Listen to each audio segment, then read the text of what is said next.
What's going on, everybody? It's a giant RadioMang in the middle of the screen.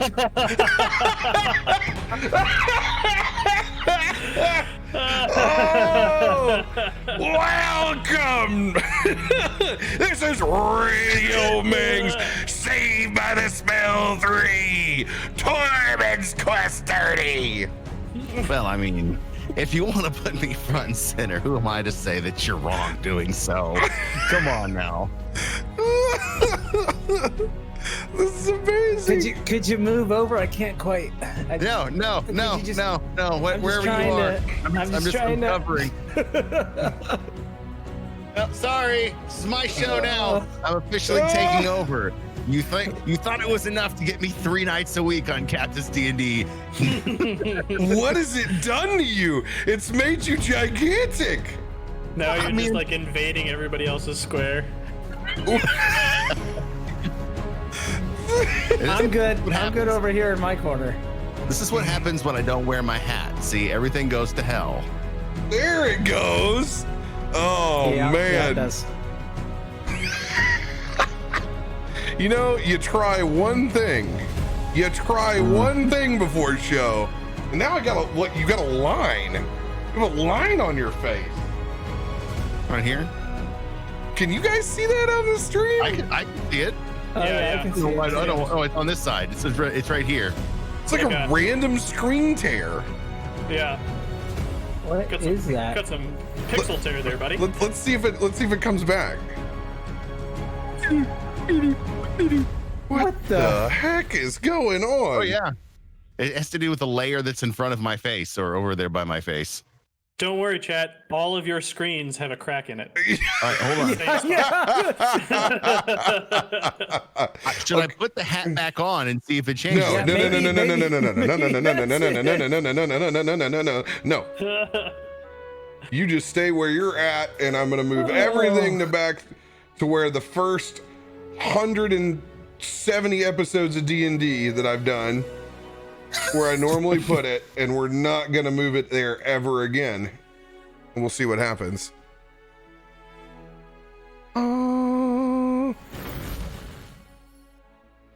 Roll digital simulation and activate traveling mat. No, I'm still torn. Okay. Now I at least know where it was I know. gone there for a second. Yep, There it I know goes. where it's coming from now. It's coming from the new overlay that I played with. Like, it's like right on the edge. Okay, so how about this? How about I do this and I bet it goes away.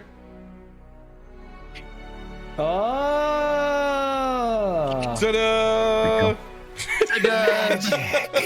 So, okay, all this clusterfuck to start this episode, but hey, it's gonna be really cool because we can do this.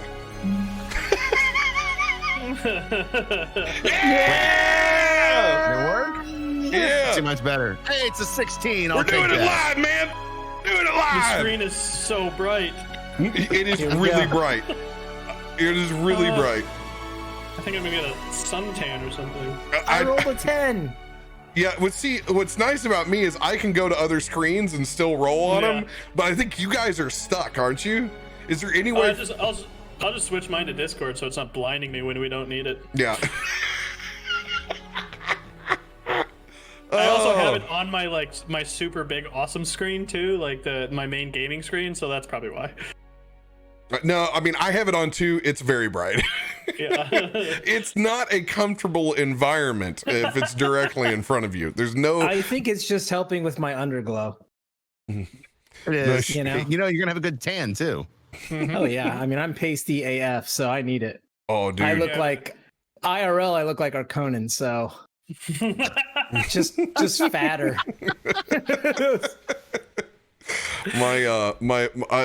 I'm working on a great farmer's tan from the lake now. It is primo, dude. Yeah. Actually, I'm gonna turn my Ooh, brightness look down. at yours. Every time I go hiking, my shorts get shorter and shorter because I notice like here's a white line. Now the white line goes up a little bit. Pretty soon I'm just gonna be out there hiking in a thong. You are so LA, bro. It hurts. Oh, dude. I'm gonna get my picture up on the top of that one hill everybody goes to in LA. Yeah. I was here. Yeah, that's it. That's it. Woo! I got my water. Oh, I can't talk shit. We have one of those in San Diego too. It's called Potato Chip Rock.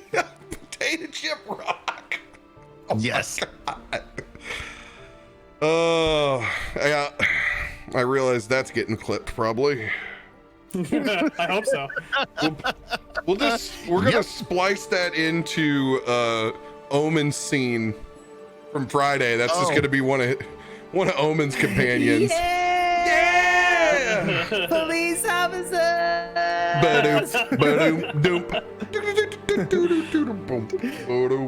Yeah, there we go. Party like an omen. Oh, and look who joins the chat at just the proper time. Oh my god, I love it. Thank you. Oh man. Yep, get you some.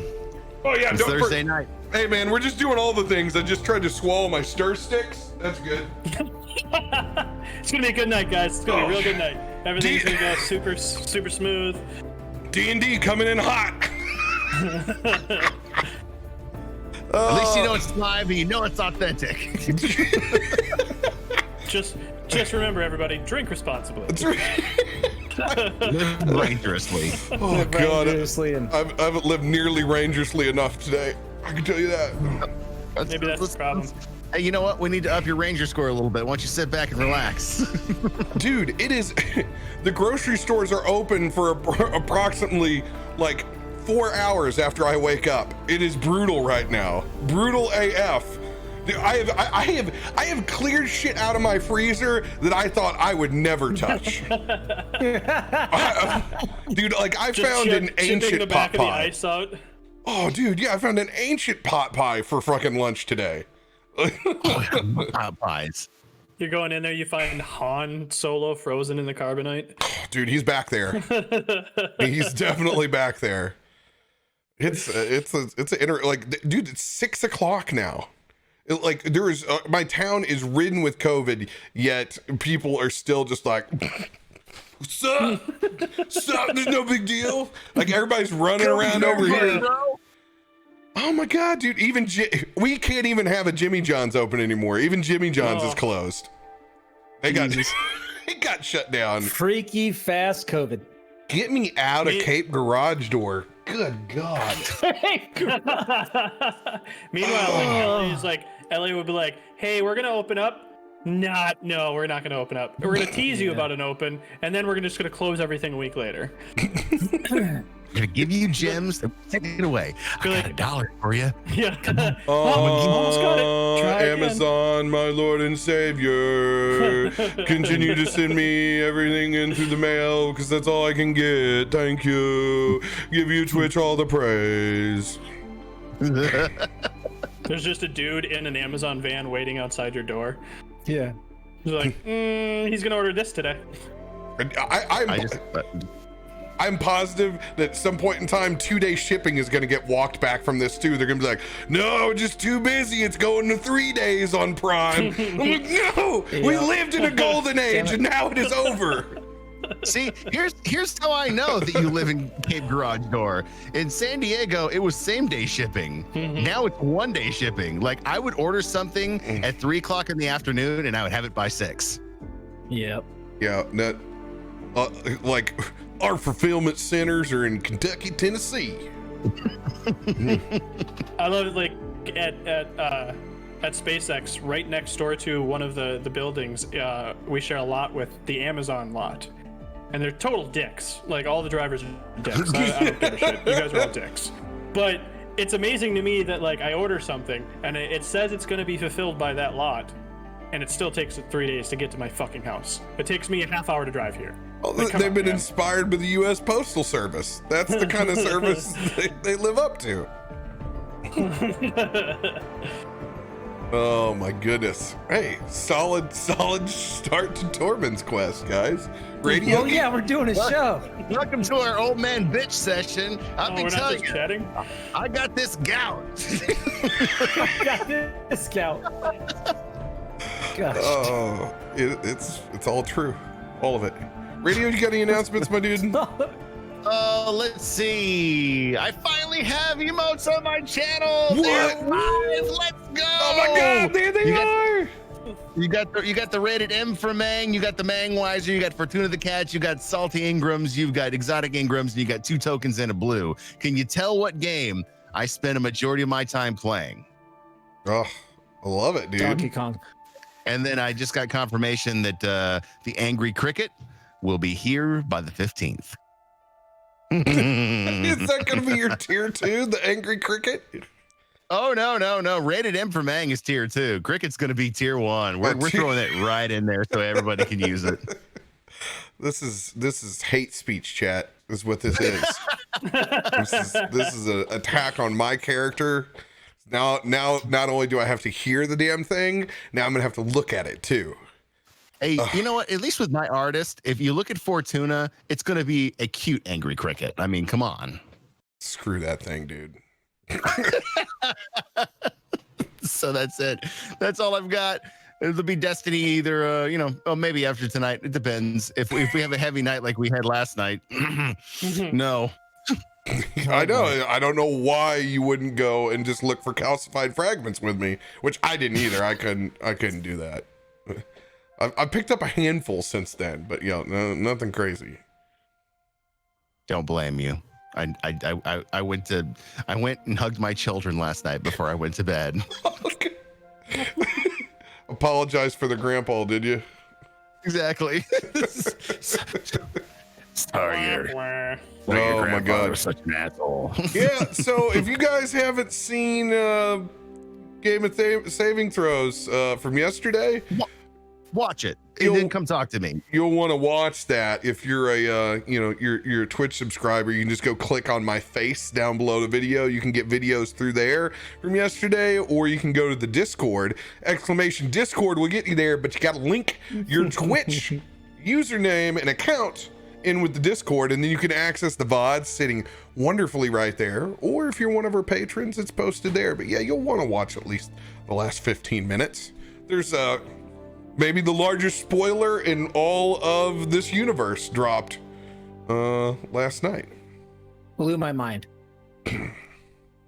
They literally messaged me and was like, go watch this. And I was like, oh, okay. I watched it during work, and hopefully no one from work sees this, but for about a span of like an hour, I just didn't work and I just watched because I was just like, oh my God, it's worth it. Adam, you need to bring your camera down just a little bit. That fresh cut of yours, man. That fresh it's cut. too good. I've been messing a little bit. How's that? Perfect. Am I better now? You're perfect. Yeah. Oh, yeah. Thanks. Tim, you got some announcements this week? Had today off, have tomorrow off, because I was supposed to go, to a COVID-infested country, and then they canceled everything. I was gonna go visit a friend, but I decided to take a staycation instead. Spent the entire day grinding on World of Warcraft, so it's been forever since I ground out on RPG, and I hate MMOs, but I got a lot of friends that play WoW, so I gotta level that shit up. And I absolutely fucking refuse to buy levels. Go fuck yourself with that. I'm not gonna fucking boost this up. We're gonna grind it out real style. Final Fantasy 1 style. Just in a it's circle. not even real style right now. In a circle. It's a huge buff right now until the expansion drops, so I gotta get my heritage armor. I have to for High Mountain, otherwise it's never gonna happen. This is my time. I'm gonna do a character where I just bump them, but I want to grind it out to learn the fucking game, because I haven't played since Lich King. So I mean, it's changed. Other than that, on Tuesdays you can come watch me play Doom and be an idiot on my channel. So twitch.tv, Timotheus the Great. See this right here. That's me. You guys gotta save your link so you can just ba-dee, or I could just maybe someday create the shout out command like everybody else has on their channel. Yep. We're doing it live. No. I like to make people search for things. Do it yourself. Fuck you. So accommodating. Oh man, you got some serious announcements, Adam. I do. Yeah, what have you Oh, been yeah, doing this guys. week? Did you have a speech? All right, Come I'm prepared? pregnant. Well, the news is no. I decided to finally join Tim and get off my lazy ass and started streaming. So I streamed Sunday and Monday, and I'll be streaming this weekend. But yeah, twitch.tv/the legit. Fresh cuts and dabs. You guys have been blessed on this timeline. No, I cry myself to sleep every night. But anyway, I started streaming again. I'm doing GTA RP. So if you wanna come check out the stream, that'd be great. Yeah, twitch.tv/the legit. Mondays and then weekends are probably going to be the most I can do for right now just because of life. But yeah, you can come meet Will Avery, Doctor, San Andreas Medical Services. And it's just a lot of fun. It's been cool getting back into it. I have a lot of things to fix because I haven't done it in a very long time, and I realized that things were still working that I didn't know were working. So I was trying to perform brain surgery in game, and like all these notifications kept popping up. So it's hard to like talk about what you're doing when you're hearing K-pop blaring in the background. So it was it was interesting. But I know some of you guys swung by and showed support and subscribed, so I appreciate you guys. It's weird actually having an announcement for once. Yeah. That's your Other one, than that, one you get for the month. That's it. Yep, that's it. Yeah, I can't do anymore. That's it. And I'm excited for tonight. I've been waiting in anticipation, and I don't know what's gonna happen, and I'm nervous and excited. Also, RoBear, you look fantastic. Has anyone told you that? I mean, I took a shower. Like people know my shower days because they think that I potentially cut my hair. No, it's just all wadded up back there in a ball. I promise you, it's there. We don't always get this color shirt though. I mean, this is. I don't wear this blue one because it's so dark unless it's a shower day usually. Because once my hair's like down, I'm just like one giant dark blob on the VOD. You know. Well, so much for reading chat. Yep. Sayonara! What? That thing went crazy. For namesake. See what I Dropping did? those 20 gifts of community. Thank you. Good Lord. Thank you. Yep. That was nuts. Thank you, That namesake. was for namesake. I mean, really? I'm trying. Okay. I'll just... Got a reason for the name. Thank you. I'll raise my glass up to that. Thank you guys very much. It's insane. Oh my, we are 15 sub points away from getting to 600. On 600 we unlock another emote, which hopefully I can get, but I got to be a partner to get there, you know. Like we already have 20 unlocked. It's unbelievable, Yeah. man. Thank you guys for all the love and giving the gifted community to folks so they can chime in and use these sweet motes. I mean, that's the main important part. Like you gotta have the interactive, man. That's what makes the stream so sweet. Appreciate you guys, man. Need the goblin emote. I love it. Oh my God, there it goes again. Oh my God, there it goes again. This was not a call to action, damn it. And yet it happens. Well, there it is. Twitch, this is on you now. They earn these other emote slots, damn it. So whenever you look at my partnership app in 6 months from now, hopefully one day before Mudcats, that's all I ask. If you're gonna grant me partnership, this is all I want. I want it precisely. And if it's not a day, just a few hours before, just let me privately Discord that I beat him. That's all that matters. all the salt, dude. The all eternal the salt. I mean, it's already there. It's already a salt cavern over on his side. Poor man has earned his partnership. I don't know, him and Trav has been in there as long as Mud too, because they came over, you know, the previous whole month, so they got like 6 weeks on everybody right now. That's like OG Mixer times back, and it was like, well, I applied for partnership. We'll see you next year. Holy cow. Oh, thank you guys for all the love, man. Crazy, man. It's crazy. Appreciate the incredible amount of support that we've received since we come over here. It's no easy task to uproot everybody and have them come over here, but it's incredible to see. I love it in chat when it tells me, because it shows whenever a gifted sub is converted, and so many people are like, yeah, I want to keep that. That is unbelievably reassuring and awesome that you're like, okay, yeah, these people, not only did they, you know, they got a cool ticket to ride, but you know, they want to keep those feels going. So that's a great thing. I love all the little tools and fun stuff that we've created over here, but we couldn't do that without our sponsors like Voodoo Ranger, Roll20, and D&D Beyond.com. Thank you all for your gracious sponsorships that keep this show running around the clock. You guys are amazing. Thank you.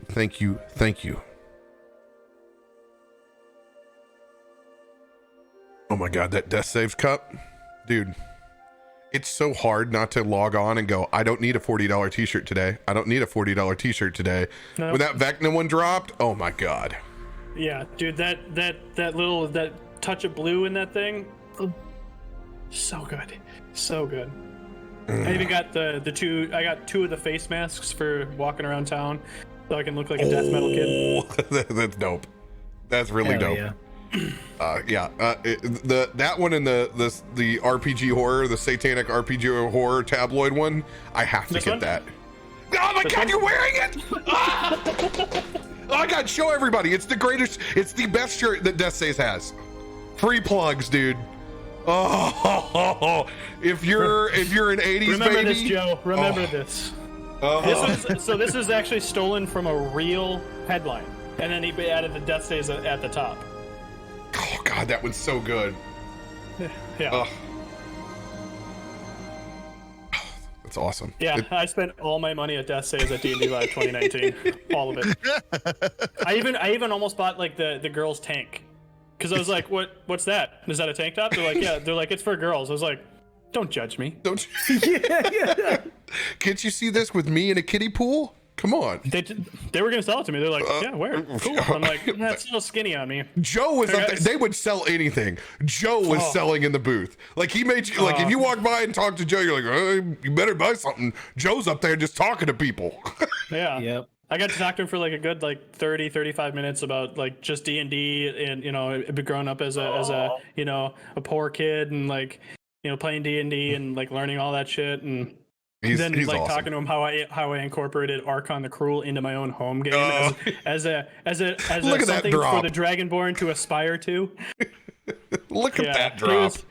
He's a dope dude. Like, he's fun. He's the real deal, man. He's the real deal. I'm still mad you guys were there and I didn't. Nah, it's crazy. We were really next to each other. We were real loud too, so like you had no excuse. Like, probably why you didn't. Especially like once Magic Sword came on, you're like, these people are crazy. All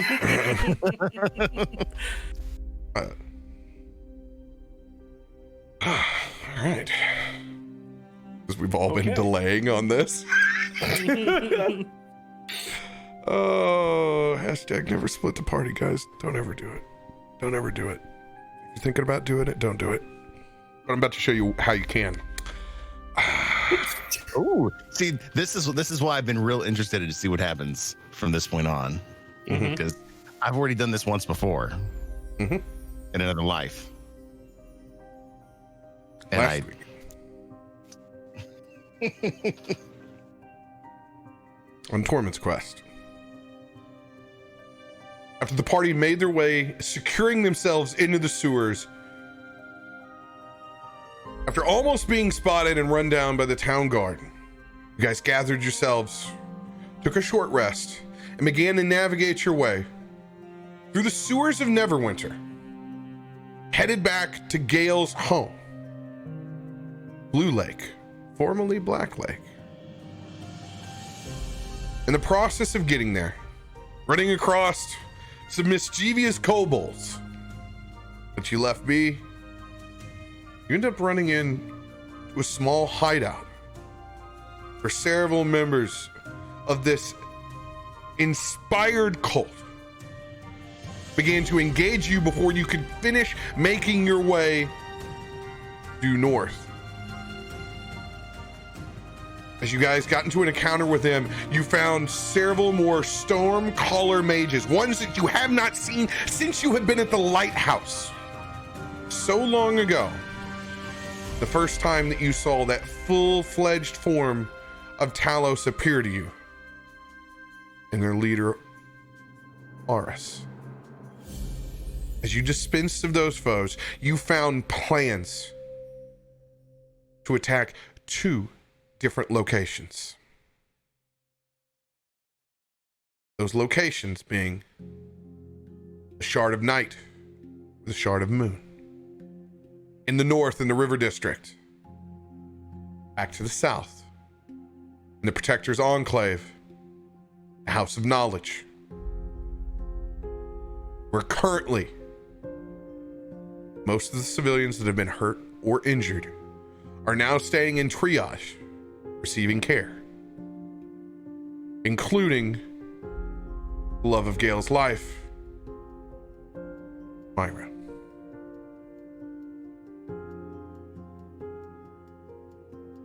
We're going to pick up with Tormund and Gale first,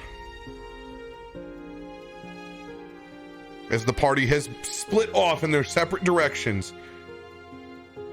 Tormund and Gale, we're going to put you at the exit of that sewer tunnel.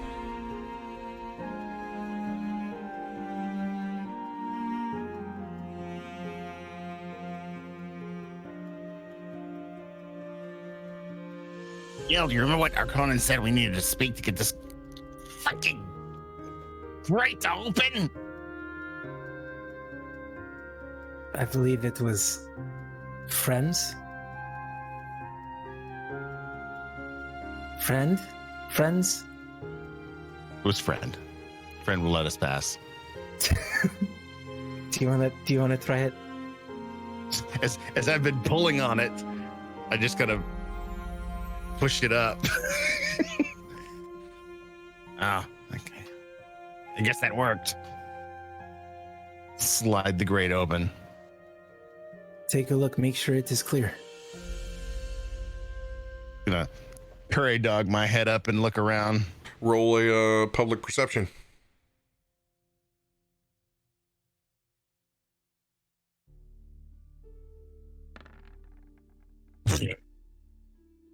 First starting good.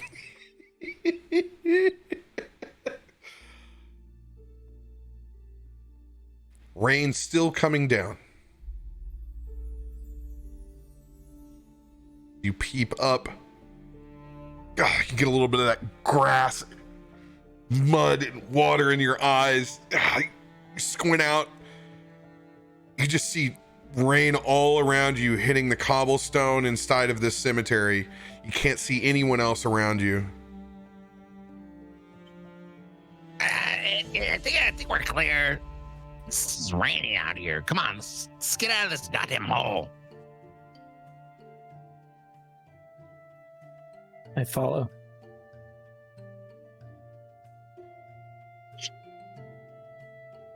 I don't suppose there's a chance you know a quicker way back to House of Knowledge than the way we came? That's covered in guards that all want to kill us?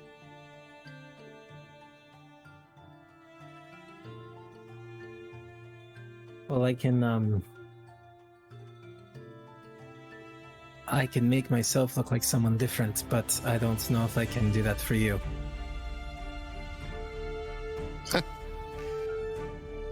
Great.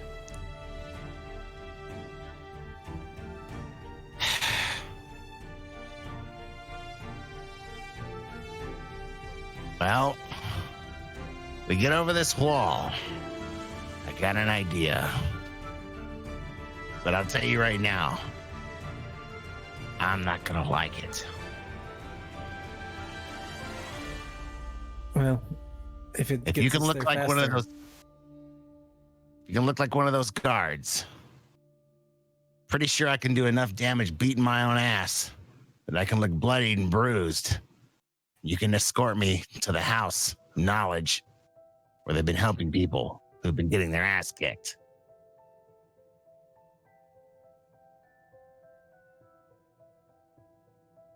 I can Better than understand. fighting guards.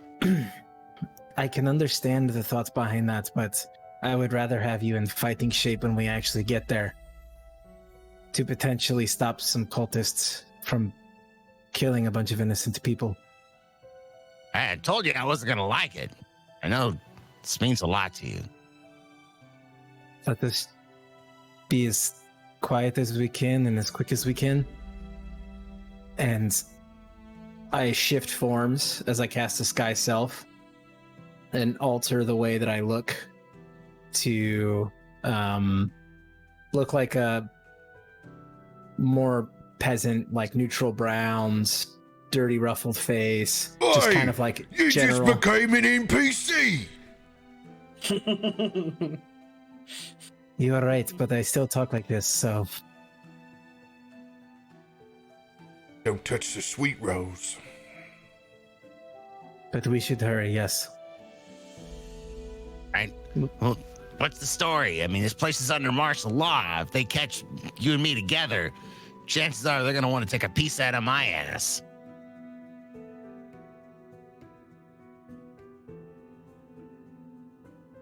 We just can't get caught. Right. All right. You're a street scale. I'm gonna trust you to lead the way. Wait a minute. I want to look up. Do I see any, like, it's dark, right? It's night?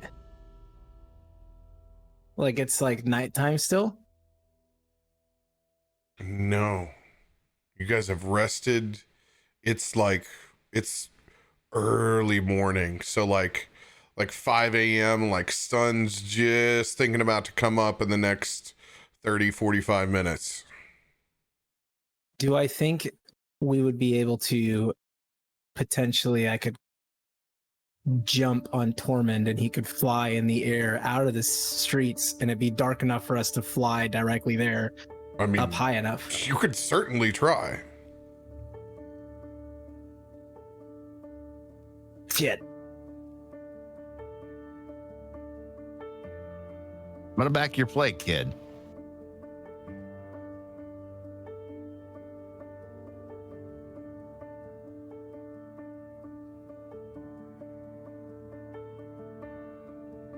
Let us do it. Time is of the essence. All right, if that's the way you want to do it. Tormund's gonna click his heels together. He's gonna sweep you up, both arms. It is still dark. We have some time. But we must hurry. It will be light soon. So if these old boots can carry the both of us all the way to that house of knowledge.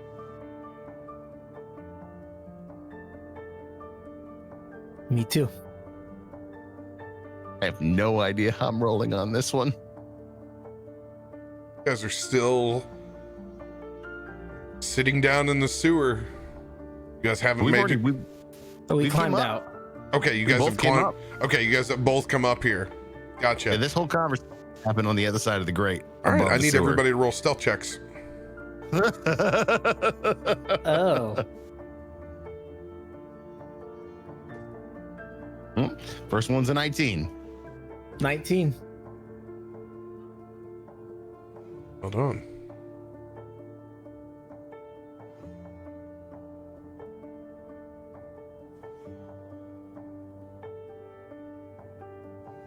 All right.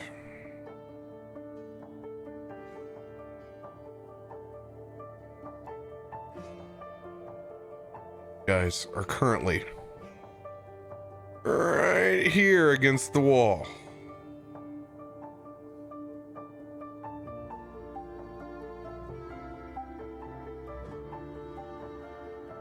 As you guys make up your mind that you're going to shoulder gale and try to fly with your boots. This will knock your flying speed to half.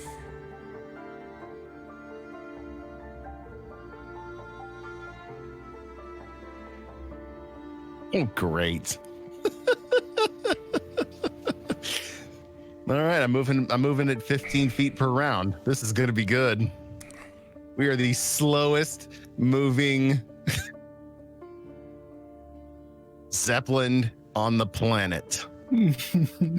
As you ready yourself, Tormund, clicking your boots and hovering up just a little bit as you get yourself psyched up, get adjusted. Gale's kind of in an awkward position the first time. Reshift yourself, realizing that full on this isn't going to be as fast as you thought. But you're like, okay, let's do this. Where are you guys moving to first?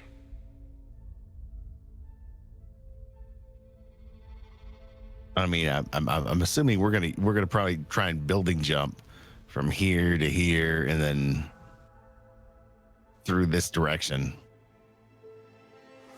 All right. As you guys make your way up to the wall,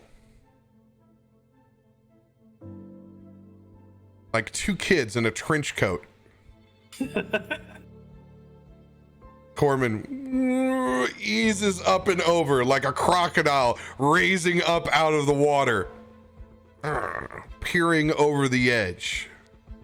Go ahead and roll a perception check for me. Good luck with this one. Oh, it's perfect. It's 4. I am so perceptive.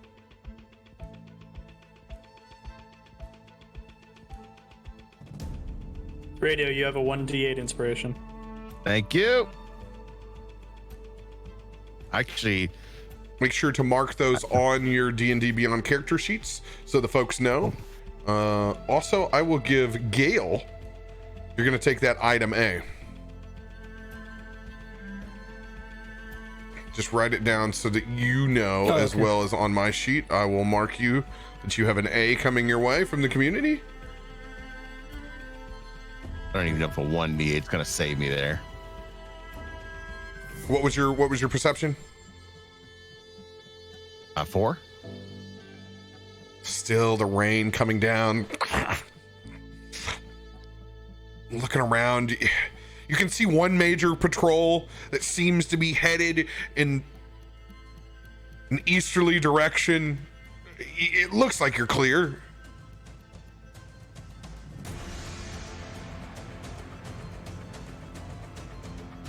Gale. I think we're clear to move.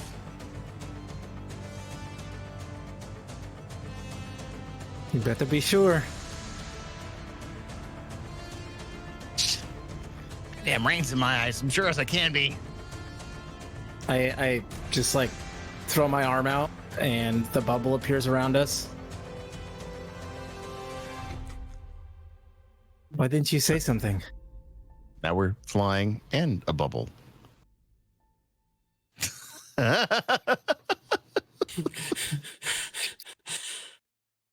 right. You guys gonna attempt to make your way across to the next building? Yes. Slowly, Mary Poppins style, raising up inside of your now storm bubble, floating across the street.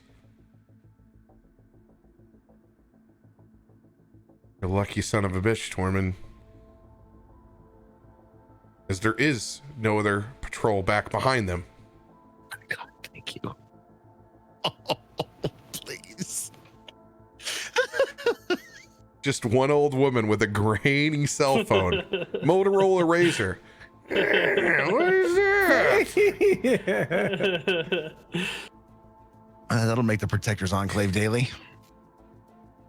As you float across in the midst of this thunderstorm, arriving on the first top of this house, just floating there, go ahead and give me another perception check.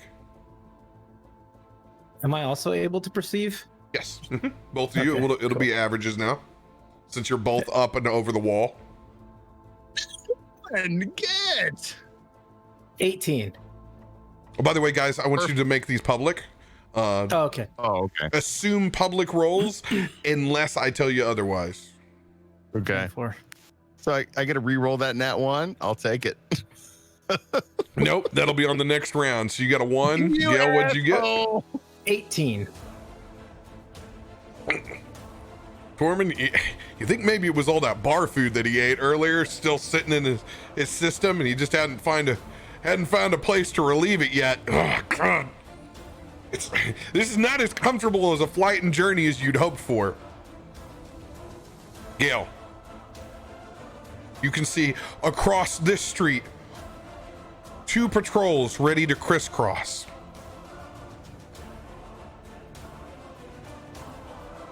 Wait. Get down. Wait. 2 patrols ahead.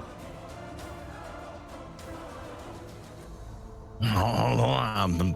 Let me steady myself. Not easy flying with you on my ass. I'm not going to lie. I thought this would be faster, but I think it's actually slower. Telling me. Well, I don't know how your boots work. You fly pretty fast without. The boots fly me. Okay, You're well, gonna fly both of us at the same speed. the shortest distance between 2 points is a straight line, is it not? I'm sorry. I thought it would be faster. Should we get down and run? I can let you go, and I can get there pretty damn quick.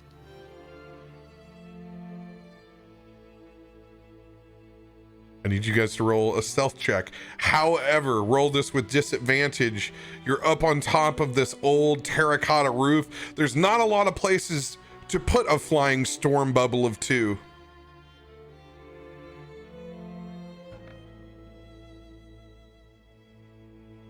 That's 1. Yo! Yep, that's a 5 down there on the bottom. Mine will be a 14. How are you guys hiding yourself while you're up there? What are you guys trying to tuck behind the one little bit of a chimney that's sticking up over there? As you can look back, there's just these stretched parts of this storm sphere covering up 2 massive bodies back behind the chimney. Okay, this isn't helping. I just dropped the bubble because I feel like that's more attention than just like the rain. Would it make more sense to just have you go and then I try to find my own way? I can go pretty quickly. We don't separate. Get on the ground. We make our way on foot. Use the alleys. We get to the House of Knowledge. Same way we got to the graveyard. All right. Okay. The first patrol crisscrossing. Since you are up on top of the roof during the middle of the storm, there's not a lot of folks looking up with their helmets as that water runs down into their eyeballs. They're going to roll with disadvantage.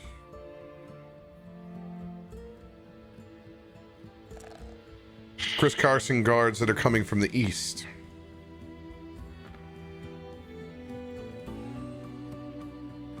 Too much rain. Get those nat 1s in the chat. As they stay focused, you can actually see an entire line of them all eat shit, causing a massive pileup in formation. As the first person's been marching so long since this has gone on that they're just focused on the foot in front of them. As you can see, literally 5 lines of guards tumble over each other. Actually, a couple of them stabbing each other with their own spears. Poor bastards. This will be double disadvantage for the other patrol going across that is now honed in. on the idiocy that they've just seen in front of them. Let's go, dude. Thank you. Hey, what's going on over there? Oof. You can't trust anyone from the flank division. Get up! Get up! As you guys have a clear pathway.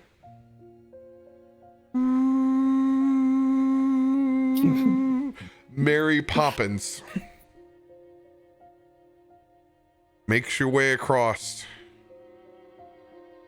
to another set of buildings.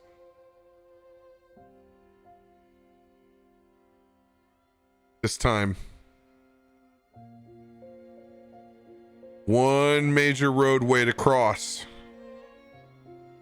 before you guys are able to tuck on a pretty easy pathway back up to the House of Knowledge. Go ahead and roll perception checks.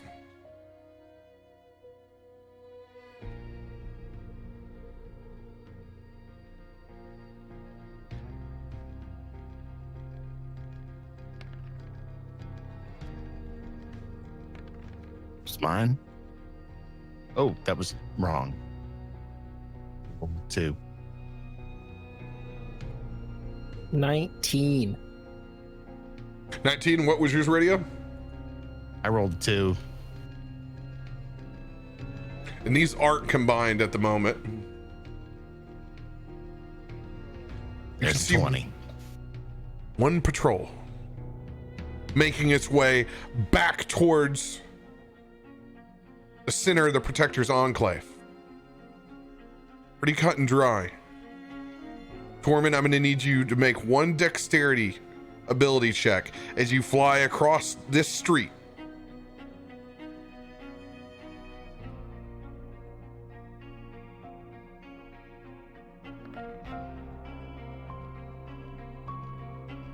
It's 12. You're able to make your way with ease as that patrol continues to head towards the center of the city. Now, what parts of the sun could come out in small rays begins to pierce through, ray tracing the city. It's that uncomfortable feeling before a nasty storm.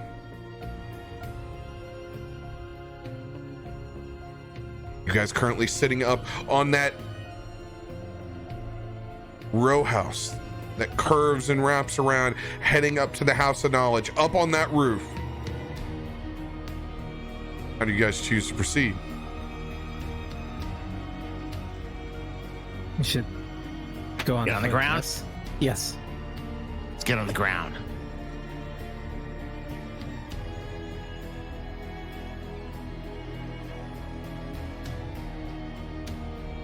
As you guys float down,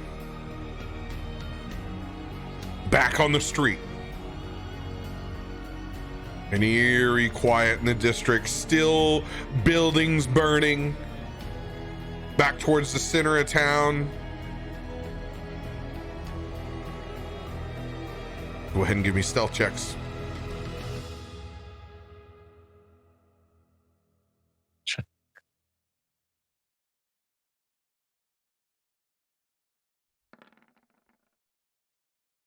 Oh no. Oh no.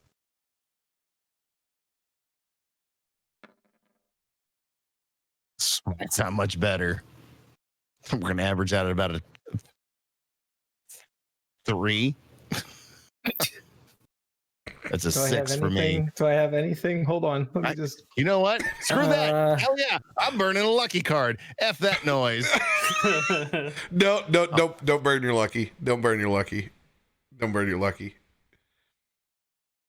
You can hold on to it. As you guys drop down, the first building you drop down to, you can hear loud music coming from inside.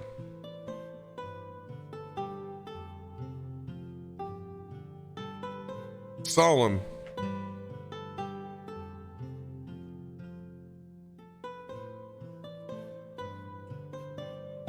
moment you peer in, just wrapping around from the front,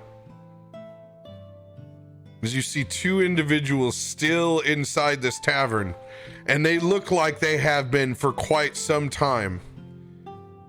Tim, what do you look like? What do I look like? You're one of the members of this tavern that has been drinking for close to 18 hours at this point. I have long hair, but it's like, it looks like it should be tied back, but it just like flopped over. And you can definitely tell that I was at some point out in the ruckus of earlier this day.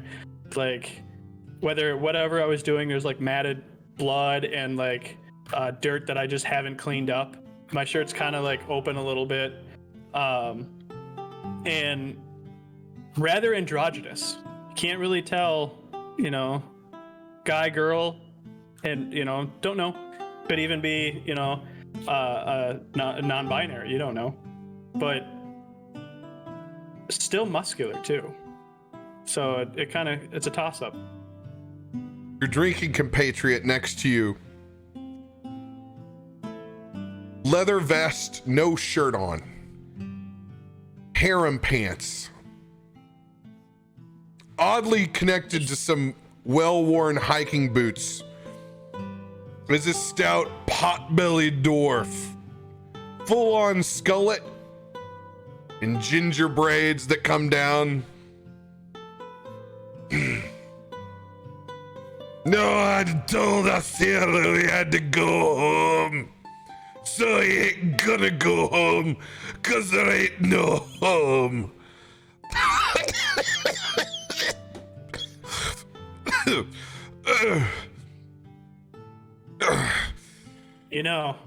I've also heard that home is where the heart is. Oh, yeah. You're such a poet. What's your name? Yeah. But, when you're fucking heartless, you have no home. Is that poking their head around? Is it a board that's still playing of it? Oh, I got 5 coins on you. Don't stop playing until we're done drinking.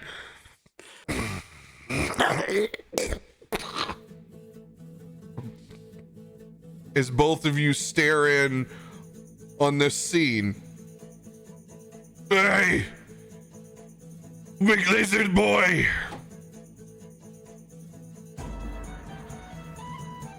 won't you come on in and have a drink with us?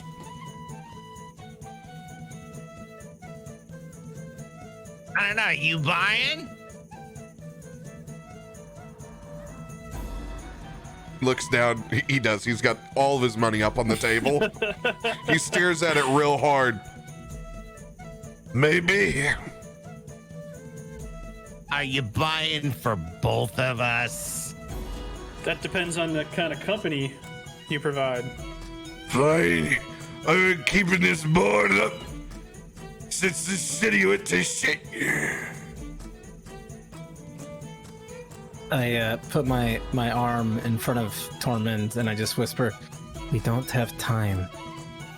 We need to keep moving. We can't sit here and drink. You can stay if you want, but I'm going on."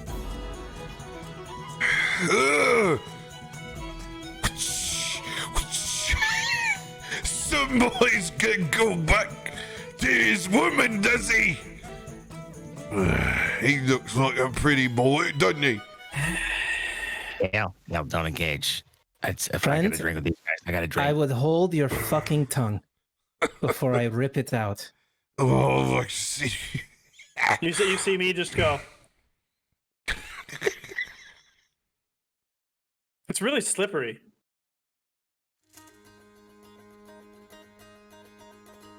We should go. You just got here. Gentlemen, What? I would love to sit and have a drink with you. I'm gonna pull out a silver and toss it to both of you. Unfortunately, we've got a date with the House of Knowledge. As the sun is rising and my good friend here has a woman that he needs to go procure before all chaos and anarchy falls about the city. Fine. Go on with yourself, pussy boy. Hey, break that round on me, and when we're done, I'm coming back. All Hey, right? I And just- you know what liar's dice is? You dwarf? Yeah. You and me, we're playing liar's dice, because I got a feeling I can take you for all that coin you're sitting on the table. So I'll be back. It was so good over here. I'm nudging to Gale as he's counting his coin. Let's go. One. Hey, where's it? Where's the bartender? Look over, long passed out. I just crawl over the bar. And end up like slipping and just like eating shit. It's the last And thing then you you see. you see like me just the head pop up and like and then a bottle. Yeah.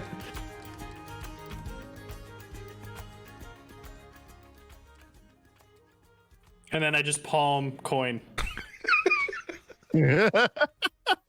We got our next campaign, guys. There's such a large part of me that wants to stay, but I can't. It's so bad. I'm sorry. I wanted to actually make you feel that time waste inside your heart for just a minute, whether you're going to kick his ass or keep drinking. I looked over. There was something I was gonna do, but then I read audible from 100 feet away, and I was like, "Can't do that one." But someone's ears were gonna be ringing. Yep, I'm taking that 2 silver out. No problem.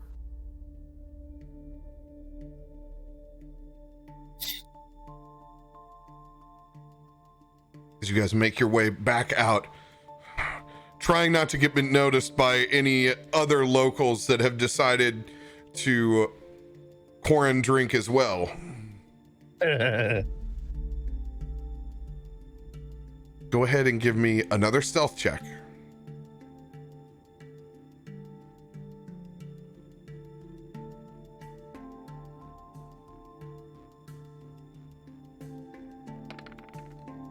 What the? 15. Let's take that 21 and run to the bank. Buying you lotto go. tickets. You guys are easily going to be able to make your way back up to where you can see the tent city. It is the front of the House of Knowledge, and it's large archways and doors and windows. You can see they've added quite a few out in the front now. You can hear the moans and the groans of the wounded and the wonderful folks that are tending to them.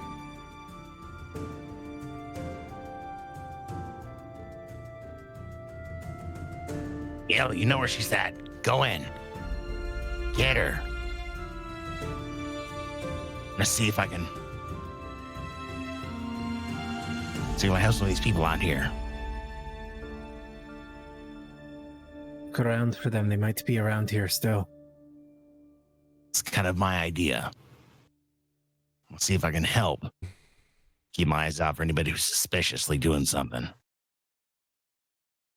I just throw my cloak hood up and try to just quickly make my way and blend into the city. Or to the tent, and then try to make my way straight to where we left Myra. So you can see out in front, there is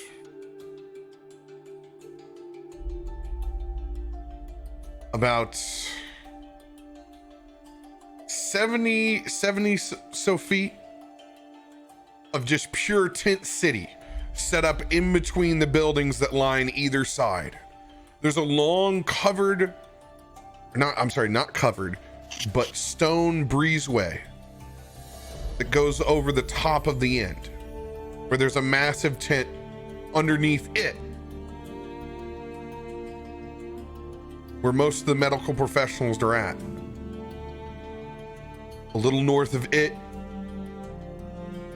is a stage in front where you can tell they've been communicating out to the masses, and back past that are the steps that lead up into the House of Knowledge.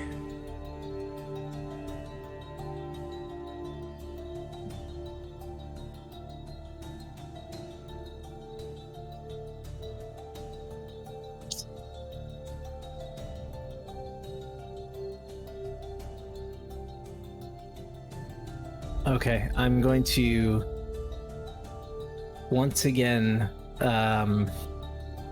hate to use a spell slot, but I'm going to once again cast Disguise Self and kind of get in uniform with the people that are working at the tent, like the clerics and the general, help, and just try to like match what they're wearing.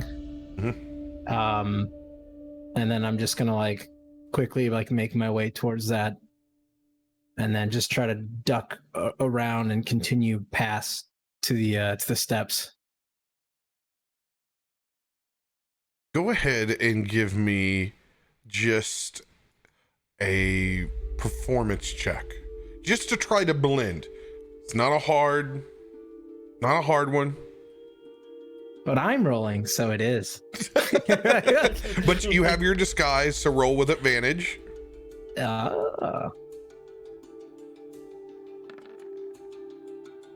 Yeah, 20. Turning yourself into those white dress robes that you've seen many of the caregivers donning. You float in between this tent city seamlessly. Are you looking for Myra in these tents? I would go to the place where we left her specifically first. Like, that's the last location I had of her, so that's exactly where I would go. Oh, they actually moved her up into the house. Yeah, we left her on the second floor. So many more people since then, and you're yet to make your way up to the front. So go ahead and roll a investigation check for just trying to glance and look at Myra as you make your way through. Okay.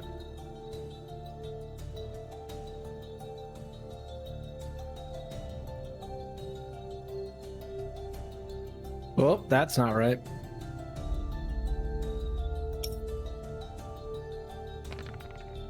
Oh. All right. Sick. Just so many wounded. Men, women, children.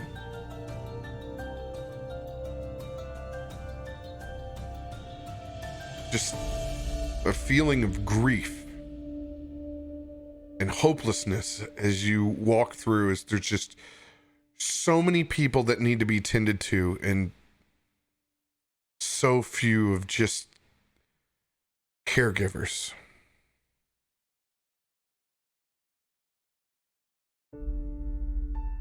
You're able to make your way through the tent city. You don't see Myra. Now up next to the main tent, underneath the stone-covered walkway, Tormund, where does this put you at? I'm making my way towards the central tent, just looking for someone who I can talk to. Somebody who can help guide me.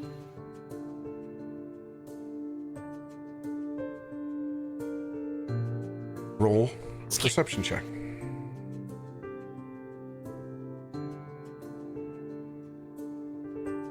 $14.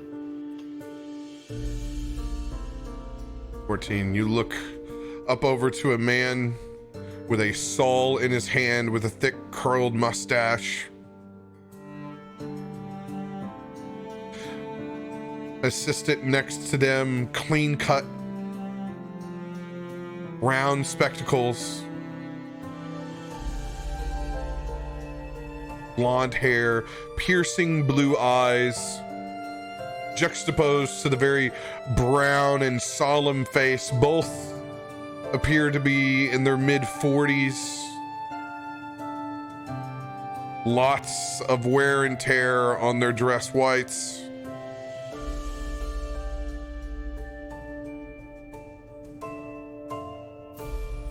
Walk up to them. Gentlemen, how can I help? I don't have any healing abilities about me. My father was a field general, paladin in the army. Just tell me where I can be of service. As they You need a both barbarian in strength? I'm here. stare back at you with blank stares. Tim, you are the individual with spectacles, blonde hair, and blue eyes. I am the one with the curled mustache and the brown. I need you to roll a persuasion check with disadvantage, Tormund. That's not gonna be fun.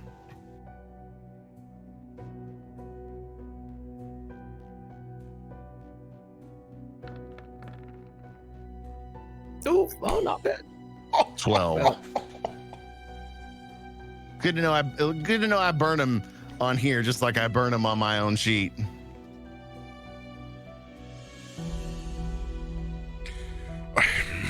I stare back and I look over at you, Tim.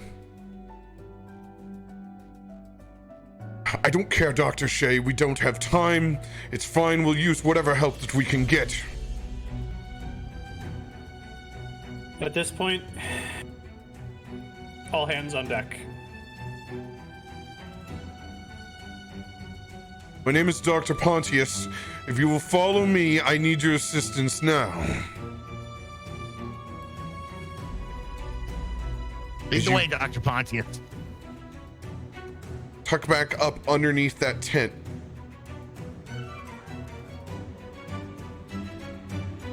You can see there's a small boy with a very, very mangled leg.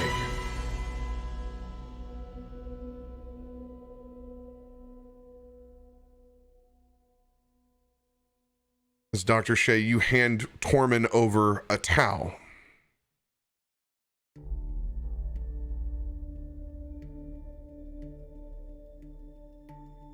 Need you to place that in the boy's mouth. Kind of had a feeling you were going to say that. You need to hold. The easiest place is on his shoulders. It's not going to injure him, but keep him still. Do what I can. See, Tormund rolls up the towel, holds it over. As he approaches the child's mouth with it. My name is Tormund Faust.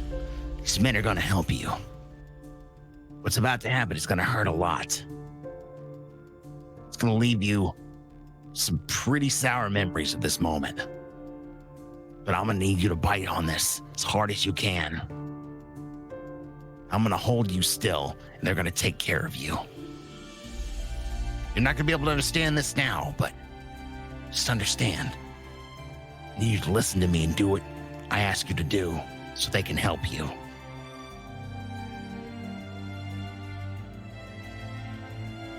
You can see in his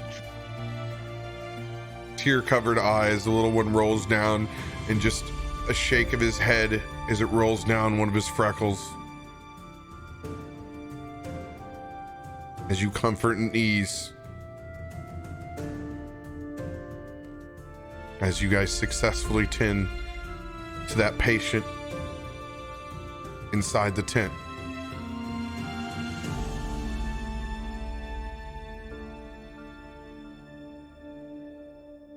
Gale, you move forward.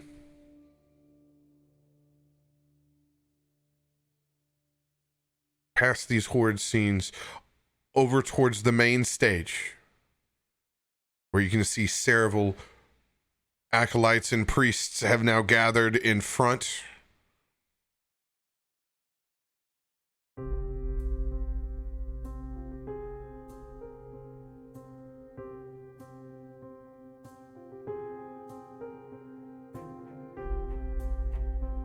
Can I hear what's being discussed?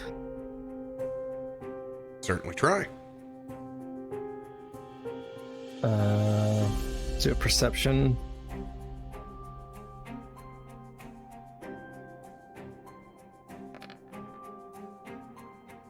Nine.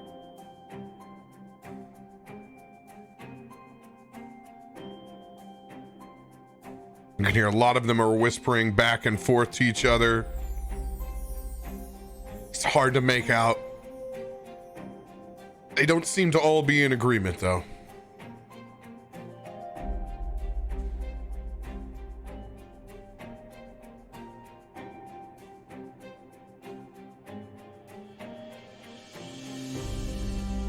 I'll pause for just a second, and I want to get a little closer and just see if I can hear what's being discussed. Just take a moment. Roll a stealth check to pull this off without looking like you're just easing up to a conversation you shouldn't be. Yeah. Fucking hell.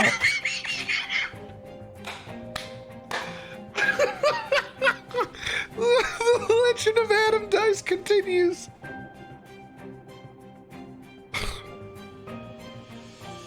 As you very clearly hover into the circle, well, you don't mean to. You catch the eye of a couple of the individuals. Go ahead and roll your perception while you're stepping up.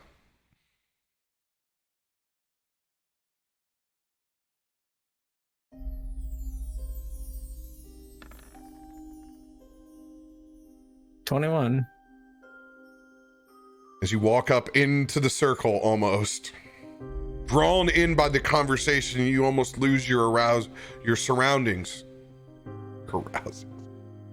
Oh God. Sorry. Giggity. RoBear, you eating yet? Uh, Been a while since you worked that one in.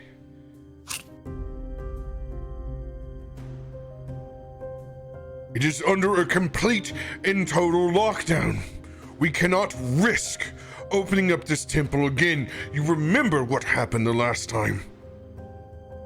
Lore Master himself spent 28 years inside there preserving this house of knowledge. There is no one left to be in or out. What?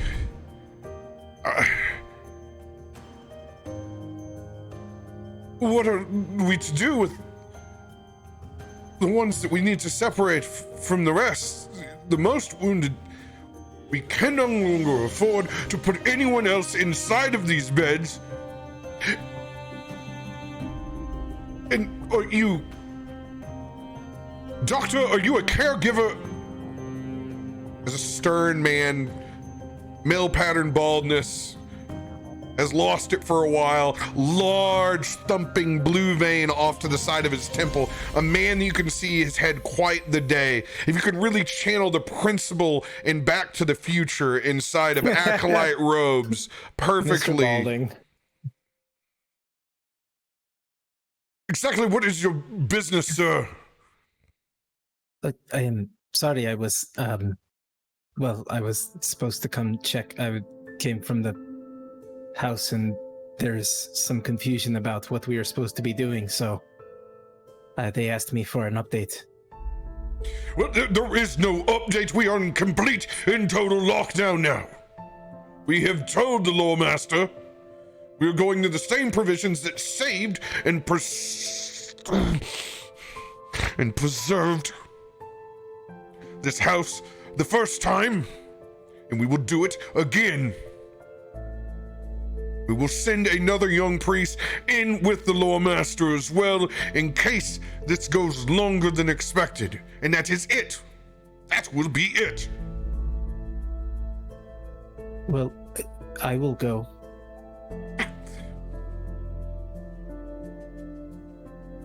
If you want. Please. I mean, no offense, because it's been a day of days. But this is a conversation between the priests. You were needed in the field. Now please, Godspeed, these people need your help.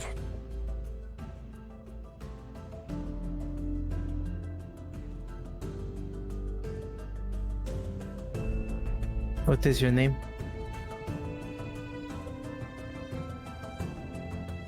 You don't know my name.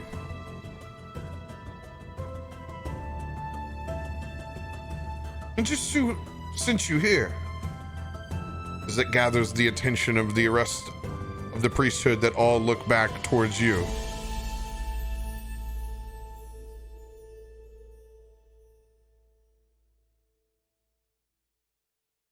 Sister Cyril did.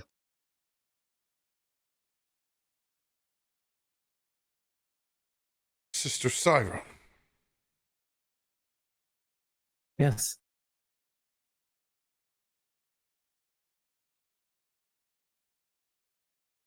I can't remember whether that was the name I gave you. Or you're pulling it out of your just ass. threw that. I threw that out of my ass. Roll a deception.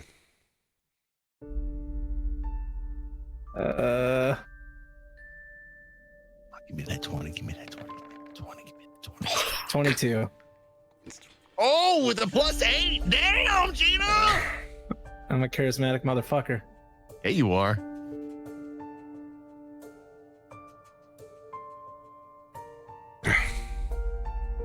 We have had some new units and folks from out of town come here.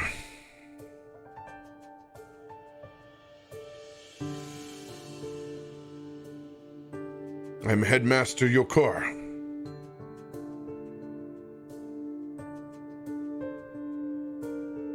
And your name, sir?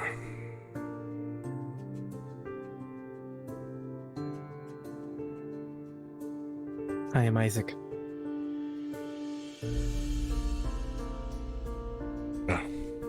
Isaac. As we've said before, it is a complete and total lockdown. You will need to make the best of it with what we have in the tents out front. There is no one in and no one out anymore.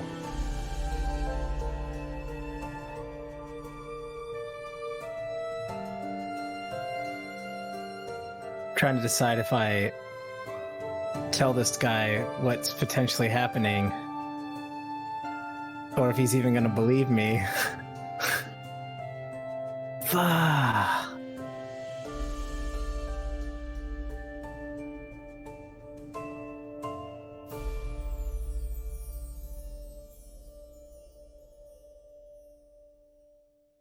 Nope, I don't think I do. That would just make me stay here longer, and I don't have that time.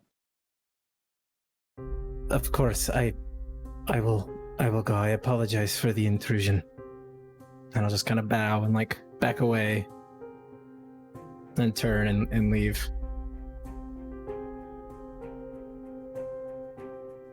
As you pull back, making that choice, you and Tormund continue to help the sick and the wounded over the course of that morning into almost afternoon. I want you guys to come up with an idea if you have something that you want to do in the afternoon. You can DM amongst yourselves. We're going to switch back over to the other side. But go ahead, grab a quick refresher on a beverage and use the restroom. And me and Tim are going to be up. All right.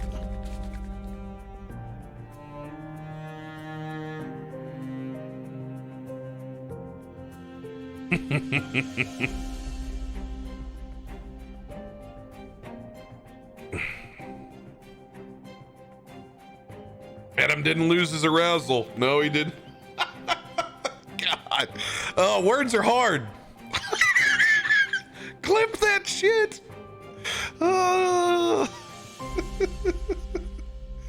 Oh my God. people.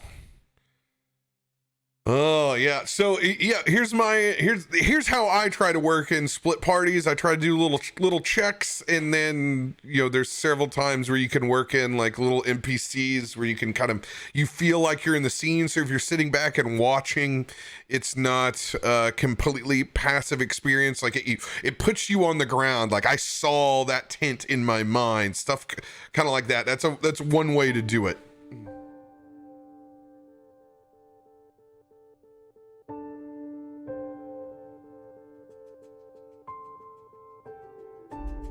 All right, with you back, I'm gonna grab some tea.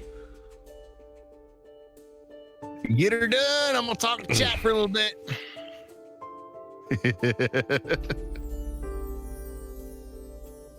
I was really curious on how tonight's episode was gonna go.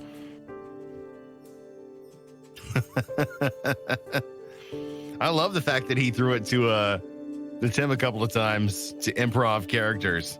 That honestly, as a player, that's one of my favorite things that he does in his D&D sessions. The last time I can remember doing that was Game of Saving Throws when we were in Salt Marsh. It was the best. It was the best just to be able to all right, I'm playing this character. All right, cool. I'm in it. Go. Tim knocked it out of the park. I love it. He threw him 2 characters, spur of the moment. He just flawlessly executed. Thank you. I was like, I'm like staring off, and he's like, Tim, and I was like, yeah. Ooh, Arkonan gets 1d6. Thank you, dude. Line them up.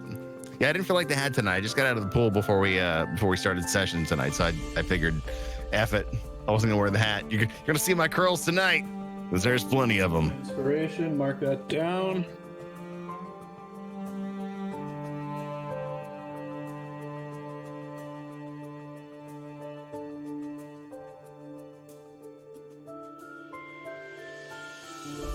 Oh, trust me, it wasn't my pool. I'm swimming in my boss's pool. Let's not forget that. He's in upstate New York till Monday, and I'm watching his pool. I have the beginnings of an above ground pool in my backyard, but unfortunately, my wife wanted to make it a saltwater pool.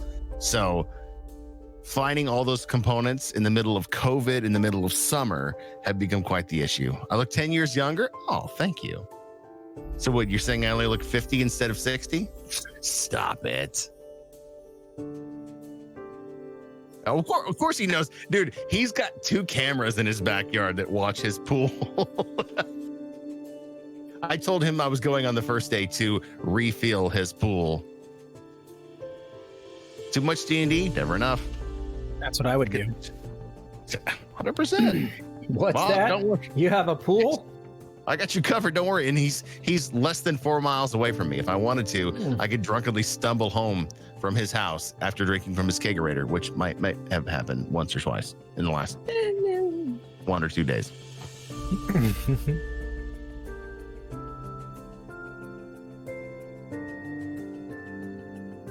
Yeah, I'm like, I was so torn. I'm like, do I tell him? Do I not tell him? I would have dropped the bomb on him. Yeah. I'd have been like, I'm Isaac Underwood. Here's who I'm looking for. Tell me where she's at. Yeah. But also, I wasn't expecting that goes into afternoon, and then I was like, oh shit, I should have said something. Hey, dude, you never know how long it's gonna take. Mm-hmm. But that's for us to decide in DMs. Oh yeah, I mean now you and I get to sit there and bash it out. I've already got my Tormund's Quest pulled up, and I'm moving my dice board aside. Mm-hmm. I mean, we're rolling on public tonight, so I can use my keyboard. Yep. Only got so much thickens. dislikes, chat. This is the way it goes.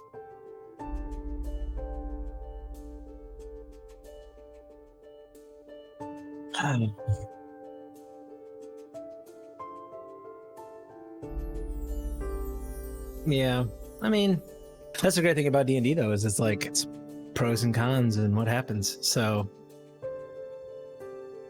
Aaliyah, I got it all. The only thing I'm missing is my saltwater converter, which I didn't realize I needed because I thought I was buying an all-in-one system.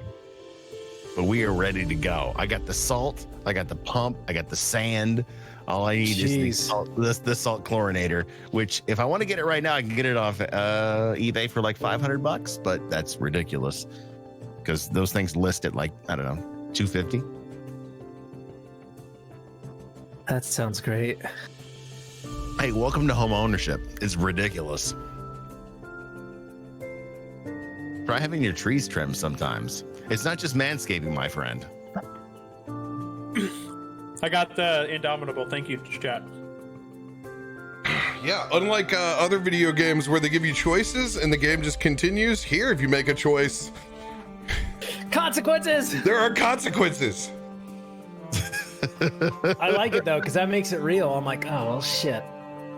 Dude, nothing more real than you not having trouble investigating in Tent City, eavesdropping poorly. Classic yeah. D&D.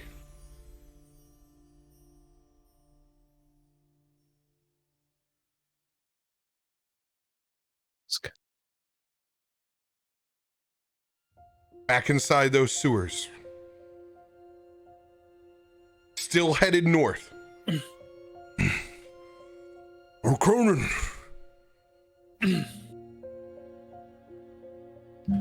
Are you sure this is the proper way to go to get on the other side of the river? I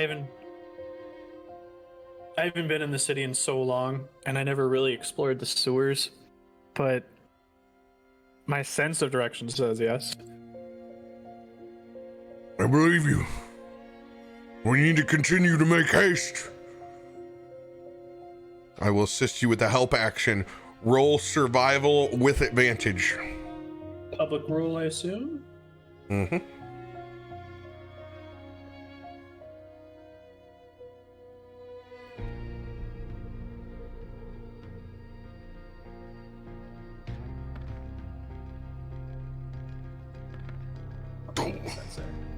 Five and an 8.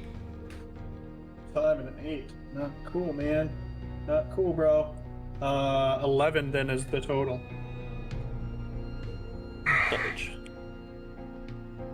As it takes us longer than what we'd hoped as we continue taking left turns to take back right turns that seem to go in circles that lead us endlessly. What we imagine is still headed north.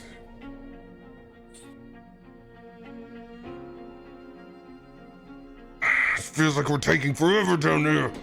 I know it's probably just me and impatience to try to get out of here, but this water is still rising down here. It's been raining like hell.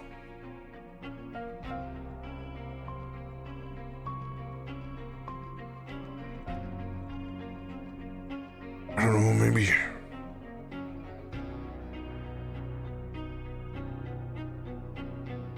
you could reconjure Eric back up. See if he can't find a grate to fly up to orientate to see where we're at. It's a good idea. Give me 10 minutes. And then I will... Where is he? I don't know where to go. There it is. I'll take out some charcoal and incense from my pack, and to start in a little brass brazier, like an incense brazier, and start burning the incense and tracing the lines on the ground of a sigil. And as I'm tracing it, you can see like little wisps of smoke rising from the charcoal, almost like it's burning off, but it still remains on the ground. And it seems to open into almost a void, like each little line that I trace. And eventually, after several minutes of very intricate geometrical patterns, they all start forming up and forming those black threads and form into a raven. And then he becomes corporeal.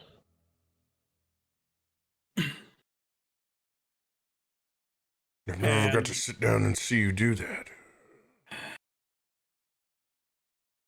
This was one of the first spells I learned. First spells I taught myself. Everyone needs a friend. Even lonely kids need friends.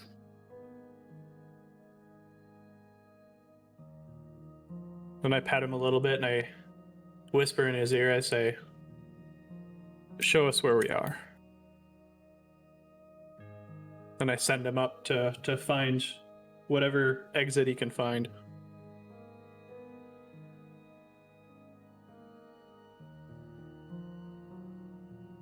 As you send Eric up, go ahead and roll another survival check with advantage. See if we can brutalize this one. Yes. That is a natural 20, chat. Let's get those nat 20s in the chat. Let's go. If I were rolling on D&D Beyond, it would be a B. It's a bee.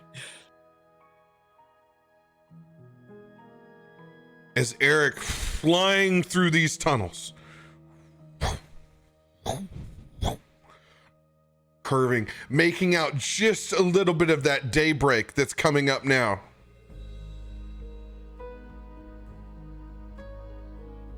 He pops up right on the edge. Up and out as you look over the river of Neverwinter, spying all the way up clear to where you can see that floating shard of the night.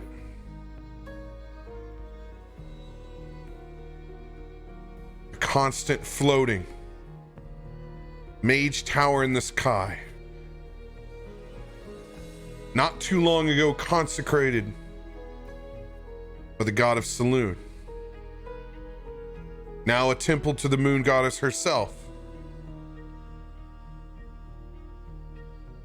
And see it clearly as you turn back around. You can look back and still see fire smoldering,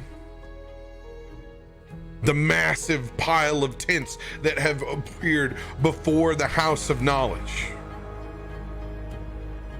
Before Eric tucks back down into that grate, flying back towards us.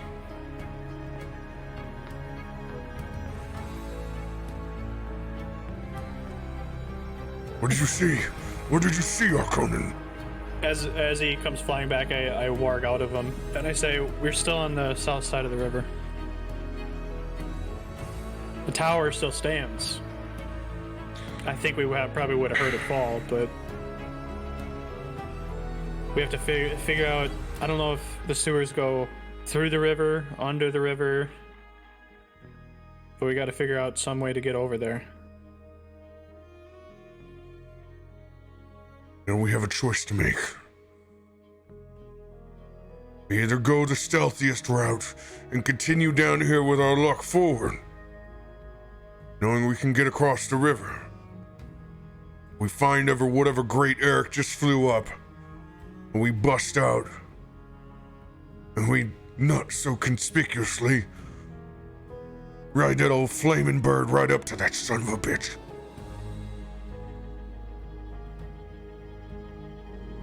Ball's in your court, Arkonan.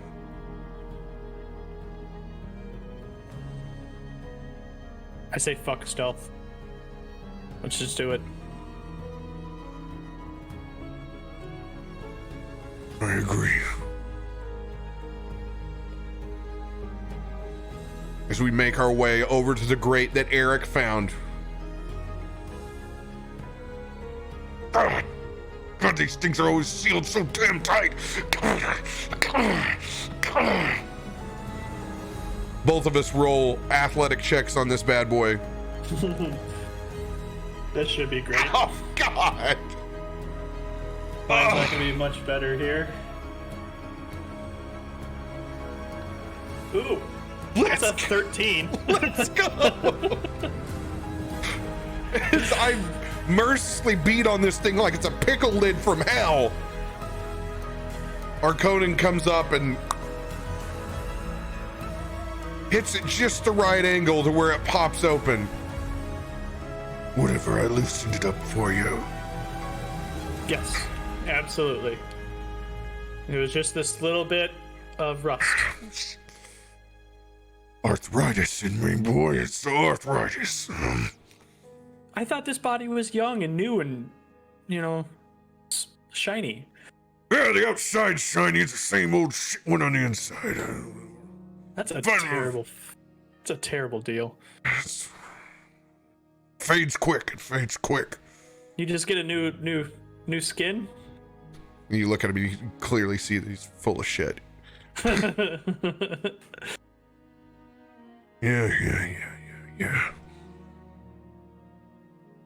We both peer out, making our way topside. Looking to see who's around us. Let's both roll perception checks. Did you do that to me, you four?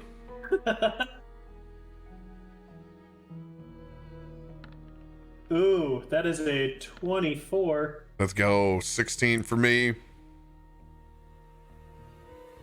Look out. We've made ourselves far enough away. We're kind of over towards this more pauperish district. Not very far away from the Scar at this point.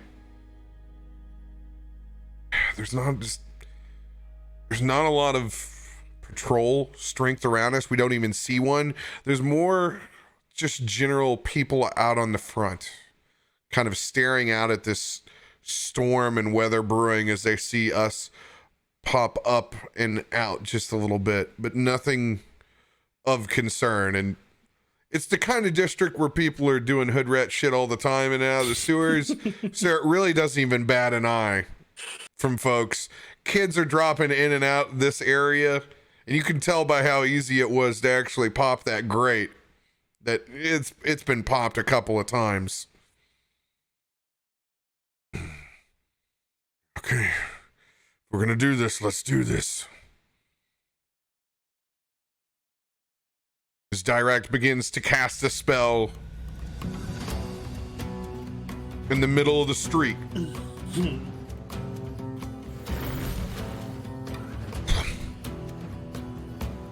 Forming ash and fire around him. A couple of kids on a front porch are taken back as they look in awe.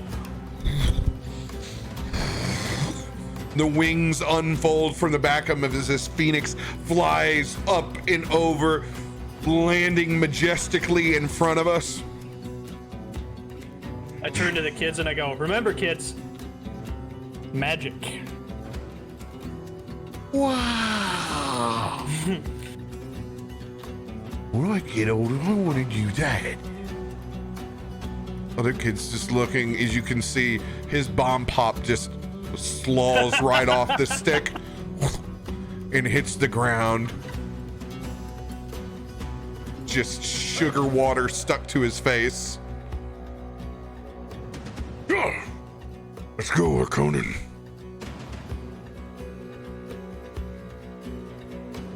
All right. With just one passenger, we're still at the same speed on the back of this Phoenix. I'm going to perform a dexterity saving throw.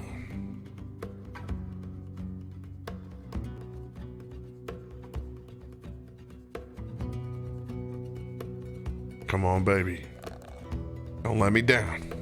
Let's go, baby. Yes. Let's go as we make haste. As we take off, I go, the good thing about this is nobody's going to fucking believe those kids. Not a damn one of them. As we fly, as the crow flies, with Eric next to us on the back and wings of that Phoenix, shooting up in a fiery arc, headed towards the Shard of the Night. God, I hope they don't think that we're part of the problem. Kind of looks like we're riding in on a fiery boat from hell.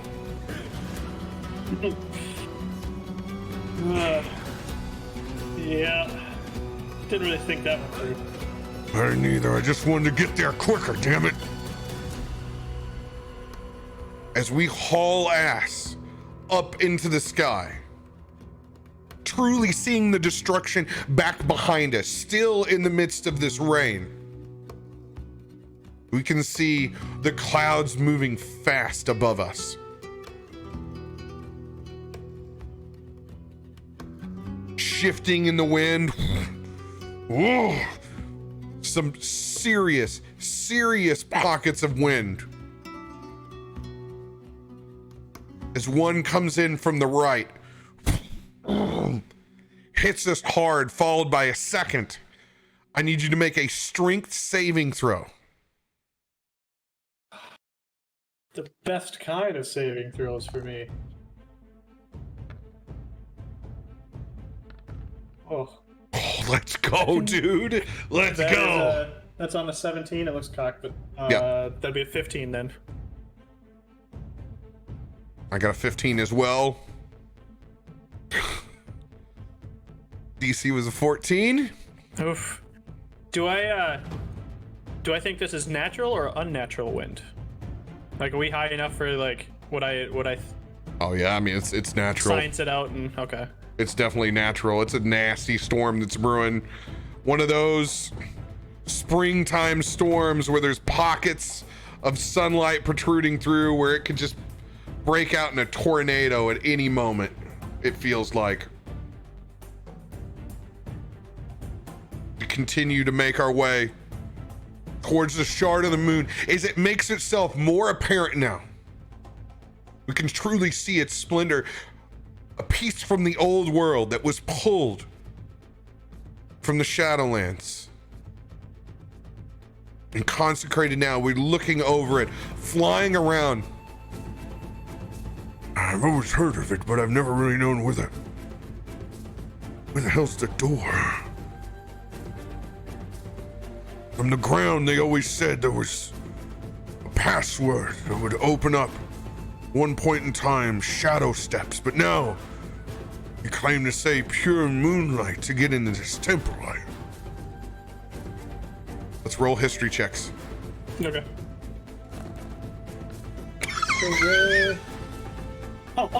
That's what I know. Okay. It's what I know. See if it's more or less than me. Okay, alright, that's not fucking great. That's a 9. You guys know that feeling when you're trying to get to a concert you really want to go to and you can't find the parking lots to the venue? Trying to get to that Kiss concert. We fly around this thing multiple times. There's no door to this thing, Arkonan. Storm progressively getting worse around us. Us having to almost tuck back to the side now, just so that the wind doesn't blow us off course.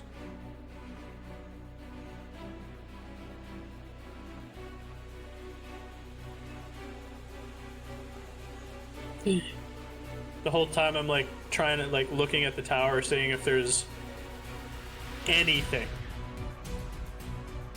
Like, is it completely just smooth stone? Smooth. To a point, then at the top and both the bottom. Just jagged. Like a rock beach from the East Coast.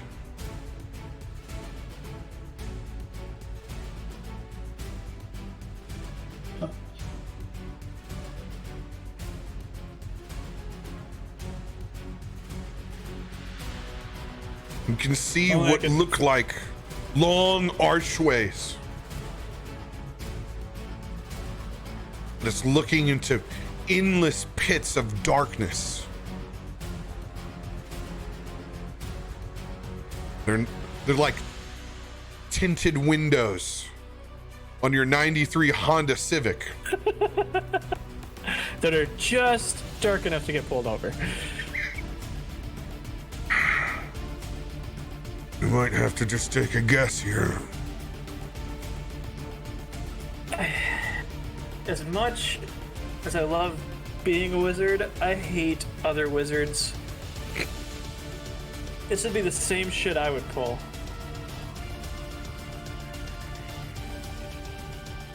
We need to make a choice.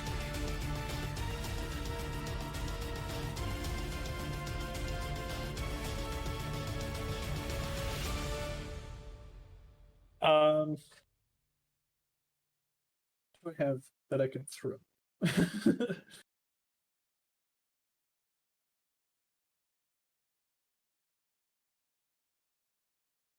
I'm going to take out a few silver and put it in a piece of cloth and kind of tie it up and see if I can throw it into one of those archways as we're kind of doing a flyby. As we make another wrap around.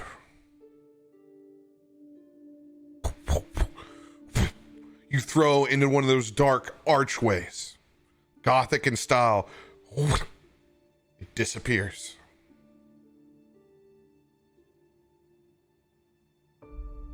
Looks like there's our ticket. Problem is where does it take us? At this point, does it really matter? We're wasting time out here. Well, pick one and hold on to your balls. We're going in.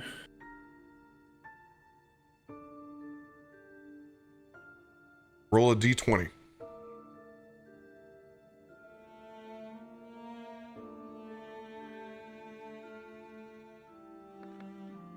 Fitting. As you point out to one of the archways near the top. That is where we will go.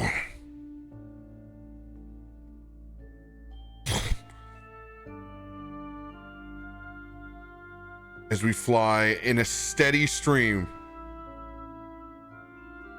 headed towards the window that you've picked out, Arkonan.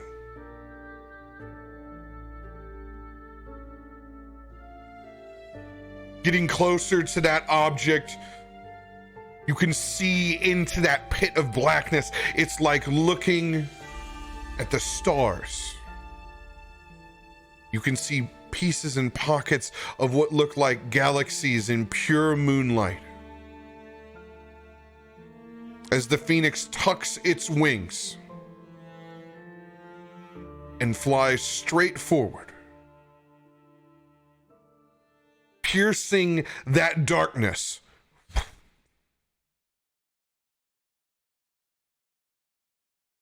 See nothing.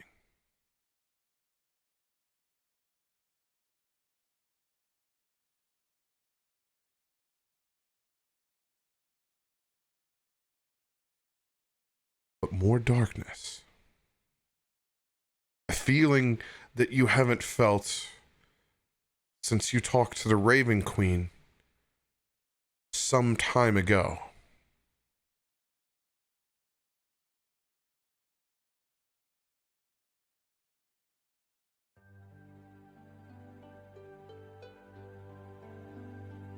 And then, like a pinprick, distant moonlight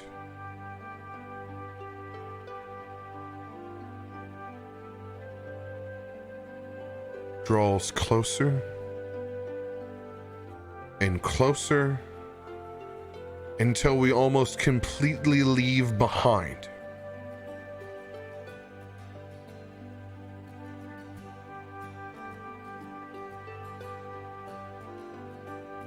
As we enter in large archways of stone and opalescent, luminous glow. As we pass through several of these plain archways, we look up into a ceiling that looks as clear as the night sky. Moonlight shining down.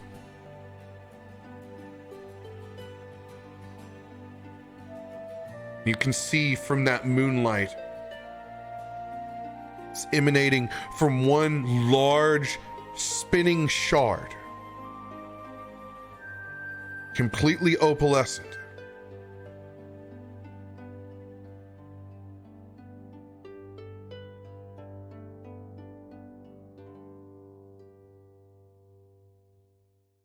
This isn't what I expected to be at all.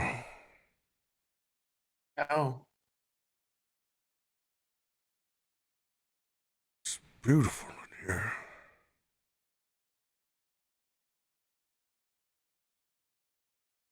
I feel like no matter how much we would shout in here, it would still be quiet. Wouldn't even be able to hear it.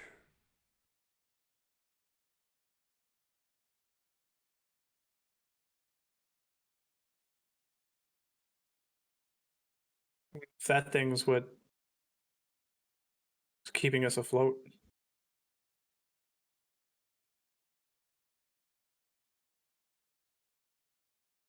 Hello, hello, hello. Is anyone here?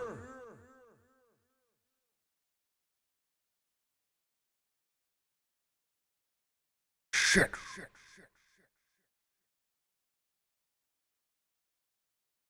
Oh. Hope I just didn't get us stuck here.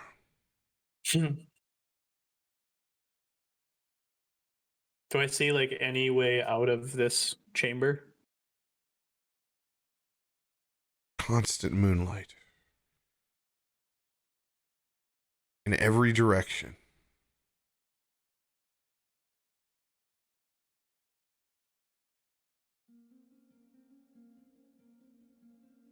And then suddenly,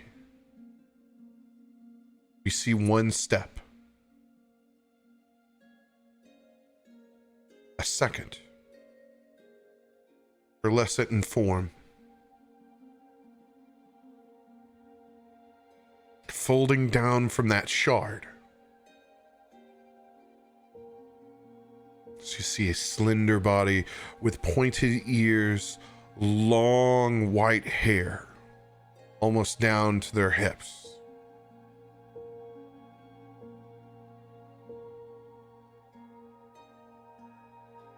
And what looked like robes of midnight blue and purple and blacks. It's hard to tell since we've been in here.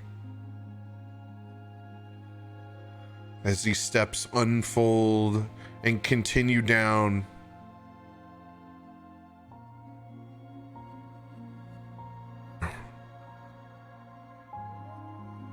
look over at Arkonan. Any idea who runs this place? Ready for that history check? Oh God, I'm not.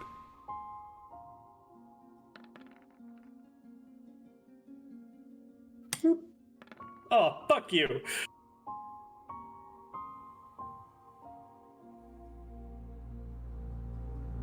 Don't have a fucking clue. It's not even on the tip of my tongue. I'm like, I just like point at them. I don't know who she is, but she certainly looks like she's the one in charge.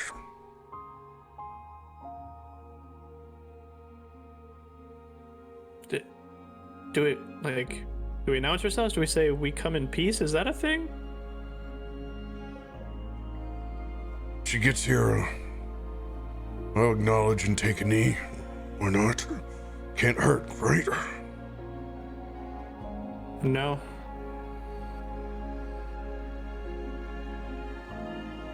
As you can see her figure and form approaching and coming closer, you can now see and look at her eyes are the same color as that opalescent shard that's spinning inside the room.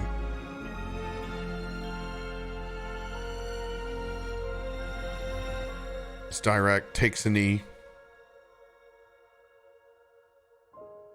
We come here in peace, but we bring of sour news.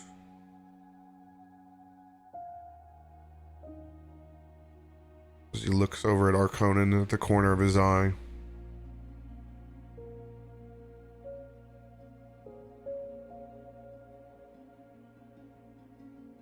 What are you doing, Arkonan?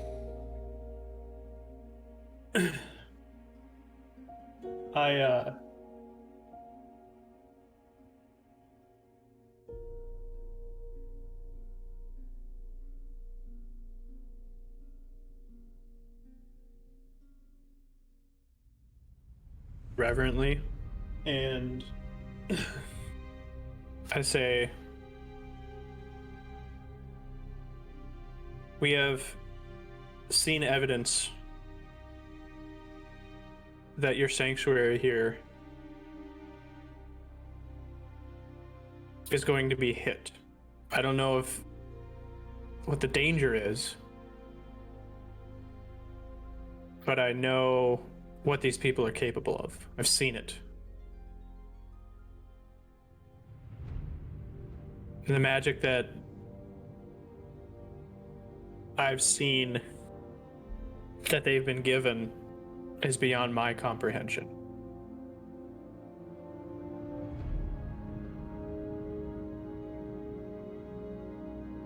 And it would be remiss of us not to deliver you this news.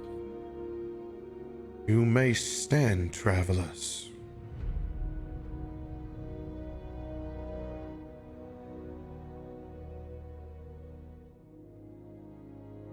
We will get of your news after greetings. My name is Jasmine. I am the caretaker. The Shard of Moon.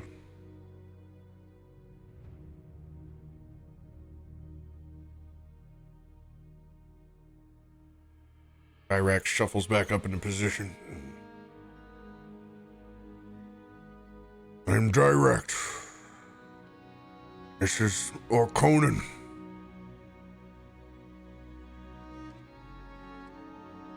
We've been in conflict since the city broke out. As he said, we bring ill news. As I begin to unravel the plans in front of you, go ahead and roll a persuasion check straight up.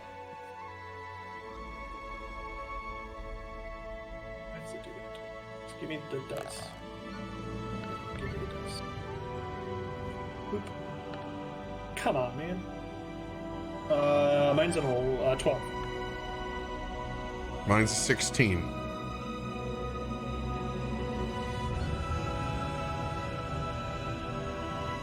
Yeah, okay. As now we look around, it's easy to read the chart that's in front of me because we're surrounded by complete moonlight.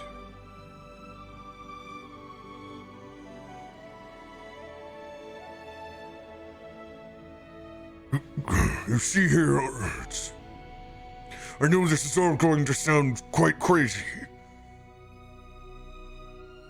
but every temple has been targeted so far, including the House of Knowledge and your own house, Jasmine.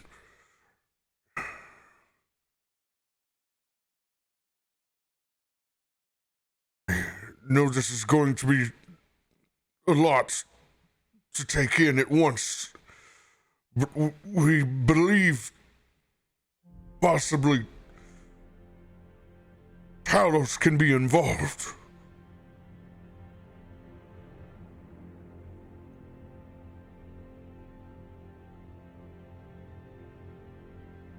The Shard of the Moon has now been consecrated by myself for decades, watching over this city. With Saloon's blessing, her moon bow at hand, we have watched, and we continue to watch.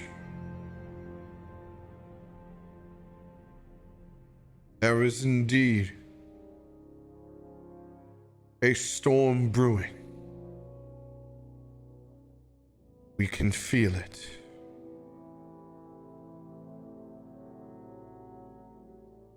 It's and I look over at Arkonan. It's brewing real fast.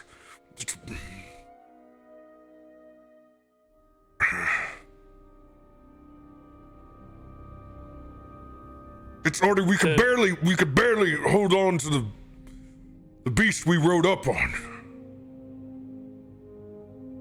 The shard. Is it a being? It is not a being. It is simply our anchor. The piece that holds this temple, the plane that it sets. For without it, the shadows could be let back in. And now, we can bask in continual moonlight.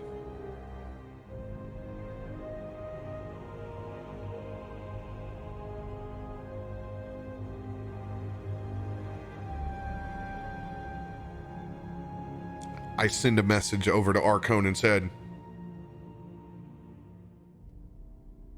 "Don't know exactly how we need to proceed. This is very godlike, and these people don't move quick. They are not on humanity's timeline. I am incredibly concerned. But the reality inside here is not the reality that is on the street. I don't know how we need to convey this, Arkonan."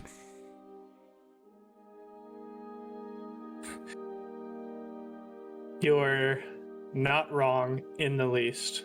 You're dealing with elves, first of all, who are boringly patient. And whatever this thing is, Gentlemen, that is a patience that has served us very well. I look over at Dirakt and be like, I can read minds. Cool. Why are if you can read our minds, why don't you know the panic that we're in? We have spent generations calming the distressed and the panicked.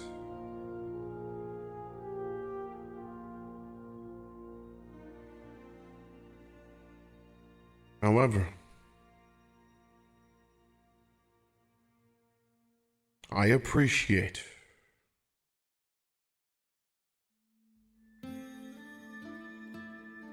the warning that you have brought here.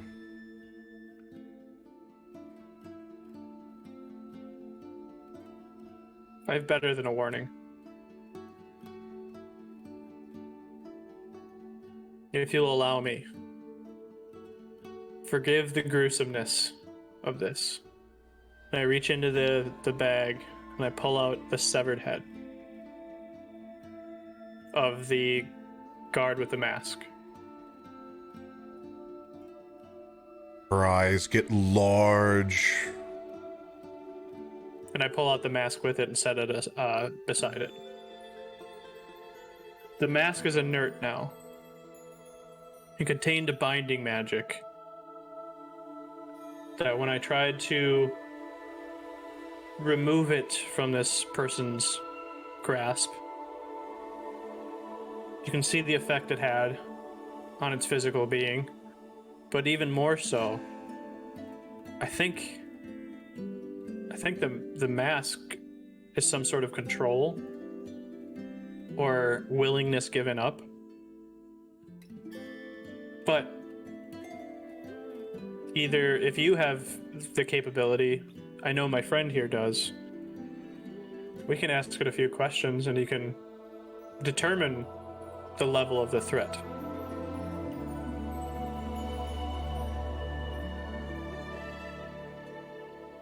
That won't be necessary. As she reaches down,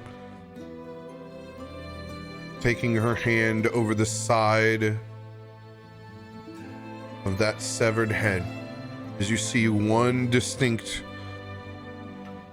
beam of moon shine down over the top of it as it begins to break away into particles as it caresses around her hand. leaving nothing left of what was there once before, swimming but little wisps, almost dust like specks, as they staring over into them what seems like an eternity.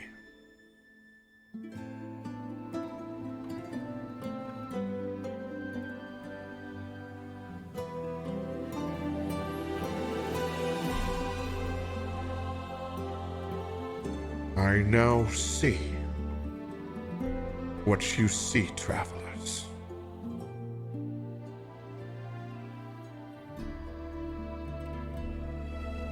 This threat is indeed imminent.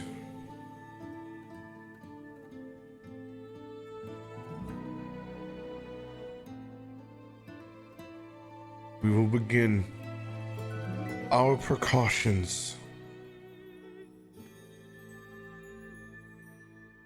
immediately.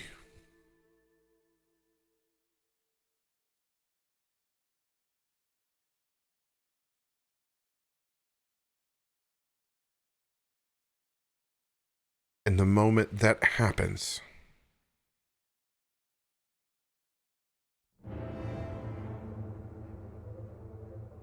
we feel the entire room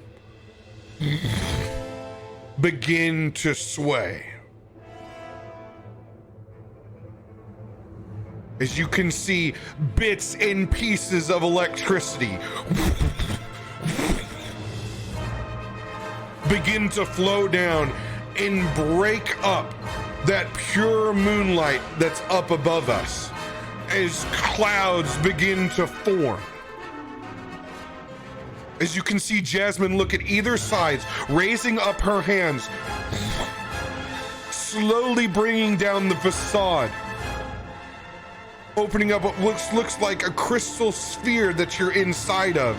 As you can see a massive thunderhead encompassing the entire tower.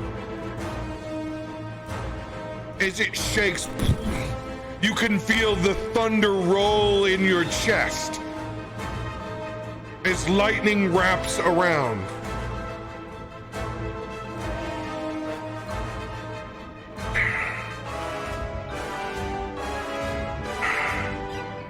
You are no longer safe here.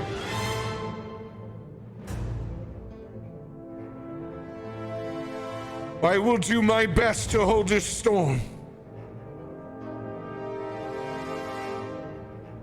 As both of us look at each other,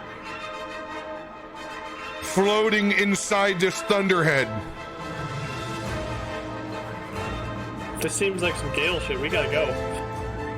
This is not good.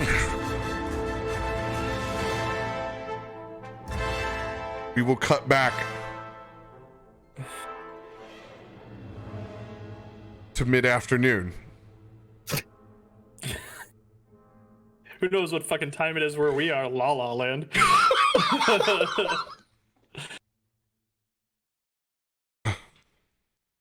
It's July 6th, 1822. When you have 2 episodes inside 2 episodes, you get hooks dropped all over the place. Fucking, we're gonna. It's been 84 years.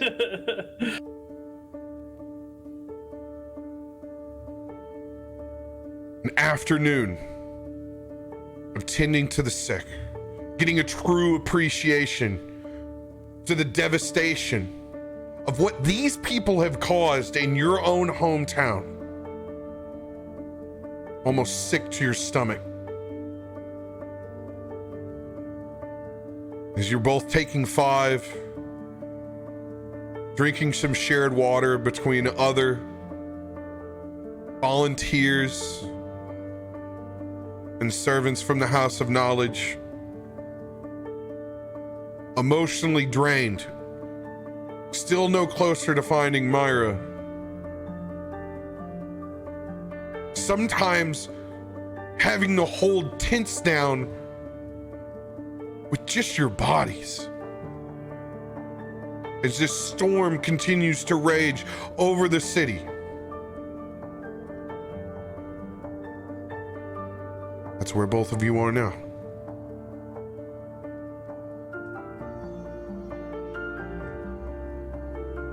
Does it ever let up?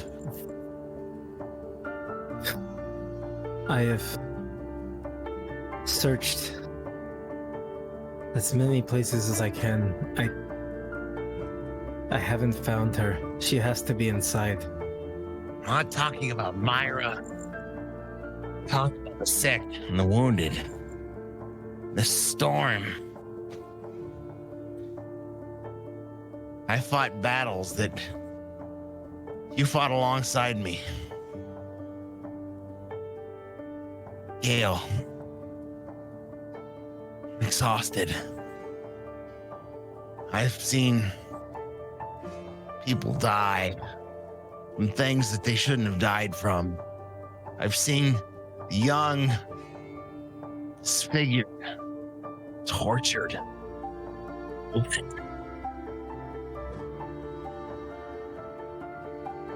I'm tired. I don't have an answer for you. But I think the only thing we can do now is try to go speak to the headmaster. Joker, I think was his name. And we have to appeal to him. I don't know what else to do. I don't know if he's gonna help us. There's so many wounded. So many people I've helped usher into the next life. If they've got Myra somewhere, I don't know where it is. But yeah, you've got my support. Whatever we need to do next, we'll do. I'm just tired. Where's this Yoki you were talking about? I've seen surgery tents, I've seen triage tents. I haven't seen any place where they might keep somebody. Who knows what the hell is going on around here? Saw them by the stage a while back, but he was in charge, so he'd have to be somewhere able to give orders. Maybe start there and then maybe see if the big medical tent is where he's at. But I think we need to talk to him alone. Tormund grabs the water skin from the tech sitting next to him and just it's gonna hand it back to him. You did a good job. Let's go to the tent, Gil. I'm with you.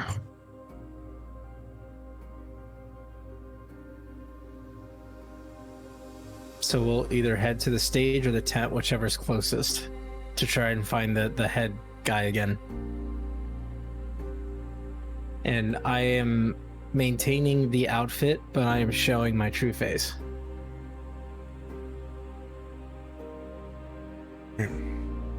Roll an investigation check, both of you. Yikes.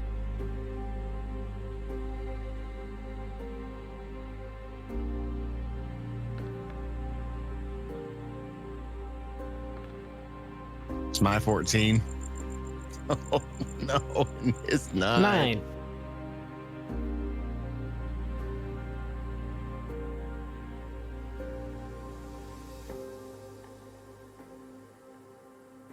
What was yours again, Gail?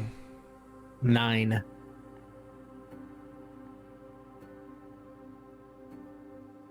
And yours, Tormund? 14.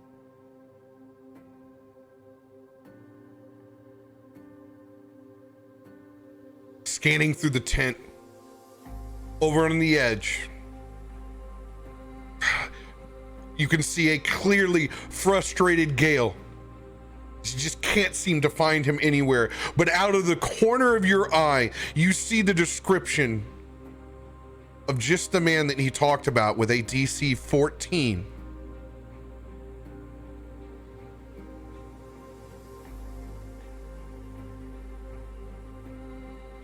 You look Gale. back. Gale. It's over there. Right there, right there. Look. The guy you talked about, that yoker. Over there. Okay. Here it goes. Then I'm gonna approach him. I'll be behind you. Don't worry about it.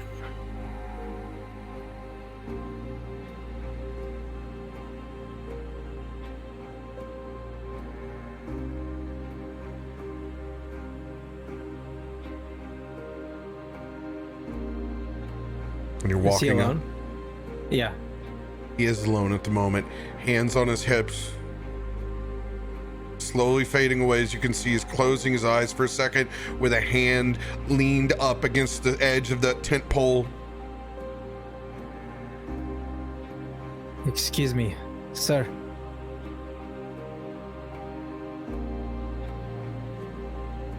He slowly opens his eyes. And I just hold out the water to him.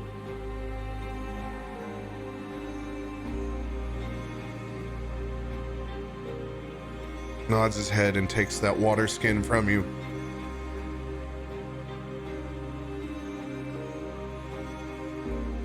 I don't know how to tell you this.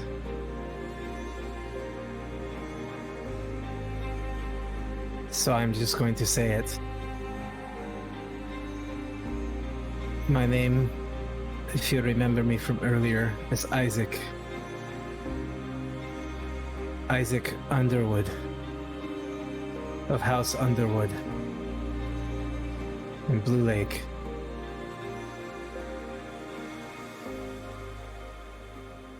And I know that the temple here is in grave danger.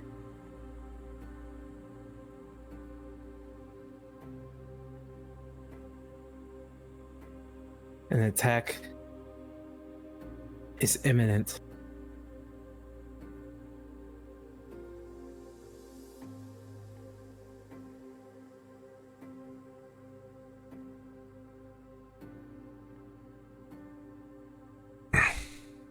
If it is, we are prepared for the worst.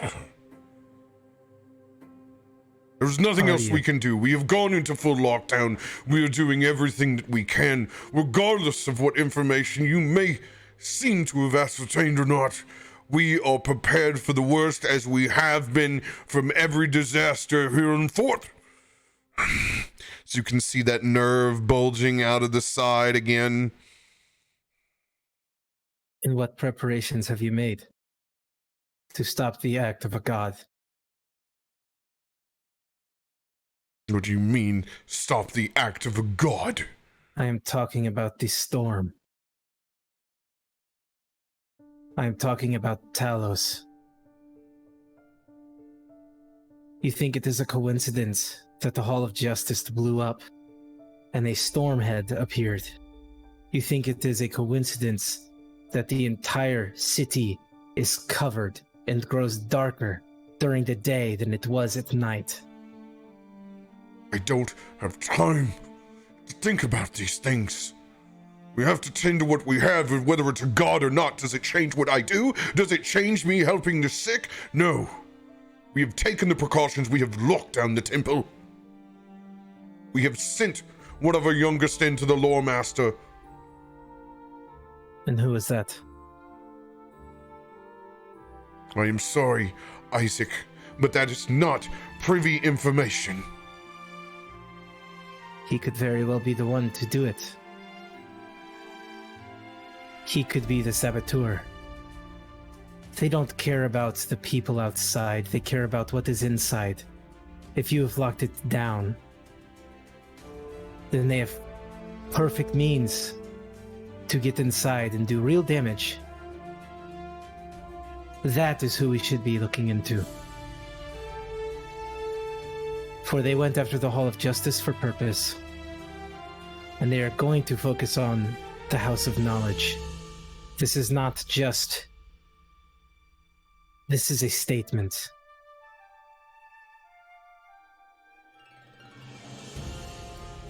And I fought many of those bastards to save as many as I could here. And I don't care if you bring me with a bunch of guards, if you go with me, but we need to go inside and check.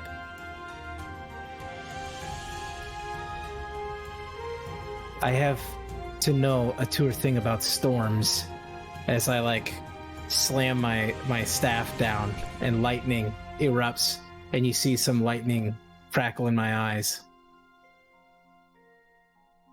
Roll an intimidation check with disadvantage. Oops.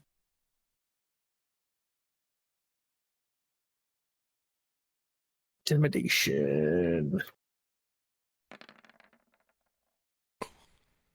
Okay.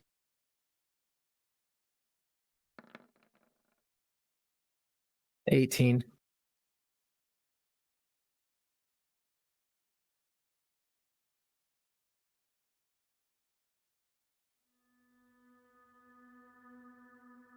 I will not be threatened in any way. I don't know what magic you bring here, Isaac. But this is a temple of Ogma. And it will continue to be by following our age-old methods. Now you can continue to help us with our mission of tending to the wounded and the sick of this city. Or you can leave.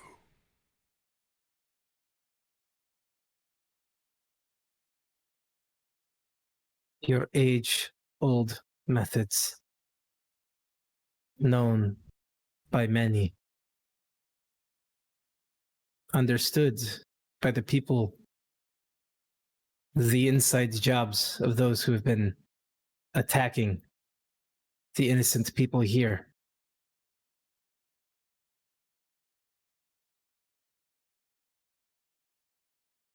All I ask is that you send some people in. Doesn't even have to be me.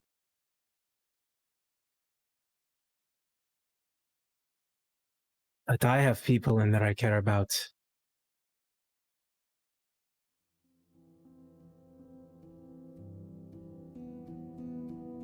And I know there is many innocent inside as well.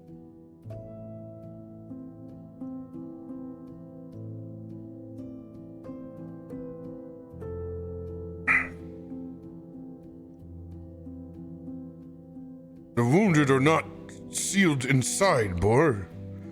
They've all been moved out. The sealed part is the innermost sanctum of sanctums. Think... My God, we haven't trapped people in there. The Loremaster and self-contained himself, the newest volunteer, has sworn to that same oath. You thought we were entombing people in the inside? What is...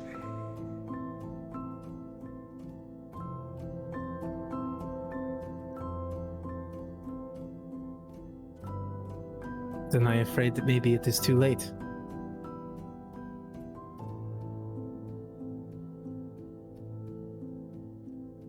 What are you insinuating, Isaac? Of Blue Lake? That you very well could have sent the one individual who could do the most harm in after the Lore Master. By this age-old method that many people know. Roll of gauze blows up and hits him into the side of the face.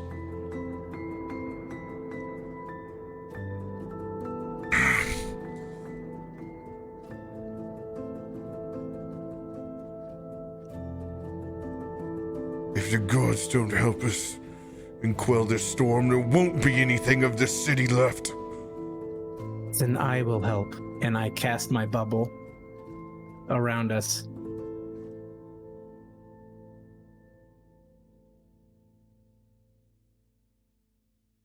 He stares out, almost in shock, in a step back.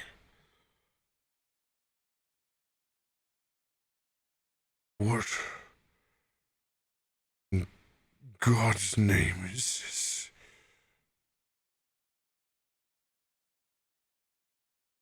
An ally. I'm gonna pop at the bubble. Gail, have we found Myra or what?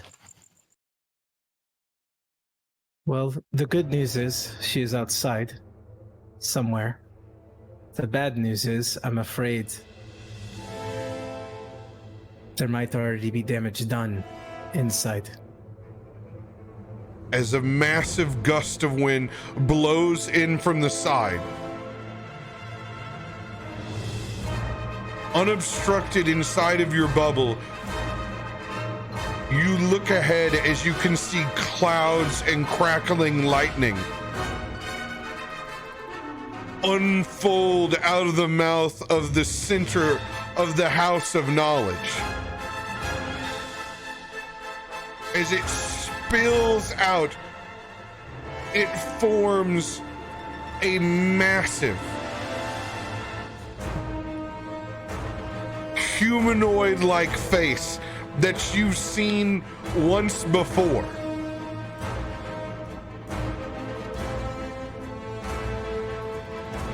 And as its jaw and maw opens up, you can see one priest walking forward as slowly its disguise unravels. Long, dark black hair, massive black wings of midnight feathers as lightning crackles as they spread. Fucking right. Holding out a sword that looks like a pure lightning.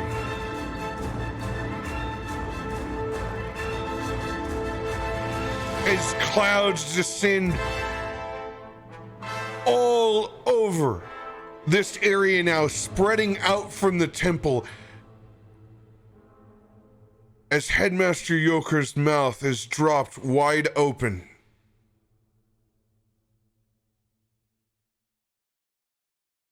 You look back as you slowly begin to see rising figures from back towards the tents.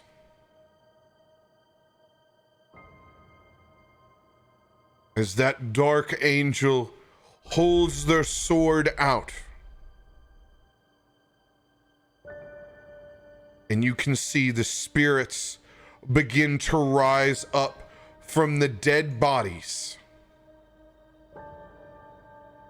from inside the tent city, taking form that you've seen once before back at the lighthouse. You look up onto the breezeway as you can see several masks and men with two storm callers on either side.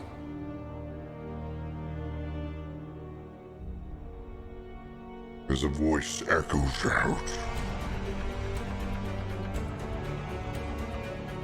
"This is my city now, and there's nothing you can do. You had your chance to join me by my side, Gale. Now feel the wrath of my courts."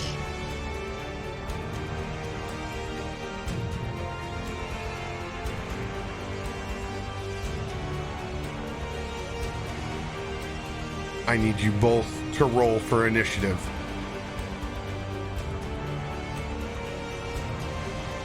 Awesome. Sweet.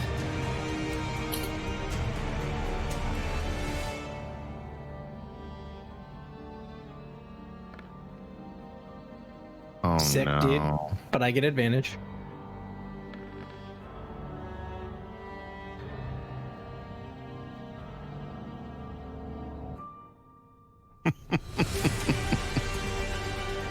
All right. It's an 8. Here is the map in front of you. Mine's a 10.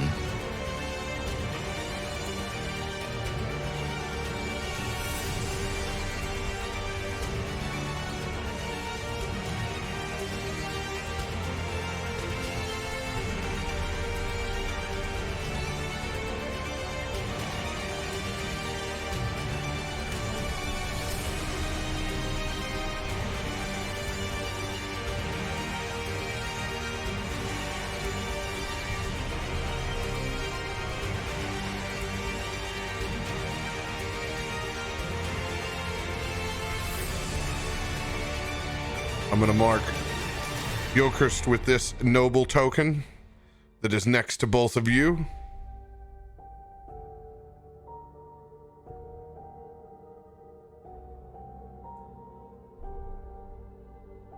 Your initiative, Tormund. I'm a 10. Good on that reroll. Gail? 8.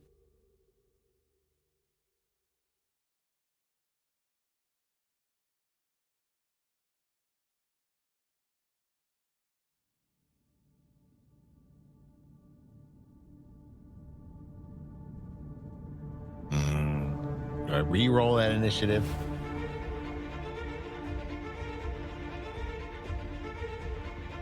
Back in the tower where Arkonan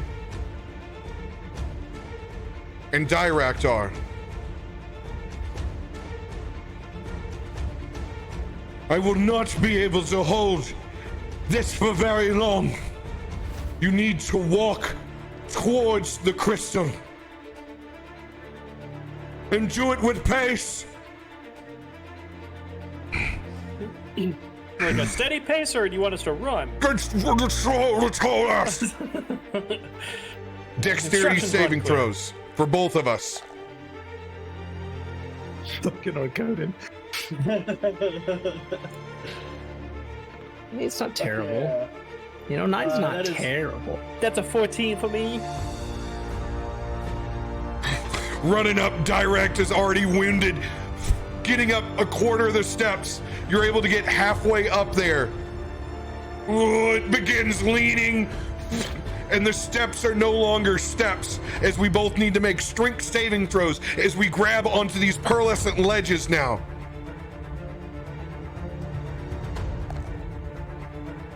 I believe in you, Arkonan. You are strong. What did you say? Roll? Sorry. Mine's a 14. Say a dex again? Did you say, No, or this is athletics now. We're hanging onto a ledge. edge. Why is it always athletics? Dang. That's a 15. Let's go. -2. I'm a weak boy. Both hang onto this edge. As it shifts back again. I said go! Make haste! One more. Okay. One more dex. One more dex. Yes, 17. I will use that indomitable that you guys just shifted me. Thank you. Please.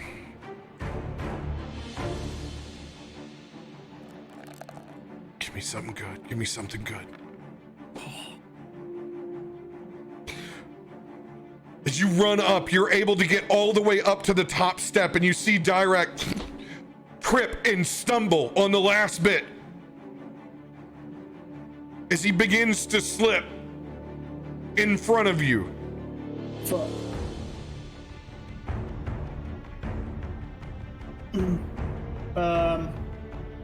Yeah, I'm gonna run back and. He's I'm gonna run actually, back and try I'm in arm's length. You don't have to run. You're right Okay. next to this crystal as it's spinning in front of you. Can I, like, if I reach out both ways, can I touch both? Absolutely. I will reach out towards you.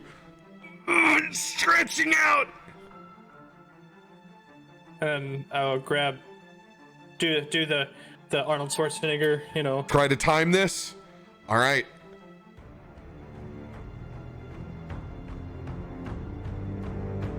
For me, I'm going to stretch out. I need to roll a 10 or better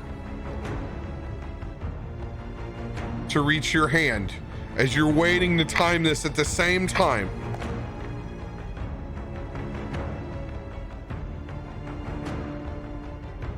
I have a +2 in athletics, guys.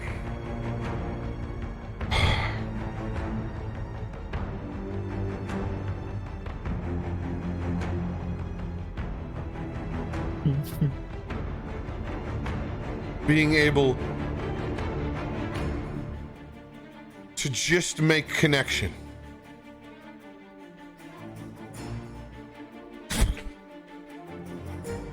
As you slam your hand into that crystal, it's like going through a ride through the universe. As you can see stars, constellations, pure moonlight, racing through what feels like an endless tunnel.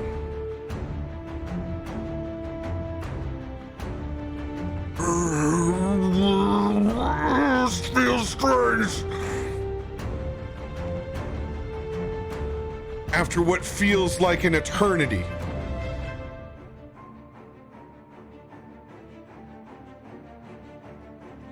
Tormund, Gale, while the sky is clouded with darkness and clouds, you see rays of moonlight begin to break out across and over the battlefield. As these bright, pearlescent beams of moonlight crash down onto the battlefield, making pools of radiant light around them.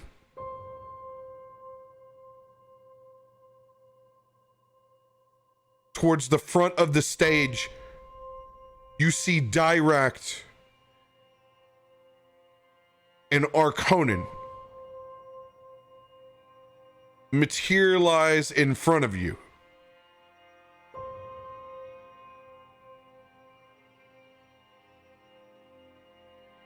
Stepping out, looking around at the scene around you. Arkonan, I need you to roll initiative with me. Okay. 3-point stance. I'm Hero totally, Hero I'm landing. totally in the hero landing, except for, like, I do the hero landing, and once you guys see, like, you know, the 3-point, you know, Iron Man thing, you just see me throw up everything in my stomach.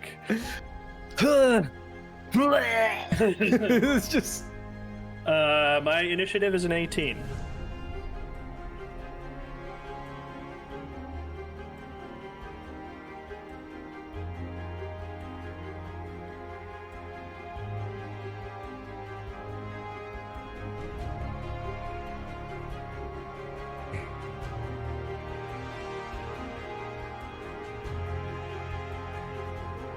And once I finish emptying my guts, I just whisper, I'm like, whatever that spell was, it's not going in my spell book. I hate that thing. I don't care, it got us here. Yeah, but it left my stomach back there. Doesn't need it. You're not gonna need it now, boy.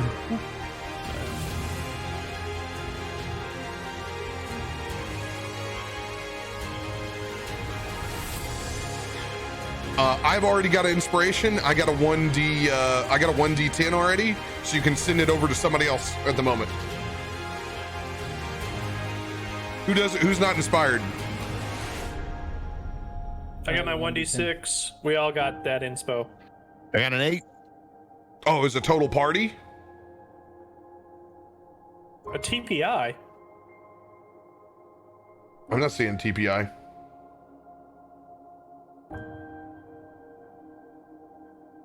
I'm just seeing the one from Angel. Yeah, no. I think it's just a 1, but Yeah. we all have inspiration at the moment from Okay, previous things. Okay, you guys all got previous. All right, then we're gonna give Gale upgrade. Let's see here. No, it's a 1. It's a 1d6. Everybody's already got that. Well, we'll just hold on to that bad boy. You can give it after somebody burns it, because I'm sure they will here in just a second. I'll give it to whoever burns it first is getting it. I'm gonna roll a natural 20 and burn an inspiration. Yeah. Gotta make sure.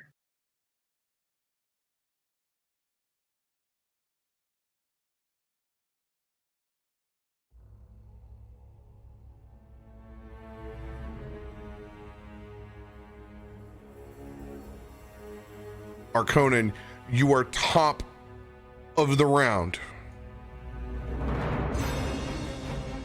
All right. I look around. Would you say that our little chat was maybe short resty? Sure. Okay. Cool. Thank you. I mean, look around. Go ahead and click. We've had a long rest since we've left the sewers. Ooh, even better. Yeah, if you guys haven't cleared that off of your sheet, do so. Long rest. That makes all my stuff even better. I'm not that cruel. No, I think it was a short rest, wasn't it? Because we had the fight and then we decided to leave right away. So we had a short rest on the way back. Wow. Same team, man. I'm just saying, all right? No, you guys. He said long rest. You guys have. You I guys mean, have. I'm not going to complain. You guys have had a long rest period in between these. How about Dirakt and Hell I yeah. have had a long rest, and you guys have been wasting your time? But we've been helping people, okay? First off. Rude. All right? You were just spending. Hey, listen here. time. I'm Florence fucking Tormund Gale, so shut the fuck up. Alright, so we landed right where we are in the map then? I'm sorry. Couldn't. We landed right where we are in the map? Okay. So I look around and I see a lot. What's this dude? Or dudette? Or non-binary individual? That is this fallen winged angel individual? that's in front. Okay. We didn't see it drop form like everybody else got to see. That's what Tormund and Gale got to see. Okay. They look important though. Yes, very much so.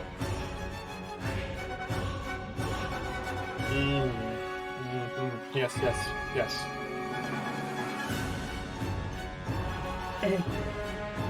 So, out from underneath my cloak, Eric flies out and flies over towards the individual, and I run the other way. Like the true knight in shining armor I am. 3, 4, 5, 6. Gonna go over here. I knew I forgot And to bring Eric- somebody over. Yeah, Eric's gonna land right next to Mr. Important or Mrs. Important. I mean, if they're a celestial, you can't. They're It's pretty pretty genderless. yeah. It's pretty gender neutral on that. I will get your raven. we will call them Steve. Cool. That work right there? Yep. And I will roll Vampiric Touch. So as I'm running and Eric's flying out, the tendrils begin to fly off of him like his feathers.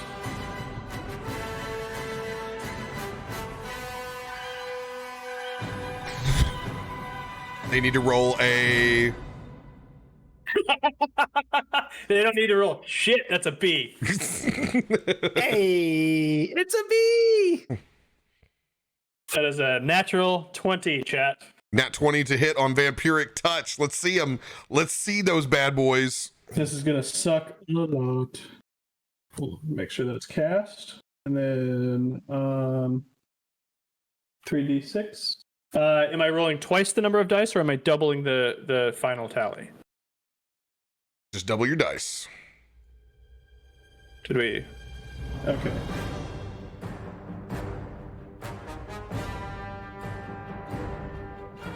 Where is that? So I rolled 13 on the dice, which means 26 points of necrotic damage. Wait, Yikes. shit. Damn it. I didn't think that through. Unfortunately, it Yeah. does no damage. Yeah. You receive no healing. As those tendrils wrap around, you can see the dark black blood flowing through its veins as it comes up, as you can see it actually reach out and caress Eric by the side, leaving a small amount of black feathers drop down next to it. Cock balls. Oh shit.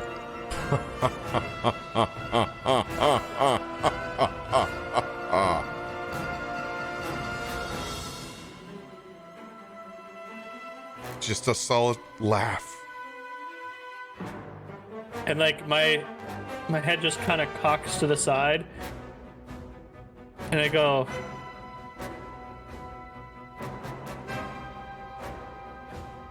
"That's new. That." Huh. Anything else for your turn, Arkonan? So what kind of bonus actions I have? I have 0 bonus actions, so no, that's it.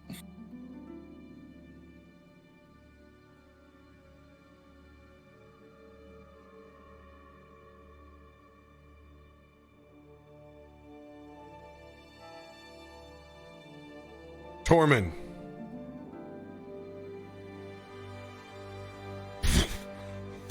The hair stands up on the back of your neck.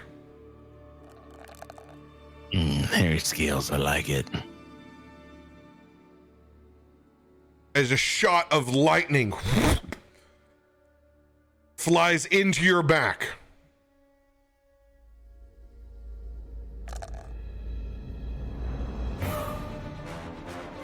Those are wrong. Don't worry about those. That's a wrong dice I've already hit. Pay no attention to the dice I've just rolled. You take 10 points of lightning damage. Your muscles tense up as you turn around, and you can see one of those Stormcaller mages floating up on that breezeway.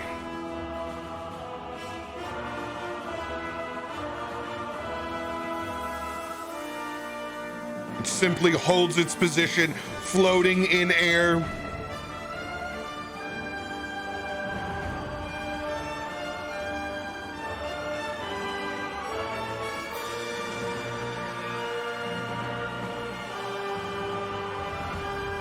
Back towards the center.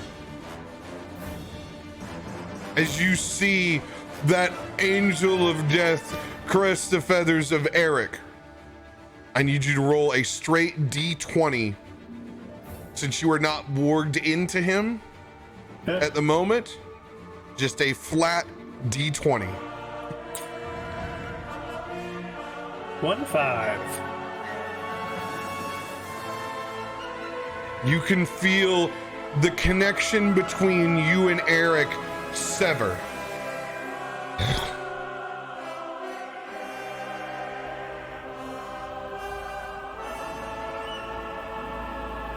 As it flies forward towards you. Eric makes a beeline, turning into complete electricity, slamming into your chest. on, man. It's gonna be like a plus 74 or something. It's an 18 to hit. That's what I need. Plus 74.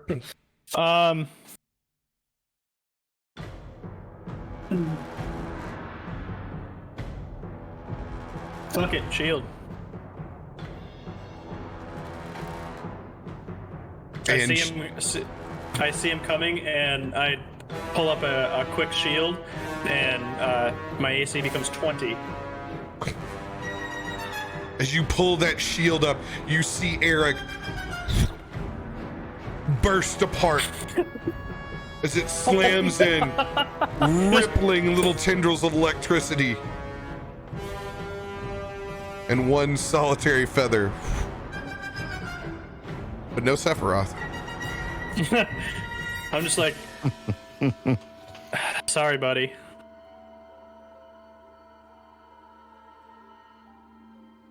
As you see that angel spin back around, pointing its sword towards that mouth as it closes shut.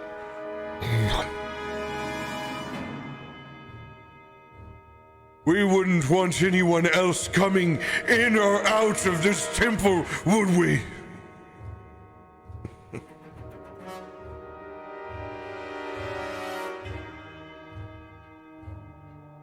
As he floats up and over about 30 feet in the air. Looking down towards you, Gale, you can see out of one hand, conjuring up this dark, black pit of energy that extends out in a beam towards your chest. Sick.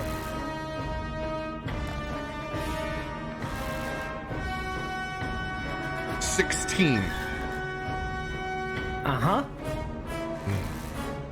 My AC is shit.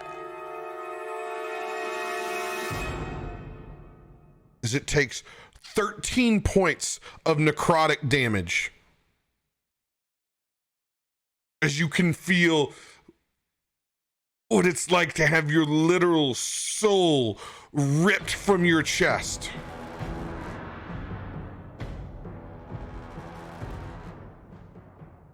In this intense pressure, you can almost feel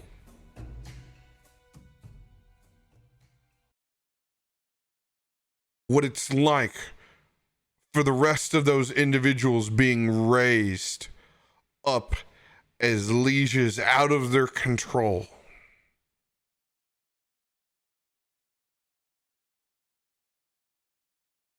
I need you to make a Constitution saving throw.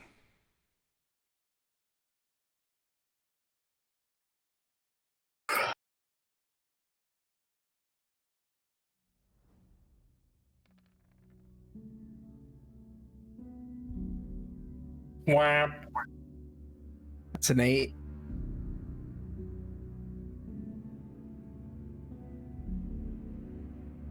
I feel like I'm gonna add that D10 inspiration right now. And hope it's a 10. It's a 2. That's a 10. It technically was a 10, but not the 10 I wanted. Your feet kick up off the ground as you're pulled 10 feet forward and 10 feet upwards in the air. You are still 20 feet away.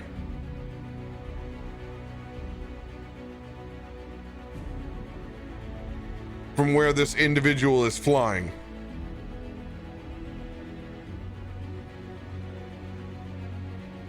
Pulled against your will.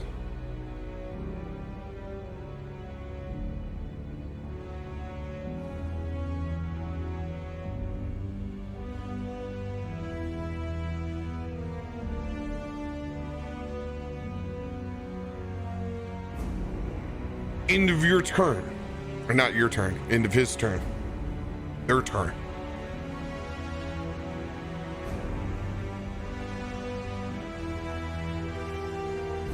The Stormcaller sends out a bolt of lightning towards the headmaster. It will hit.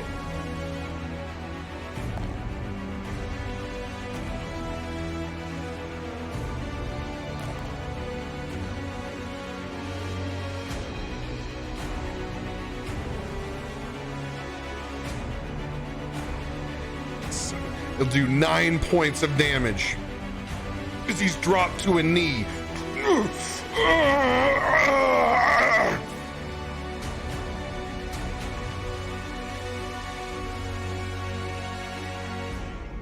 That Stormcaller is going to stay in place.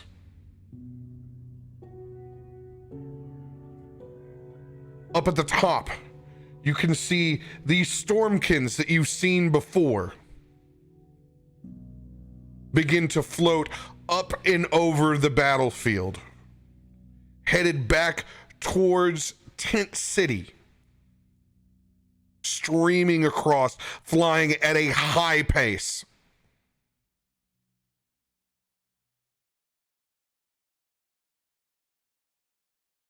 Tormund, it is your turn.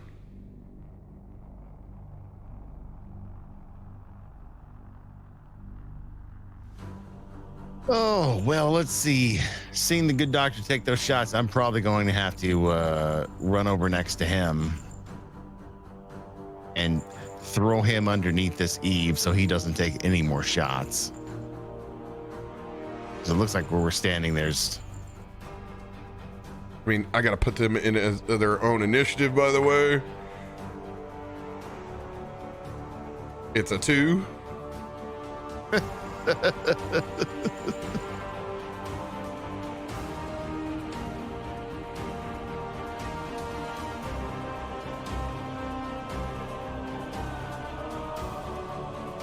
Guys, I noted the 1d6 inspiration as well as the elemental adept, which will come in handy probably. I You? have two. Yeah, absolutely. Yeah.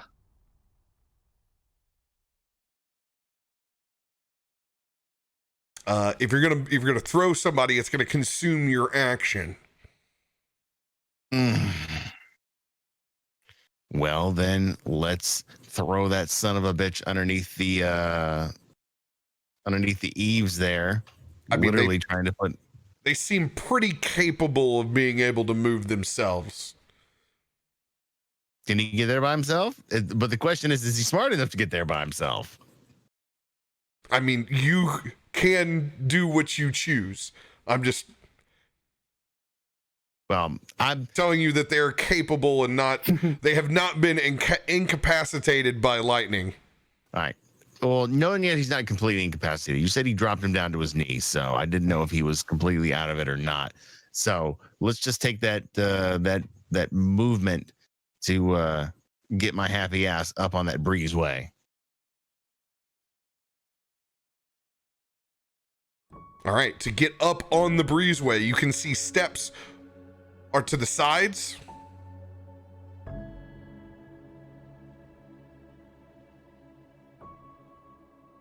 Your closest one here is 45 feet to the west. As the crow flies, 45 feet to the other. What is it if I jump from here to here and then here to here? I mean, that's a tent.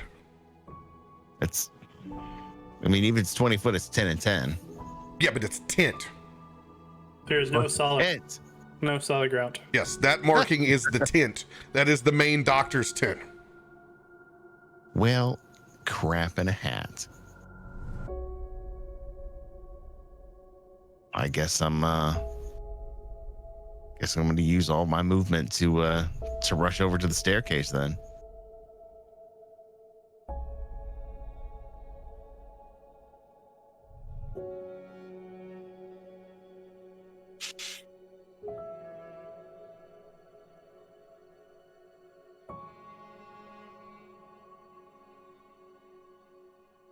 Not much I can do while I'm running except go into a rage and from action. And that's going to consume about everything I can do. Actually, you know what? Why not? Let's as we're running past this tower here. By the way, that's the steps over here. You got to go over one.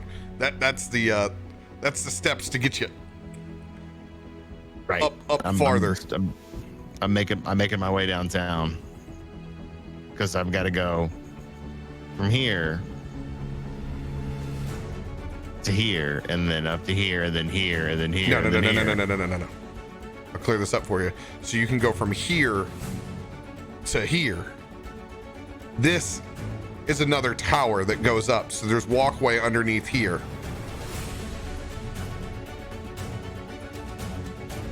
Right. So with my movement, let's just say, all right, before I move, fuck it, because I can throw and move because he's not gonna be within me anyway. I'm gonna throw a javelin at this homeboy who decided to throw his lightning bolt at me. Got it.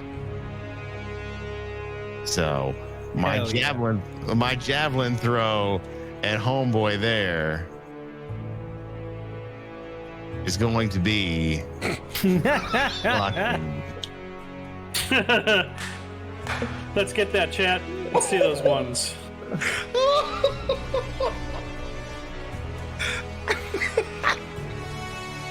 Yeah, I'm gonna huck it and just keep running. Lamar's limp-wristed throwings. Look at that! Are you fucking kidding me?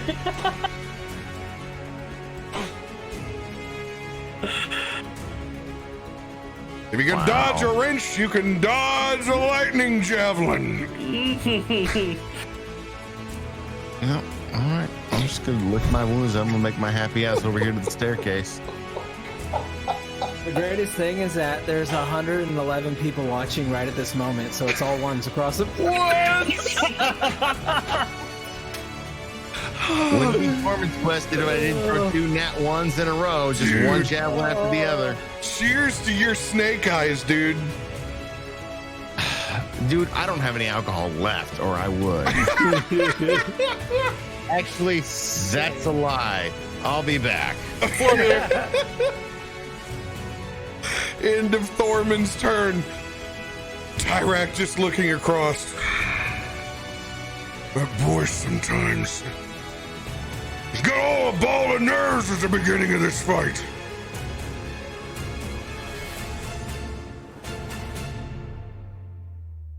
God, I've seen you get pulled back up and in by this entity.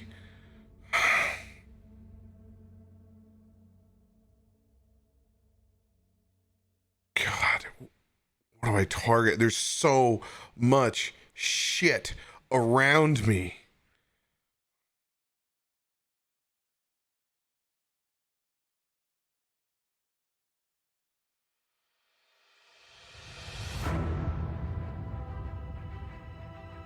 But that line on the breezeway, that thing's gotta go. I'm gonna send 2 Eldritch Blast across at the westernmost cultist.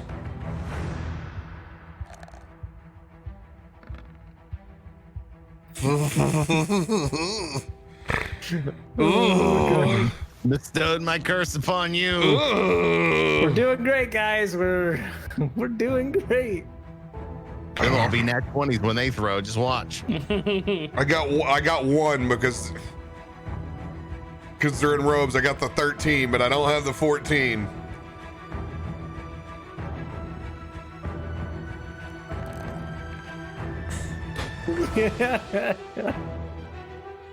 So this is how it's gonna be, Talos. This is how it's gonna be. Sick, dude. All right. Well, I'm glad I get to add in my freaking proficiency. I do a total of 4 points of damage. DTD. Wait, did you say TPK? Because that's kind of what I heard echoing. Yeah. Oh my god. Ooh. Yeah, and then for the end of my spectacular turn that was inspired by Tormund, I don't have any way to I don't know what to do to help you with floating, but I'm gonna not be there, I guess. I don't. I like every fiber in my being in D&D wants to get away from the guy with the sword and the angel wings, but he's like drawing you closer, so I'm not. I'm gonna. There's nothing I can do, but I'm sending my support. I'm gonna be here for you, Gale. I'm gonna be here for you because I don't want to run away from you. My emotional support. I don't know what I can do though, but I don't think I would run from you either. Like, I don't think that's a grand idea. I'm gonna stay where I'm at. I'm like steadying myself underneath you in case you drop. I don't know. Your turn, Gale. So am I like stuck? Like, am I? You were not stuck. You were just being drawn in. Think of it as spells that pull you, like Vine Whip pulls you forward. Right. It's like a magnetism. Okay, so can I attempt? And then you said she has a lightning sword? We don't know what. Or they? Yeah. They have a lightning sword? Yeah. What the Okay.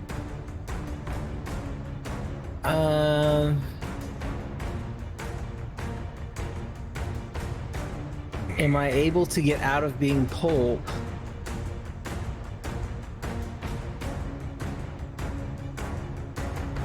But you're just floating. You can try whatever you want.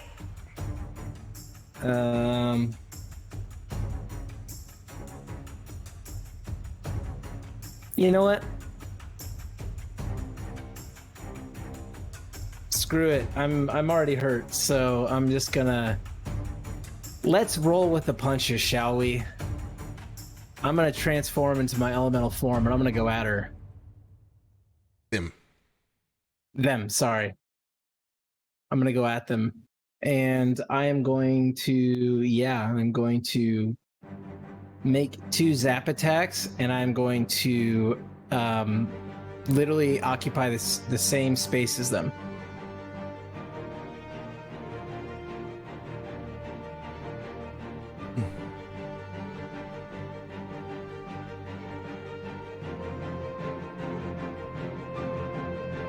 So,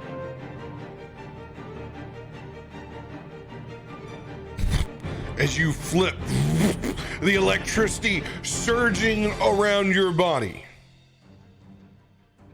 Going into your elemental form, you fly up and over into their space. I'm gonna mark it half and half, just like this. Yep. So they do a DC 13 Constitution saving throw to start. And yeah, okay. Dirty 20. Yeah, so they're gonna take 2 lightning damage. It doesn't seem like it does as much as you hoped. Sick. So they take 1 lightning damage. Dope. And then I'm gonna make 2 attacks.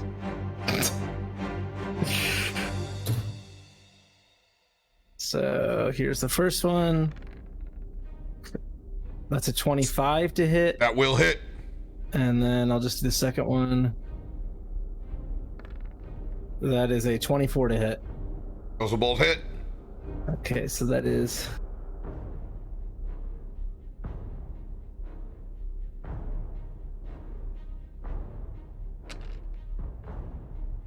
So 33 lightning damage. Remember, you can do your damage on your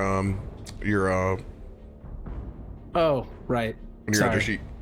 I just do my damage most of the time up here because I don't have an easy sheet. Yeah. No, okay, all right. So do you want me to just do it on my sheet from now No, on? you rolled good. You rolled good. Yeah. Okay. And I'm gonna burn an elemental adept, so she takes all that. They will take all of that. Or they will take all of that, yeah. And that is my entire turn. What was that total damage? 33. 33 points. Plus 1. Oh wait. Anytime I do, anytime I do lightning damage, I add 3 lightning damage on top of it. So if they're within 5 feet, so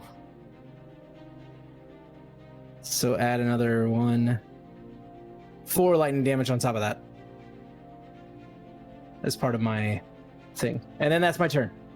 438. And I will remove 1 of the elemental adepts that I burned. And that's it. Got it. As you come face to face with them,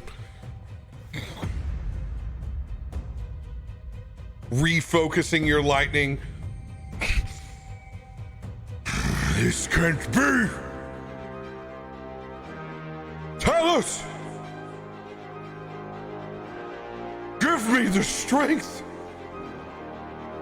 to survive the storm. End of your turn, Gale.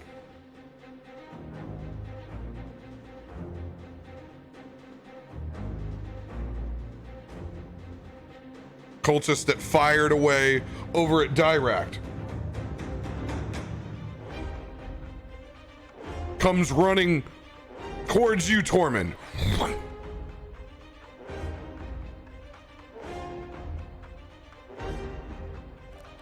Spinning both of those short swords. The first one will miss. Oh! Oh! Ouch! Tally it up.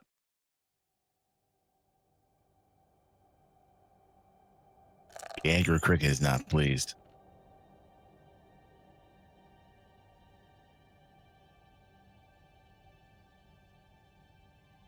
It's going to be 20 points of piercing damage on that crit. Ick. Got it. Wow. That hurt. The cricket is angry. Angry cricket, for sure. 5, 10, 15, 20, 25, 30.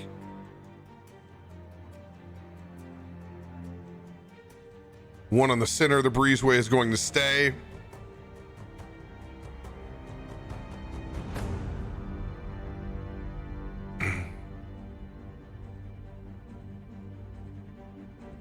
And Master Yoker. This will not happen on my watch. As he looks over to you, Tormund, as you reassured him, helping him back up from his knee, begins to spin a spell. Numerous Mandatu spins your way as you can feel your wounds begin to heal up on your side.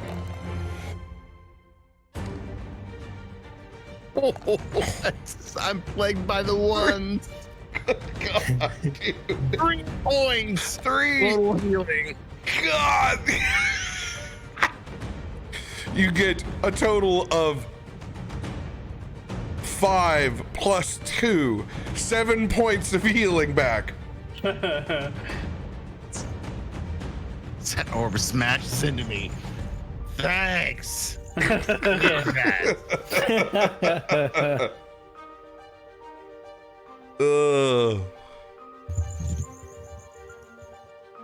As he's going to tuck back over here to the side, trying to take a little bit of shelter on the side of this tent. Can't use inspiration on stuff like that. It's got to be on attack rolls, saving throws.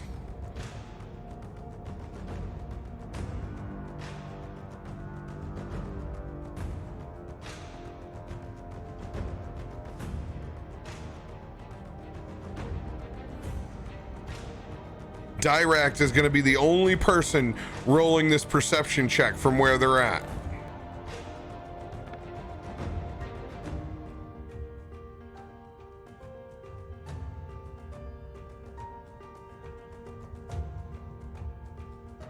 As Dirakt looks across, seeing those stormkins lend their energy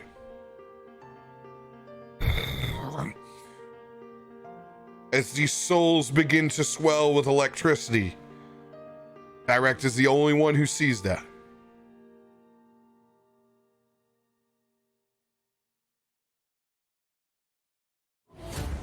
Arkonan, it is your turn.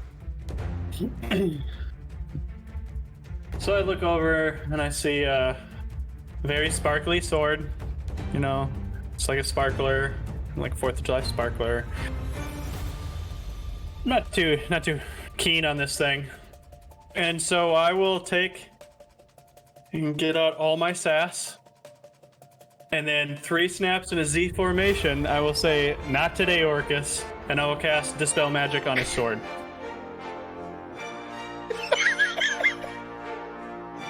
That was fan-fucking-tabulous.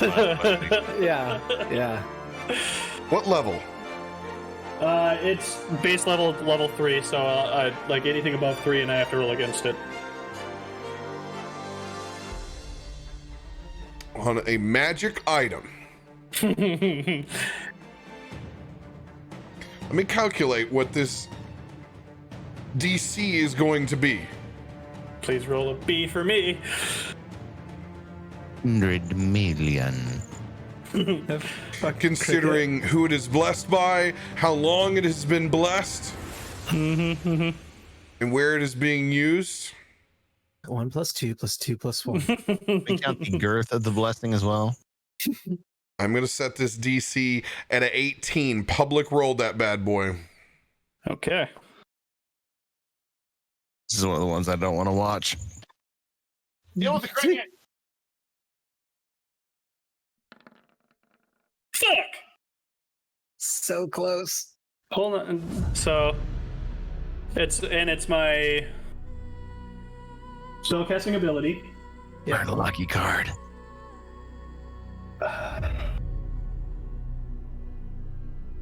Is this a saving throw? It's not a saving throw. You can only use your inspiration if you have it, or another card that will allow you to re-roll.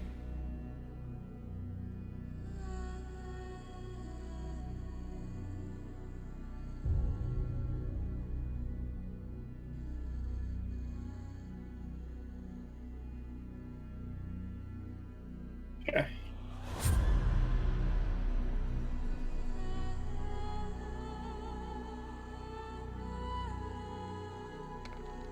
Fuck. That would be. The curse continues. Yeah. No, it's not an 18. That's for sure. It's a 1 that they just rolled. Yeah. So my total was 14.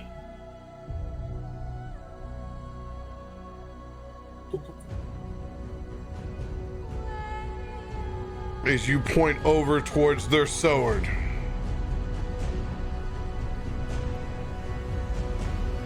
indeed, not today.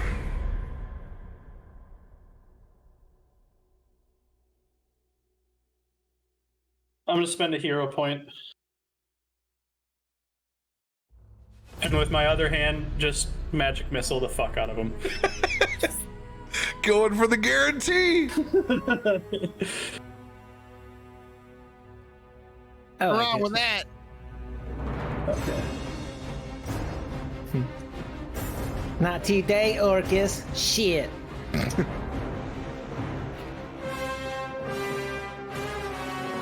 Why did they not show numbers? There we go.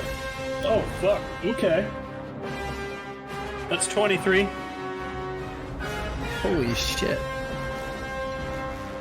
It's a good fucking roll. 23 points of damage with magic missile. Yeah. Damn. Let's go. It's a couple of them hit into the feathers that's in front of them. One scarring across their face.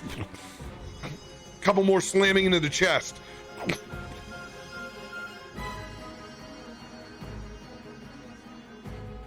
Now this is like a walkway here. That all these people are on. Yeah, it's like a breezeway up over the top.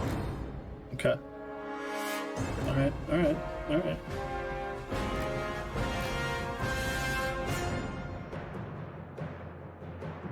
Do I? Do I? Do I?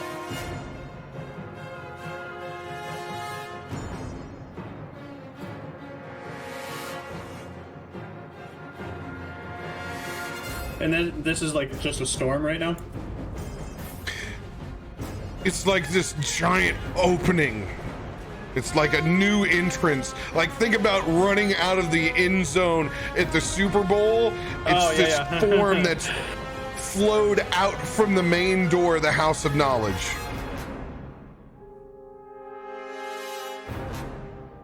Cool. Yikes.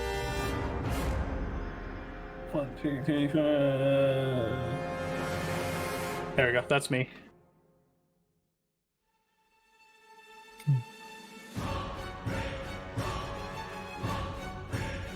All right.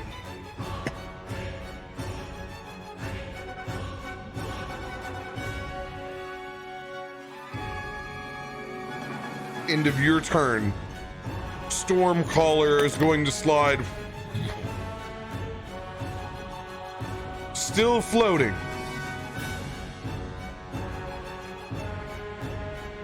Taking a shot over at you, Tormund.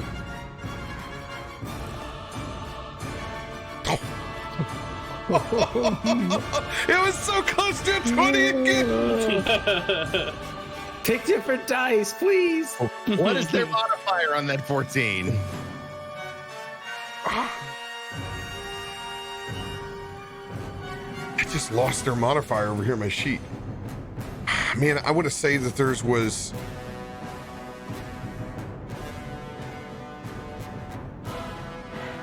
I'm over here in tab hell. We just minimized everything again. I could never recover from this. But considering it's magic, they should be around a +3. So that's what it'll be a 17. Fail.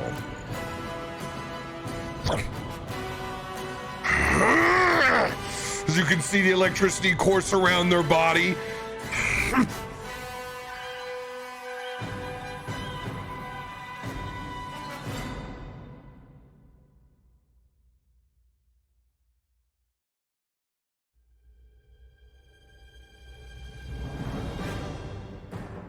Back towards the center of the fight. Gale, where you're floating around tangling with this fallen Azamar. Since you're now currently in the same space, spinning in this floating ball of electricity.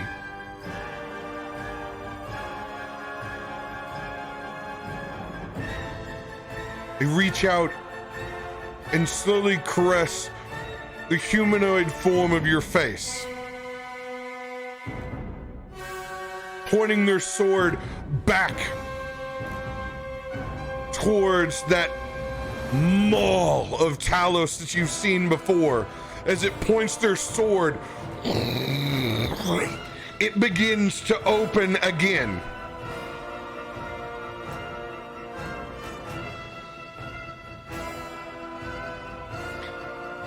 Being in the same space, this is touch. It will auto succeed.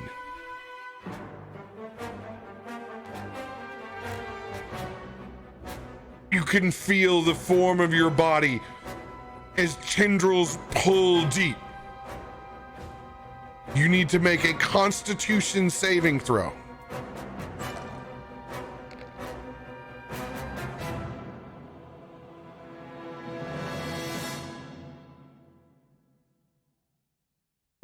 Uh, 16.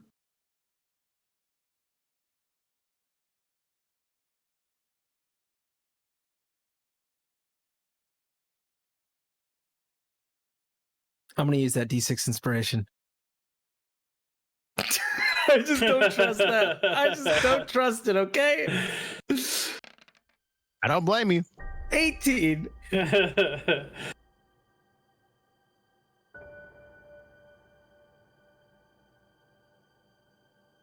And as you can feel the necrotic damage flow into your body, as it turns and spins, as you can feel yourself being drawn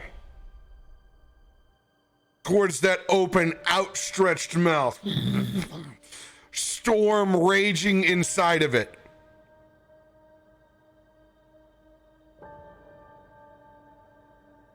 You take 6 points of necrotic damage.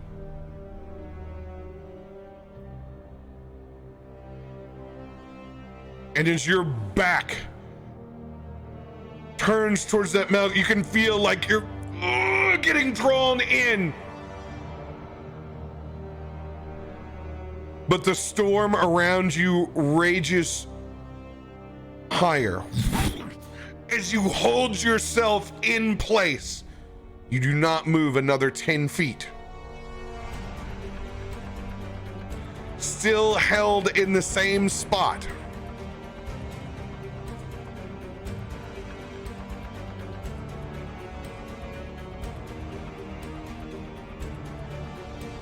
He warned me that you would be strong.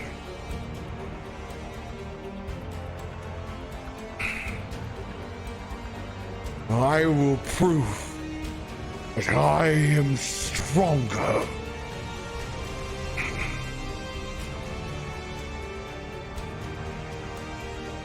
Mouth is still going to stay open.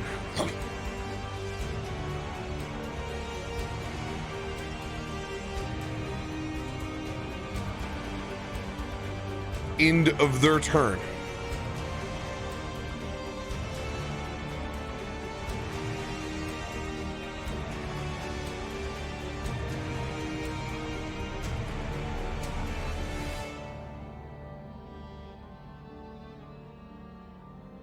The Stormcaller is going to float in pursuit of Arkonan. Lightning coming your way. That'll be an 18 to hit. Yeah.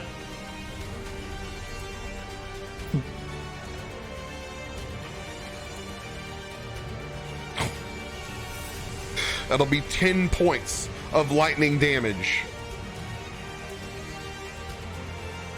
They're gonna hold in their place.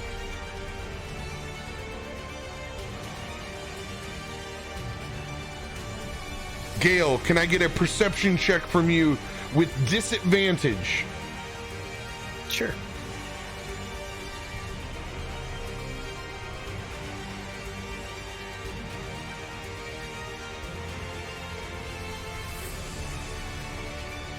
You were locked in to battle that is in front of you.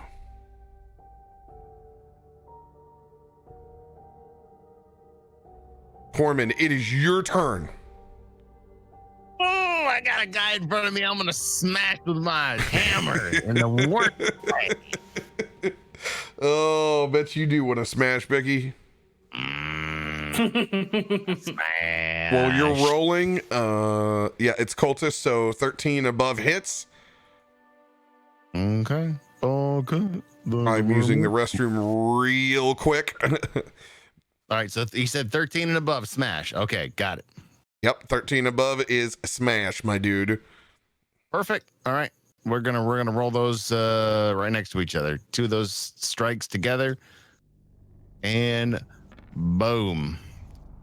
They're gonna both hit. Hell yeah. 18, 15. Get that damage. All right, let's total. What do we do to this guy?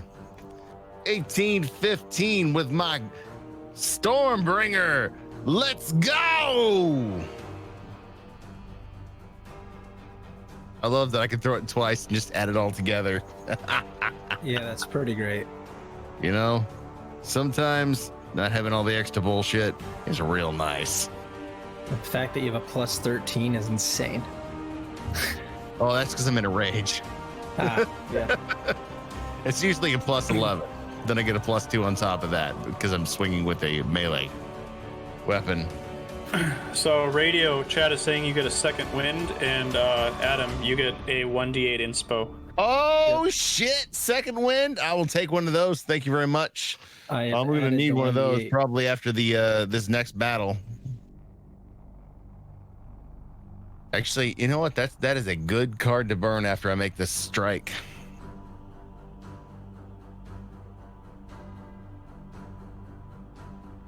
Just to stay competitive. Lucky, yeah. We just I just informed them. Thank you very much. Appreciate you guys. I saw. I got the Playing D8. it. Thank you guys.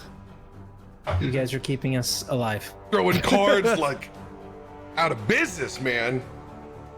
Yeah. All right. So that is going to be for me a total of my 2 hits, 32 points of damage on that cultist in front of me.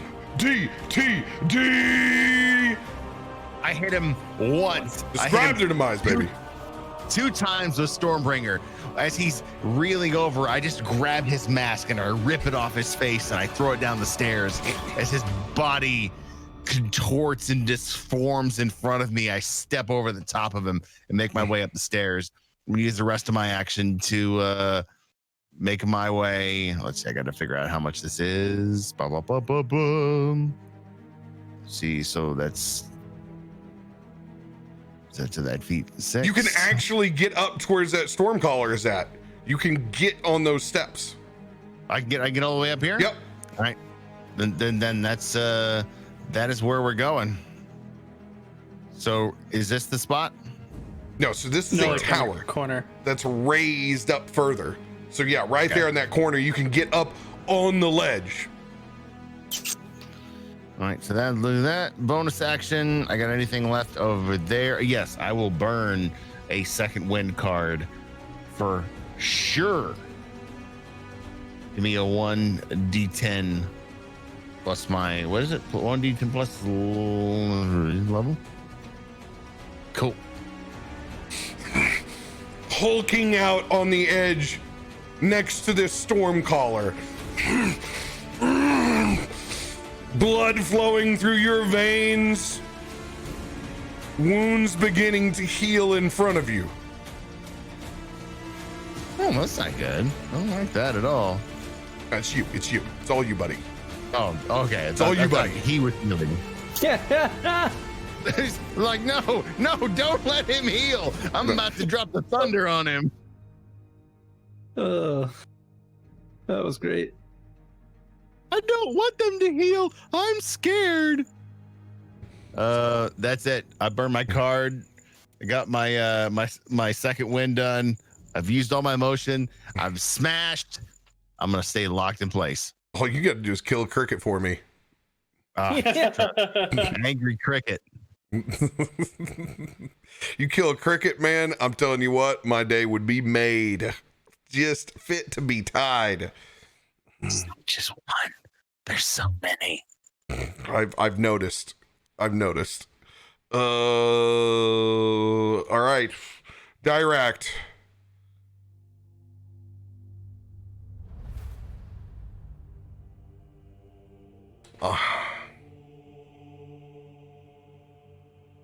I've seen you go into this elemental form before. I know you're pretty stout for a little bit.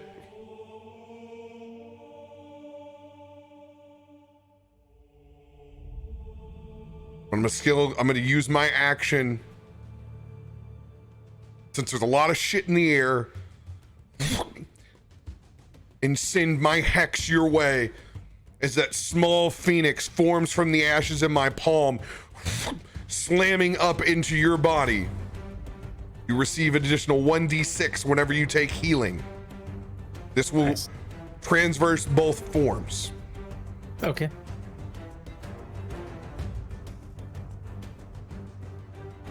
And I will send 2 of the smaller phoenixes out, one your way, one Tormund's way.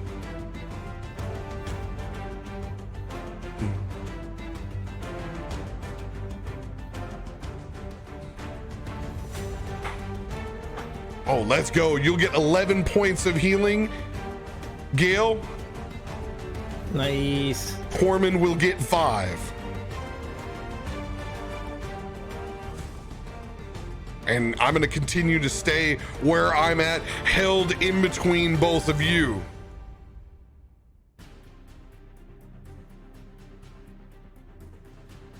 Got it. Gale, it is your turn. All right. Can I attempt to move back towards them and like go against this pulling? Yeah, so technically you're still in the same spot. I just story-wise kind of spun I just you. swapped you back. Okay, cool. All right, cool. Then same thing. I'm gonna be occupying her space. So There. yeah, that's it. Their space. Oh, okay, sorry. And I'm gonna do a.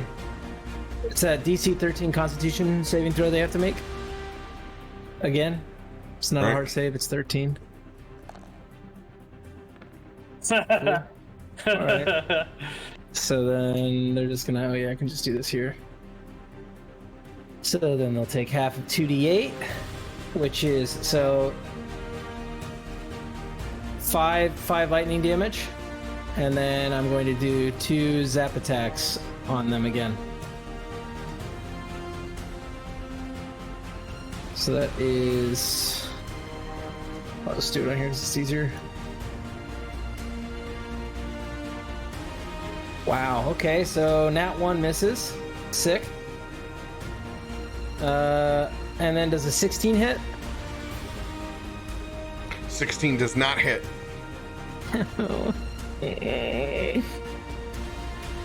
Cool. Yeah, that's my turn. Super successful.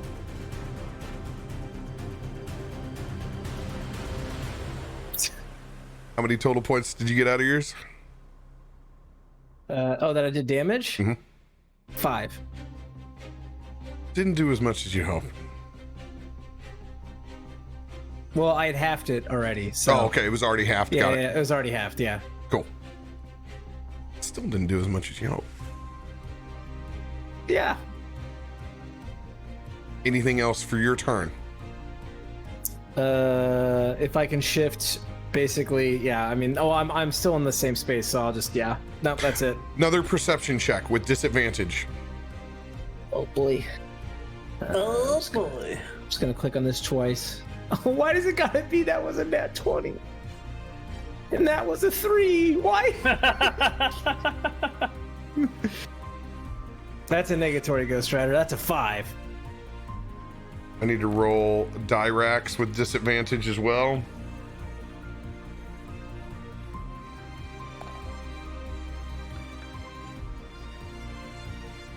Locked into what I'm doing too.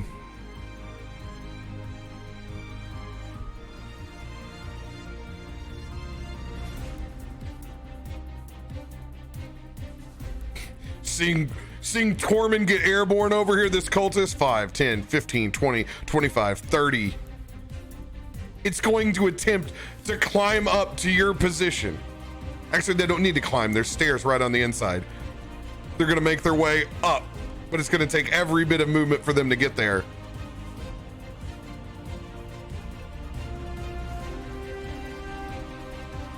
Let's be honest, if I would have rolled, those guys always fell off of what. You mean they would have got to me no problem, and then once they hit, it would all be nat 20s. 40, 45, 50, 55, 60. The cricket is aggressive. It's very loud tonight. All right. It's really, really on it. Like Divinity Original Sin, moving parts on the map 3 miles away. It's a big one, but it moved.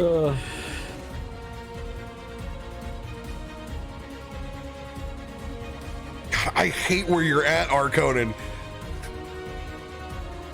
None of my people I controlled with heals can see you.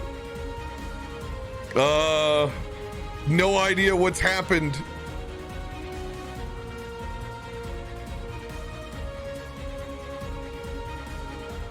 It's just gonna continue to see now with Tormund being sandwiched. It's gonna Send another healing word up your way, 2nd level. 7 points. Hey. 7 points to Tormund. You have me topped off. Nice.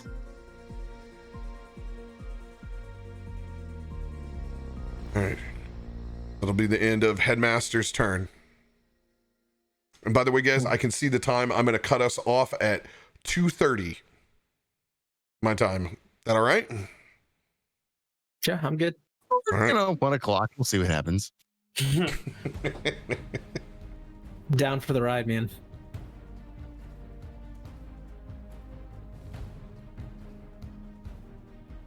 Yeah, you guys have no idea what's happening over here.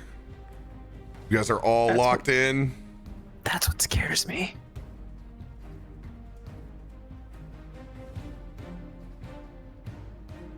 Just think shit, demon. Arkonan, it is your turn. My turn.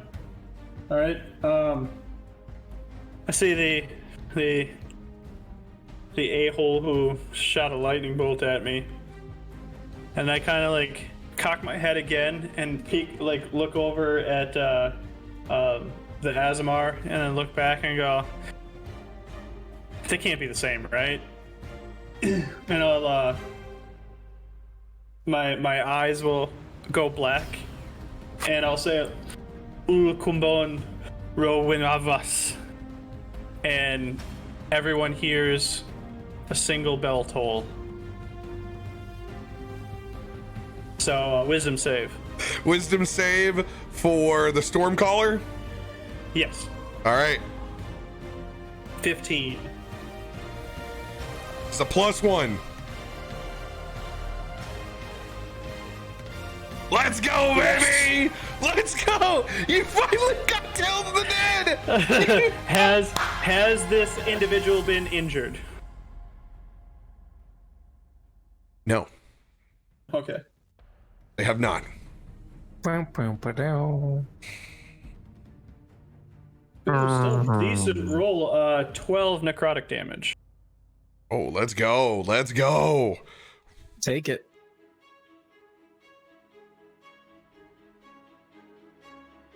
Not far from where that feather dropped to the ground from Eric, you can see it expand, pulled like a thread from either end as it opens a portal where a large black sleeved gauntlet reaches up and just strokes part of the face of that Stormcaller. And you can see it slowly begin to sink into its cheeks as death flashes before its eyes. Held in place with the fright of their own mortality, that hand slips back down into the solitary feather that rests in its spot. Anything else for your turn, Arkonan? I would like to put out a big what the fuck into the world. Is there any roll that I can make to see if I know what just happened? I did you did Toll the Dead, and I had I had the other one in my head.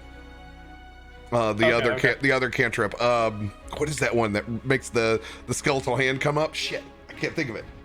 I know what you're talking about. Chill touch. Chill touch. Yeah, I did chill touch instead of Toll the Dead. It's cool. Oh, that's fine. Okay, that's cool. I like it. I just like I'm definitely like a, and I kind of like open my spell book and I go, no, those were the right words. Oh my god, I just realized what it would be like if I was a wizard. I'd be like, oh, no, it's the other one. Oh, shit. Damn it. It was just an additional blessing from the Raven Queen. It's like a Bruce Campbell Army of the Dead situation where you're like, Klata, Verata. Oh my god. That is. Yeah, that's me. All right. End of their turn. Yeah, it's in on Toll the Dead. What's the property? What's the property? They can't do what? Oh, it's only if they've taken damage. Yeah, taking damage and Okay. then it increases the damage. Okay, so it's not locked into its place. Nope.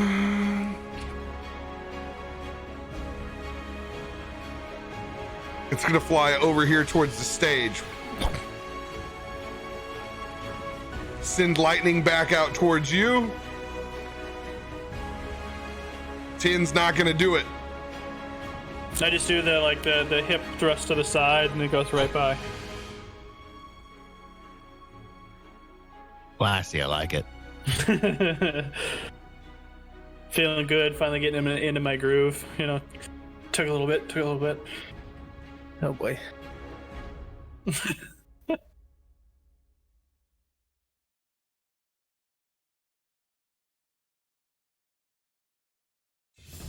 Back to the fallen Azamar's turn. What are they gonna do?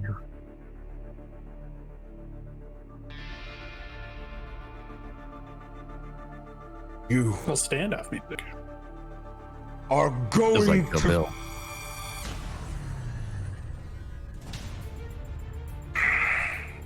You are going to the Master's Court, whether you like it or not. As they reach forward and stab you in the chest with that sword.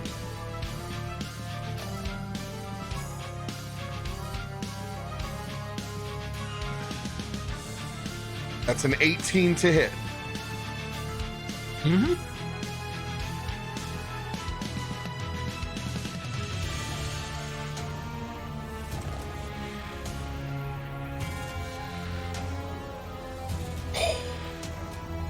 You're going to take 15 points of necrotic damage.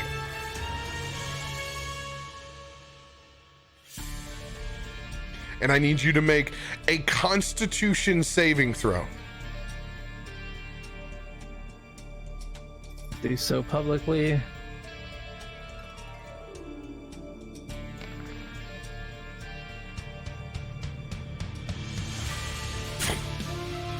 With this sword stabbed into your elemental form, holding you in place.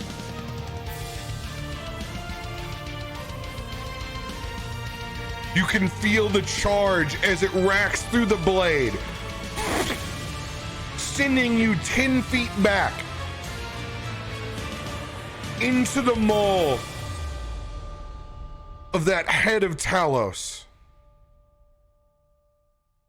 I need you to roll a perception check with disadvantage.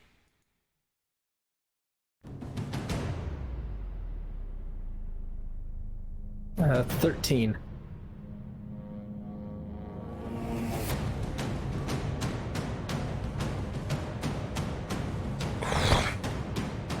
As you go backwards,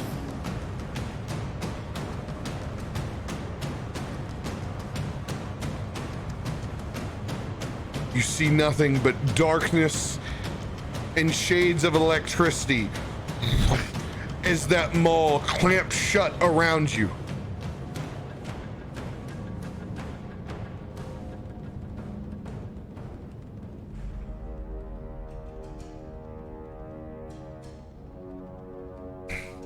Now to tend to the rest of business.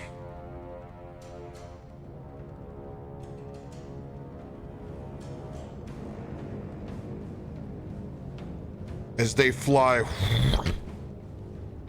forwards to the top of the breezeway.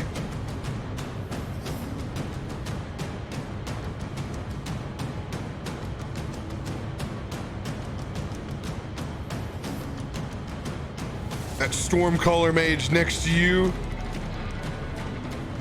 He's gonna try to put both hands on you, Radio. Dirty 20. Highest wins.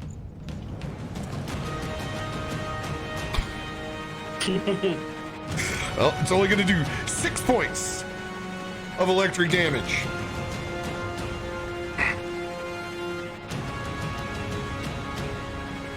You will learn to embrace his presence, whether you like it or not.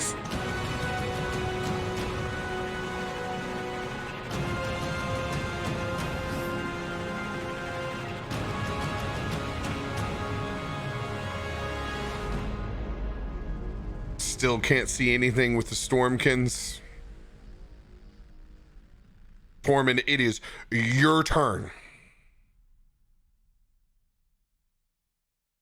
You'll learn to embrace these nuts. I'm coming at him, Stormbringer, hard. Tormund thing that could happen. So that is that's a lot. Hold on, I'm gonna need my dice. It's 24 and then a lot higher than that. Yeah, 24 and a lot higher than that to hit. Yep, that's gonna hit. Both of those gonna hit. Perfect. 24 All right. and 32. No big deal. Yep. I'll just smash those together real fast for you. Don't worry about it.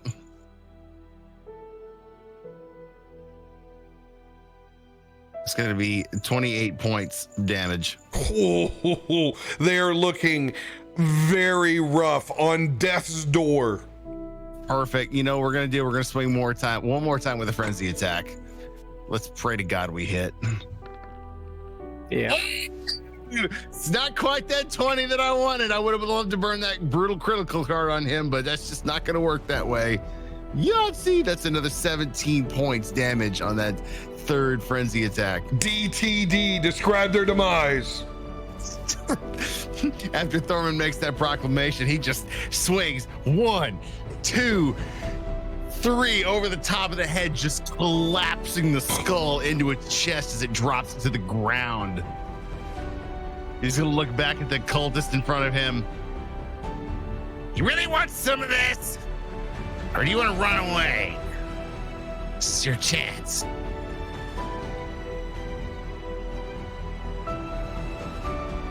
That's it. Roll an intimidation check. All righty then. With advantage. Let's see. Oh God, intimidation with advantage. I'll take that. Let's watch incoming 2 nat 1s. Here we go. All right, dirty 20. Wait, dirty 21. I'll take that. I'll take that. At least it was with advantage. Whoa, talk shit, and it almost happened. I know this dice. We're beginning to become best friends. Oh. 21 on my shit talking. All right, all right. Fuck. So close. Oh, it's just I would have uncanny. lost it. Dodge.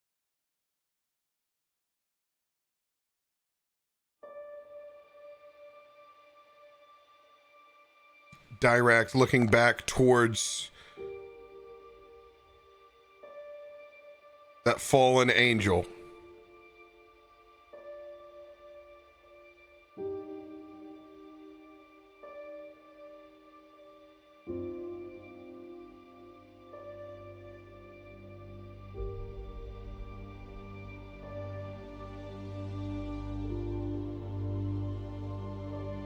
Can't believe what he sees with his own eyes.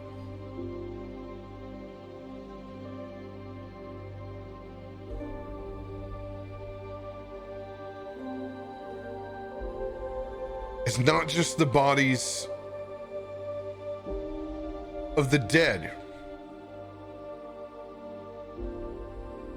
taking rise and floating in the air.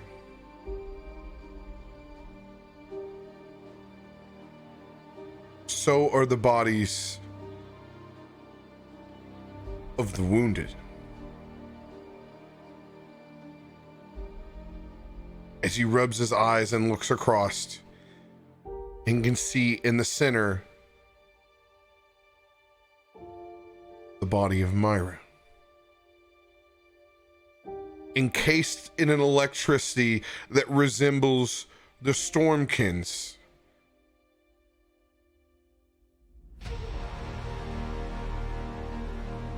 As they hold focus over Tent City.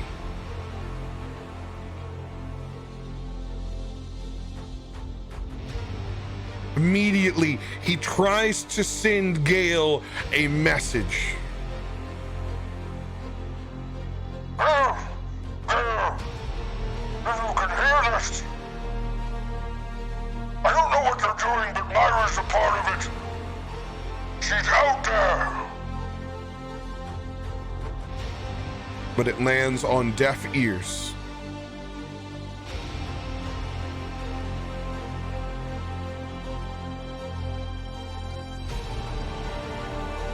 Finally being able to look back, seeing Arkonan hurt, I'm gonna send 2 of my Eldritch Blast into the Stormcaller in between us, and 2 of the Phoenixes your way. Yeah, take 11 points of healing. Topping me off. 2 Eldritch Blasts. Let's go! Those are both gonna hit.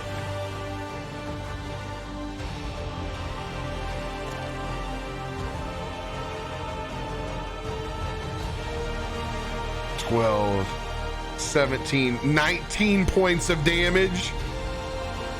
Just enough DTD. DTD. Let's go.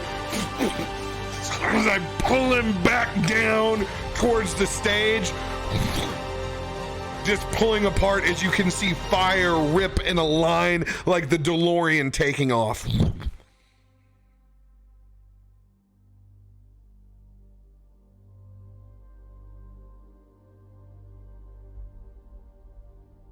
And I'm gonna run up to the front of this thing. And that is gonna be the end of my turn.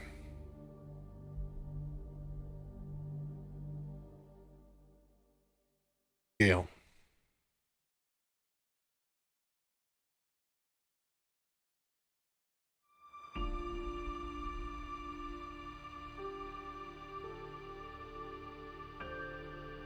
Once again, surrounded by clouds,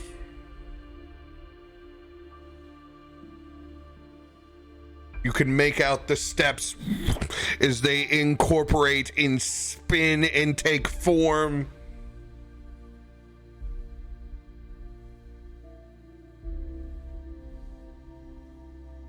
As you turn and you look back up as they lead back up to the court that you have seen once before.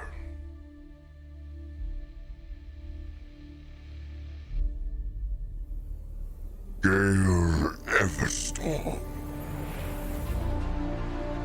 This could have been your seat.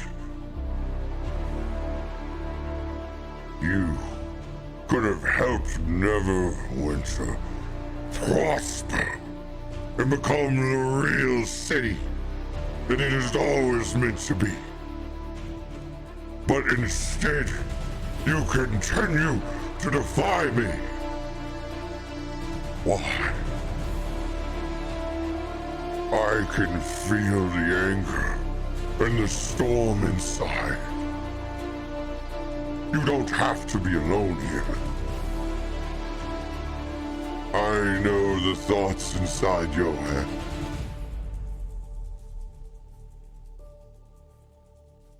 Myra can be welcome too. If you just choose to embrace the gifts that I have given you, you can both choose to live together in eternity.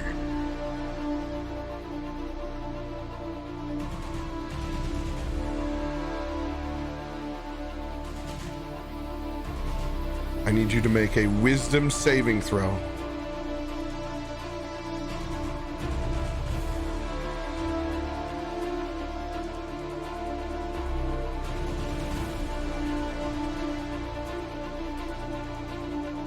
A Republic roll.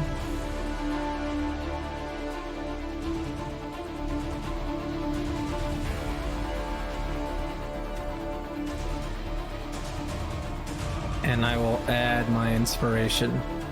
It's a 16, guys. It rolled from an 8 to a 16. That was a D8, right?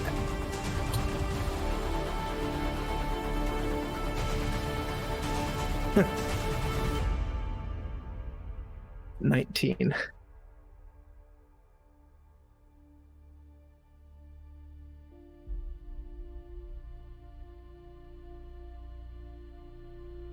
You feel strongly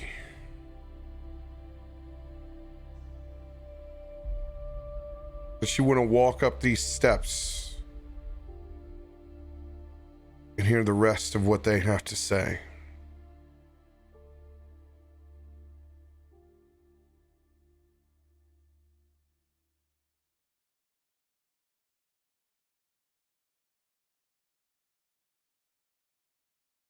Your turn.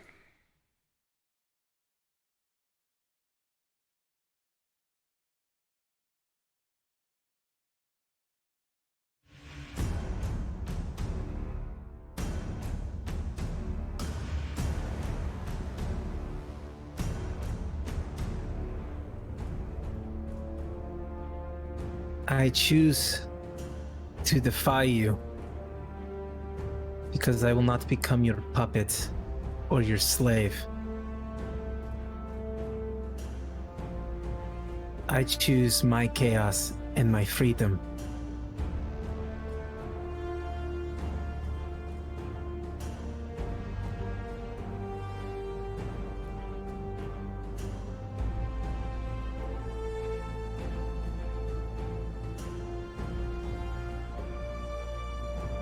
Are you so sure of yourself, Gale? You haven't been sure of yourself your entire life. Lost in a meadow. Casting bolts of lightning out because you question yourself. You know there is nothing back here but remorse. I'm giving you a chance to finally break your chains from nobility and become something greater. I will not deny the one that you love.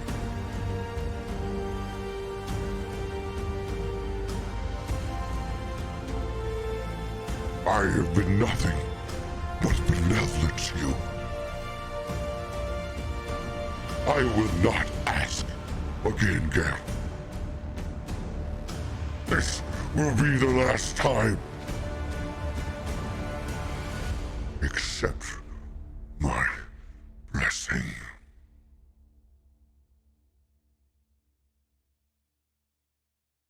And you will leave Neverwinter alone. All of it.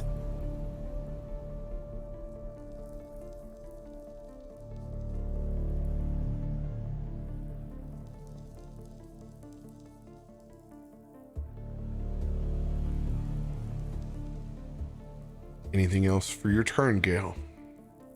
You are still free to do what you like, but you're compelled to stand and remain where you're at.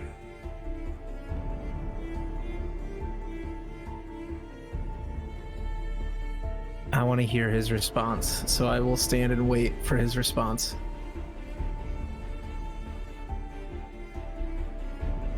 All right, I'm putting them in the initiative order now.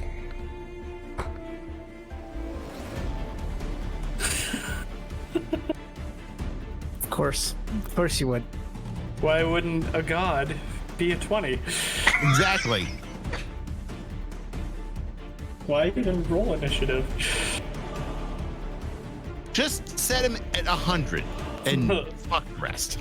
Me and Talos couldn't be further from each other. It's just like, God.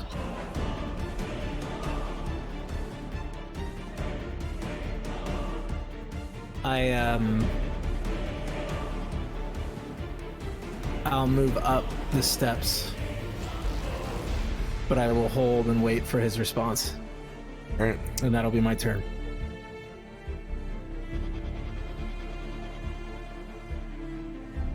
Back on the board.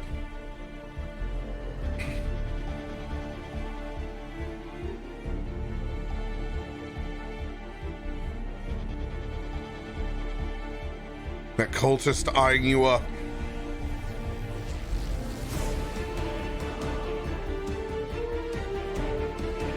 Looks at you and begins to drop its blade. And take a step back. You take an attack of opportunity.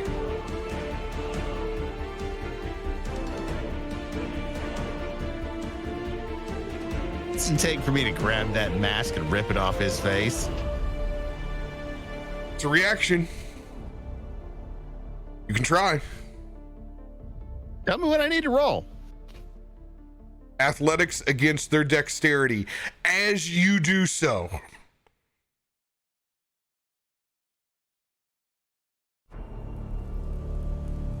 that cultist double crossing you kicks the blade back up towards their hand. First, I'm rolling an athletics check for them to grab the blade. The blade will go back into their hand. I need your strength versus their dex. My strength? They have a +1.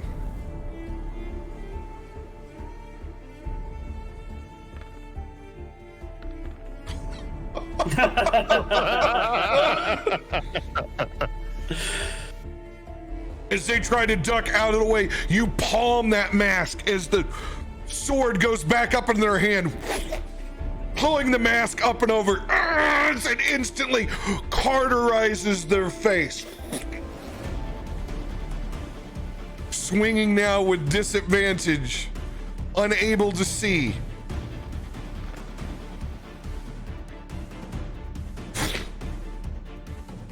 Missing on the first swipe.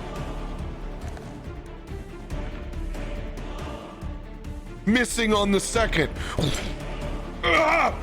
It burns! It burns!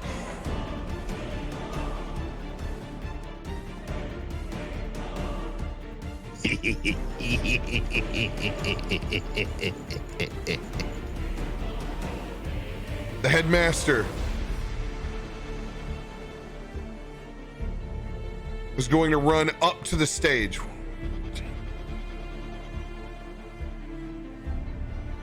To get a better view of everything else that's going on.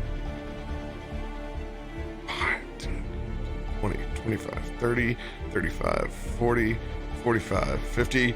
Cultist finally makes its way all the way over to you, Arkonan. Taking everything to get there.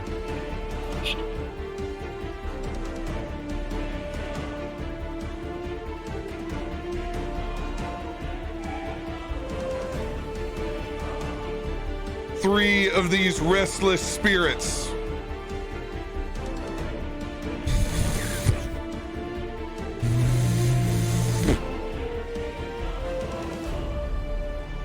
fully charged, now in the initiative at a 9.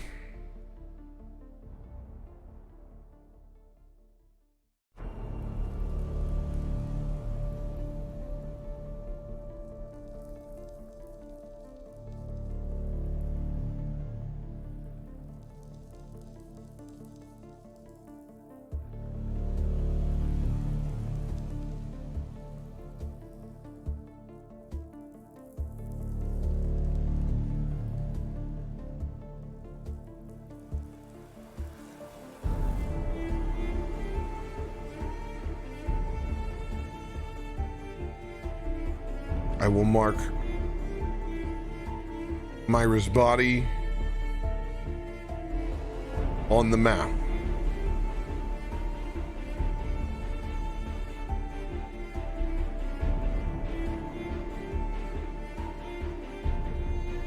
Just grabbing a random token.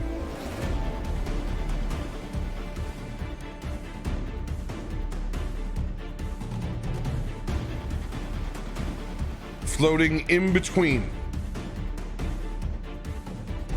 Back inside the chamber.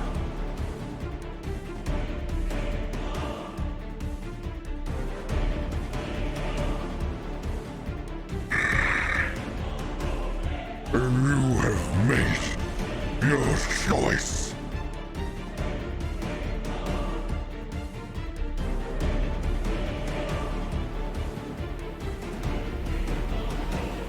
As he points a long silver trident that glows with electricity.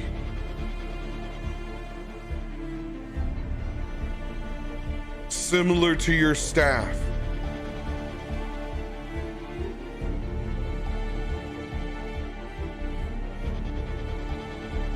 You have made a choice for both of you. As he extends out a massive beam of pure electricity towards your body. On the outside, you see a massive thunderhead up above expunge this bolt of lightning that strikes down to where Myra's floating body is.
Gale, you take 66 points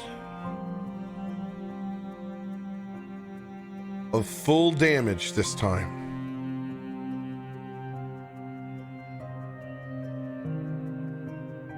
As you were expunged backwards.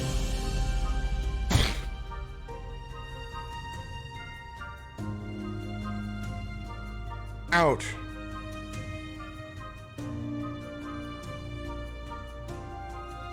Exploding through this cloud. Backwards, the rain hits your face as you expect to hit the stage back below you. You feel yourself turn and dip as you look down,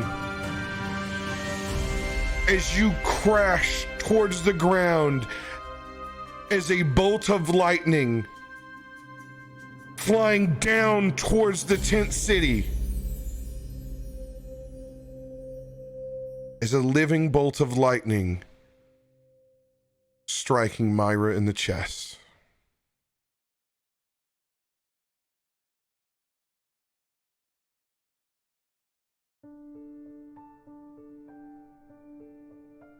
And that is where we will end this week.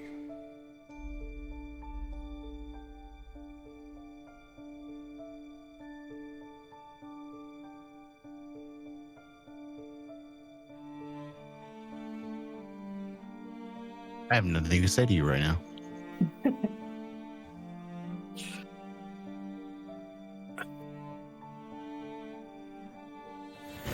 Who hurt you? Normally have some smart ass remark about, wow, I can't wait till next week.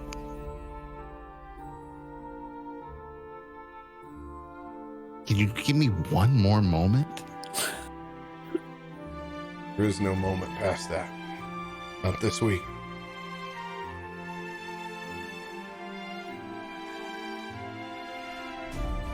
Choices. Unfortunately, those choices did have consequences.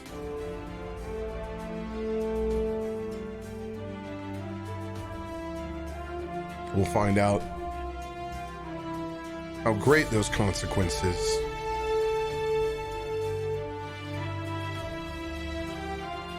next week.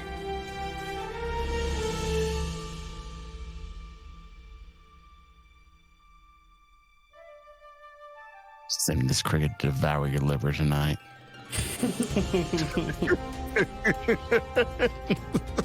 Yeah, I'm processing. Yeah, you and me both. Did you turn it off and turn it back on again?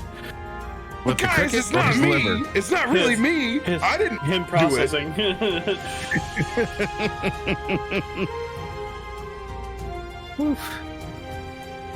Yeah, I was gonna compliment you about how great the mystical place and the Shadow Keep Spire was with the fucking orb and the galaxy, but fuck you. I'm kidding. I love you, buddy. Oh, Good fucking story. Oh, I'm heartbroken right now. Like, I want to turn. I yes. want to turn into the next chapter and read. yeah, that's what I said. Just give me one more moment. That's all I need. This is my one more play in fucking Destiny at 2:00 in the morning when I Yeah. know I should be in bed, and This is give me something that I can have some closure with tonight, so I can go to sleep. this is me reading the Twin Towers. And like I'm halfway through Twin Towers and I'm like, well, I fucking can't give up now. I mean, I got to see where this goes. Even though I've read it 73 times. yeah. Like there's something about that book, that part of that book that just I speed read through that whole thing. Yep. Like this because it's the separation of 3 different storylines that you want to, you have to wait 3 chapters to get to the storyline again. Oh, so good. Thank you for all the East Coasters here. I know it is very late. You are rock stars. Thank you. Thank you for all the love and the cards out there. And all those gifted subs and resubs and new subs. Thank you. Yes, I you have 3 some times. housekeeping to do with magic items. I've got like a whole plethora on my sheet now. So thank you guys. That's amazing. Thank you for all those inspirations. They will Oh. keep theirs. They're still in battle. I still have mine. I haven't rolled like complete shit, so it's been good. Yeah. Yes, to the 3rd time. Is truly now Gale Everstorm completely on his own. Not feeling one at his house.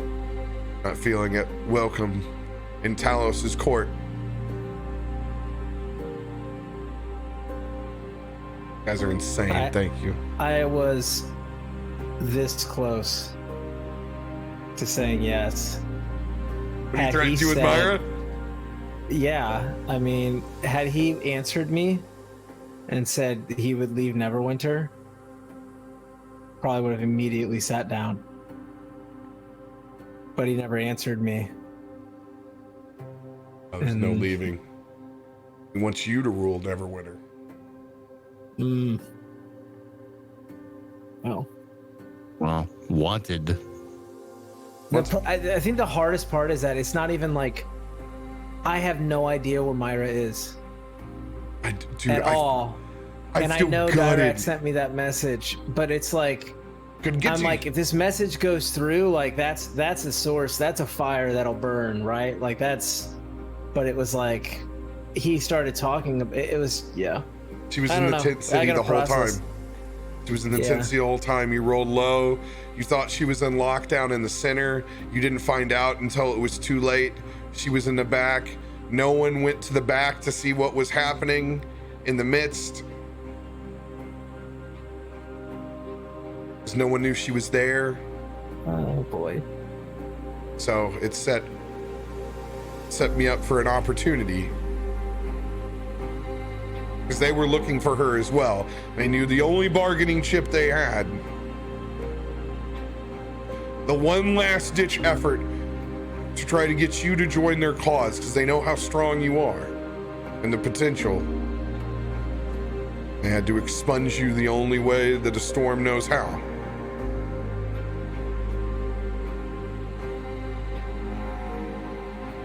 Well, next week's gonna be interesting, and you'll probably want to be here, because I'm probably gonna cry and I'm gonna kill a whole lot of people. Let's hope we're not among them. I got a cricket you can kill though, just in case you're interested. I think that cricket is Talus at this point. It's unkillable. I think I just named him, or you did. My Talus. cricket is named Talos. Dang it. I promise you guys, the minute I get that onion goblin, it will be uploaded for all of your glory. Thanks for coming on this intense journey with us. Remember, make sure to be good to each other. Wear a mask and wash Your damn hands. and hug your Myris.